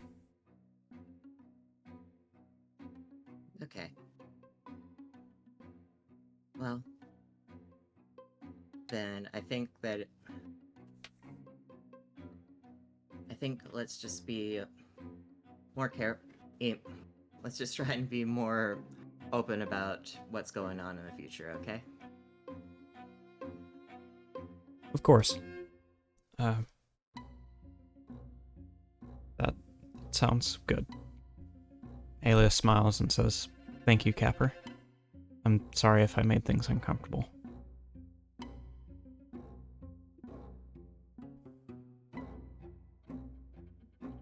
No, not Manuelo.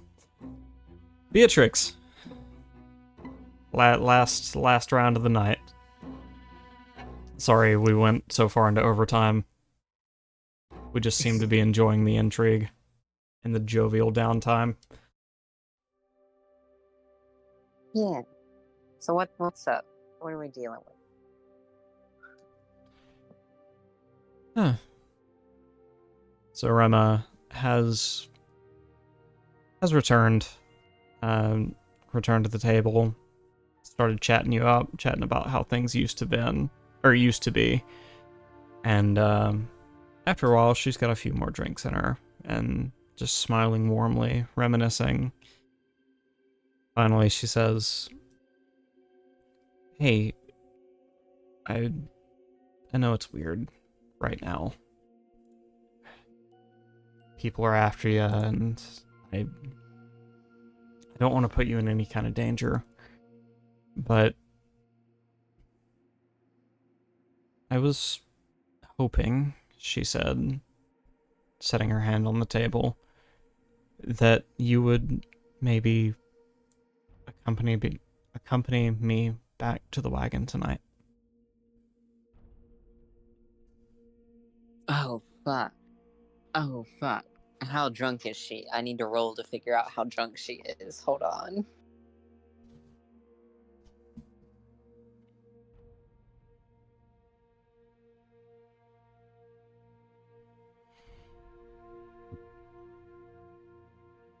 Okay. Um she's gonna smile as she looks at Rema and is like, "Oh, believe me, I'd be more than happy to go back with you, but I didn't mention earlier because I wanted us to enjoy some time together, but when you left to get drinks earlier, Nikolai took your seat, and after everything with Antonio, they're putting some more protection around our wagon, so knowing that they're here, I want to come back with you, Rema, but I just I don't know if it would be safe." She smirks and says, "You really haven't changed. Trying to shoulder it all on your own. Keep me in the dark. Alright then. Do what you gotta do. But if you need anything at all, Beatrix, seriously, I'm out here. I don't know if it's pride or some feeling of responsibility over me that makes you do all this, but I'm an adult, and I want to help you."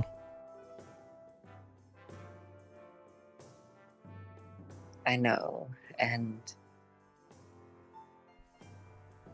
I'm sorry I haven't been as open to that in the past, but I'm not doing that this time, Rema. I can't go back to your wagon, and there's not much privacy in my wagon, but I'd still like it if you'd join me tonight.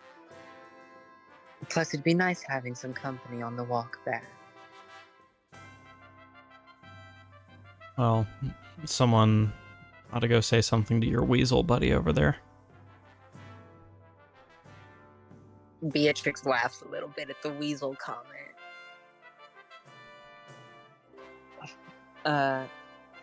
Yeah, you're probably right. I If we're headed out, I suppose I'll go let him know. See you outside? See you there. All right. Beatrix will smile as she stands and goes to tell Gabriel that we're headed out.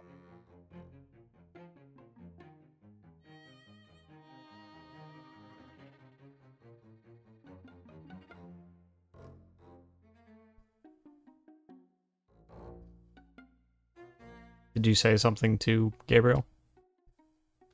No, she's just going to tell him that we're headed out. She's just gonna walk up and be like, Gabriel, I don't know how long the three of you plan on staying out or what you plan on getting up to this evening, but I'm headed back to the wagon, and fair warning, I'm bringing someone with me.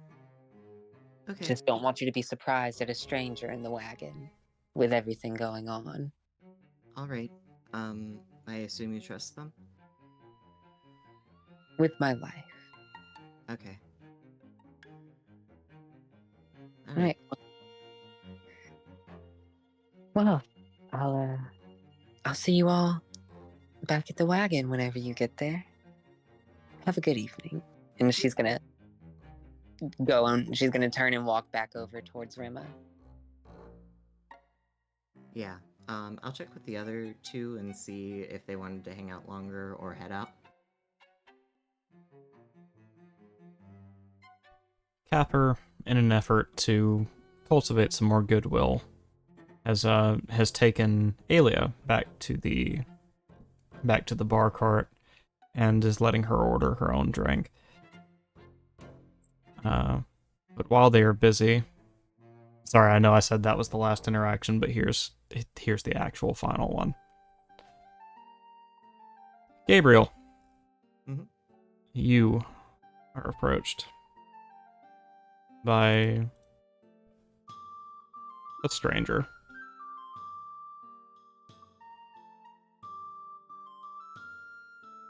Nice party, huh? Yeah. And I guess I'm gonna get a look at them. This is who you see. Okay. Oh. This person seems familiar, but I can't place it. Hey, pal. Got a favor to ask. A favor? Yeah.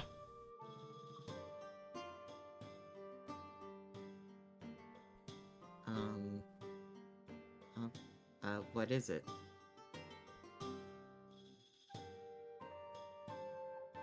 Some friends of mine are wanting to talk with some friends of yours. Real deep, personal conversation. And I was hoping that I could incentivize you to stay here and enjoy yourself with the one, the only, Cullen McGuire, just a little longer, he said, gesturing over to the Wolfman, who everyone seems to be trying to spend time around.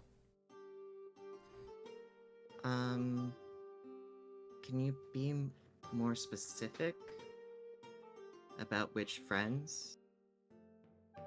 Which friends? Sure. I wanted to talk to that, Mr. Goyena.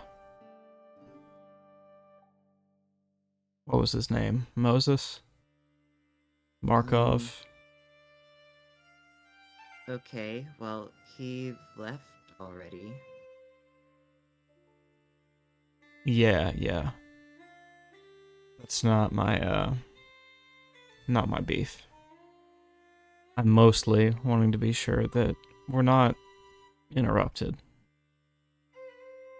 If you catch my meaning.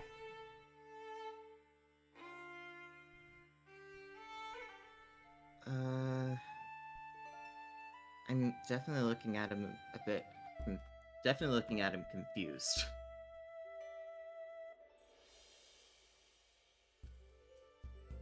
I don't think I get it.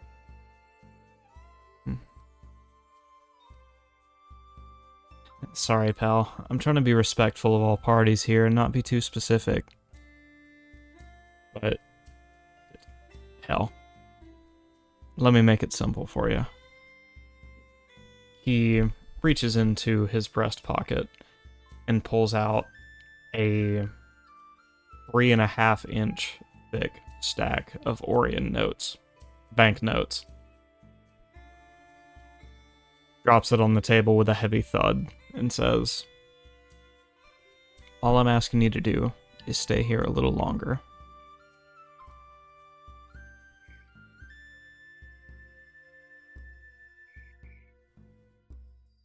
Oh, shoot. What does he want with ammo, though?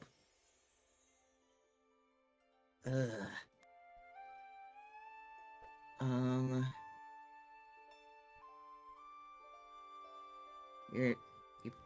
You're not gonna try and hurt him, are you? Me? No, I wouldn't dream of hurting the world's best map maker. I'm just confused why I need to be away from my friend. Like I said, it's personal stuff. He knows what it's about. He knows me. I know him. We go back a long time.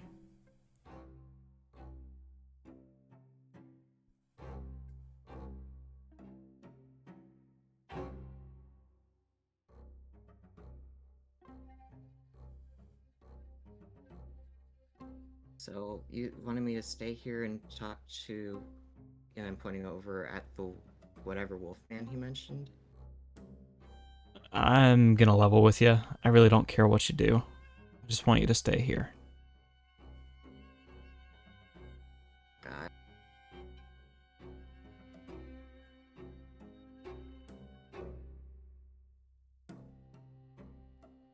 So, we got a Oh. deal? He says, extending a hand to you. I'm not... Oh, thinking back, he was like borderline passed out drunk when I last saw him. He had to be carried away by someone. I'm not sure how much he's going to be able to talk. Are you sure that I can't just send him a message? That you can't just write him a note and I give that to him? No, I'm quite sure this one needs to be handled in person. And it might need to wait until tomorrow.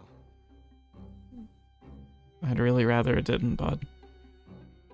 I mean, I get it, but I'm only in town for a little longer. I mean, alright. Just...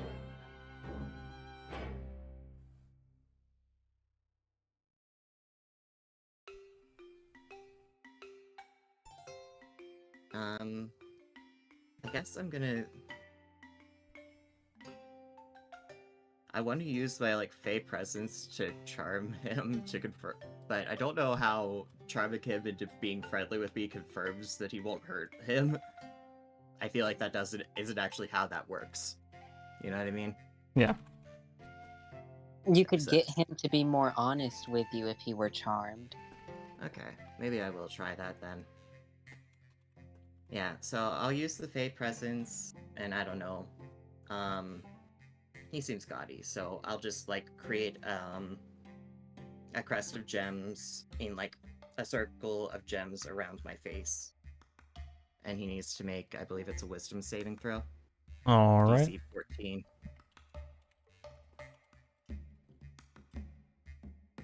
Wisdom? Yeah. Whoops. Wrong bot. 12. Okay. He failed, so he's charmed by me for the moment being. So, you promise me that you're not going to harm him in any way, right? I would not dream of laying a finger on the kid. Okay. Then, I'll stay here. Good man. This is yours, he says, setting his hand on the stack and sliding it over to you. Treat your dames to something nice. and I'll see you around. Right, and I guess I'll shake his hand on it. And now I have Vignette notes and Orion notes to try and exchange. And that is where we're going to end off for the night. Thank you guys for sticking around for this extra long session. Yeah, hopefully there's a mistake, Manuel. I'm sorry. Oh no, am I doomed? Let's find out next time. But yeah, those of you watching along on YouTube, thank you guys for supporting us over there, as well as those of you who showed up on Twitch. Ido, I see you in the chat. Loberon, thank you for passing through. Y'all are amazing. Thank you. And of course, Spiky, who showed up way earlier. Go ahead and check out KosmoMitch on Twitch, twitch.tv/KosmoMitch. Sorry, I keep forgetting if you're on anything else. Anything else you want to advertise? Not active anywhere else right now. Gotcha. All right. That has been our show. Wave goodbye to the people, everyone. Bye-bye. Bye bye bye. Oh.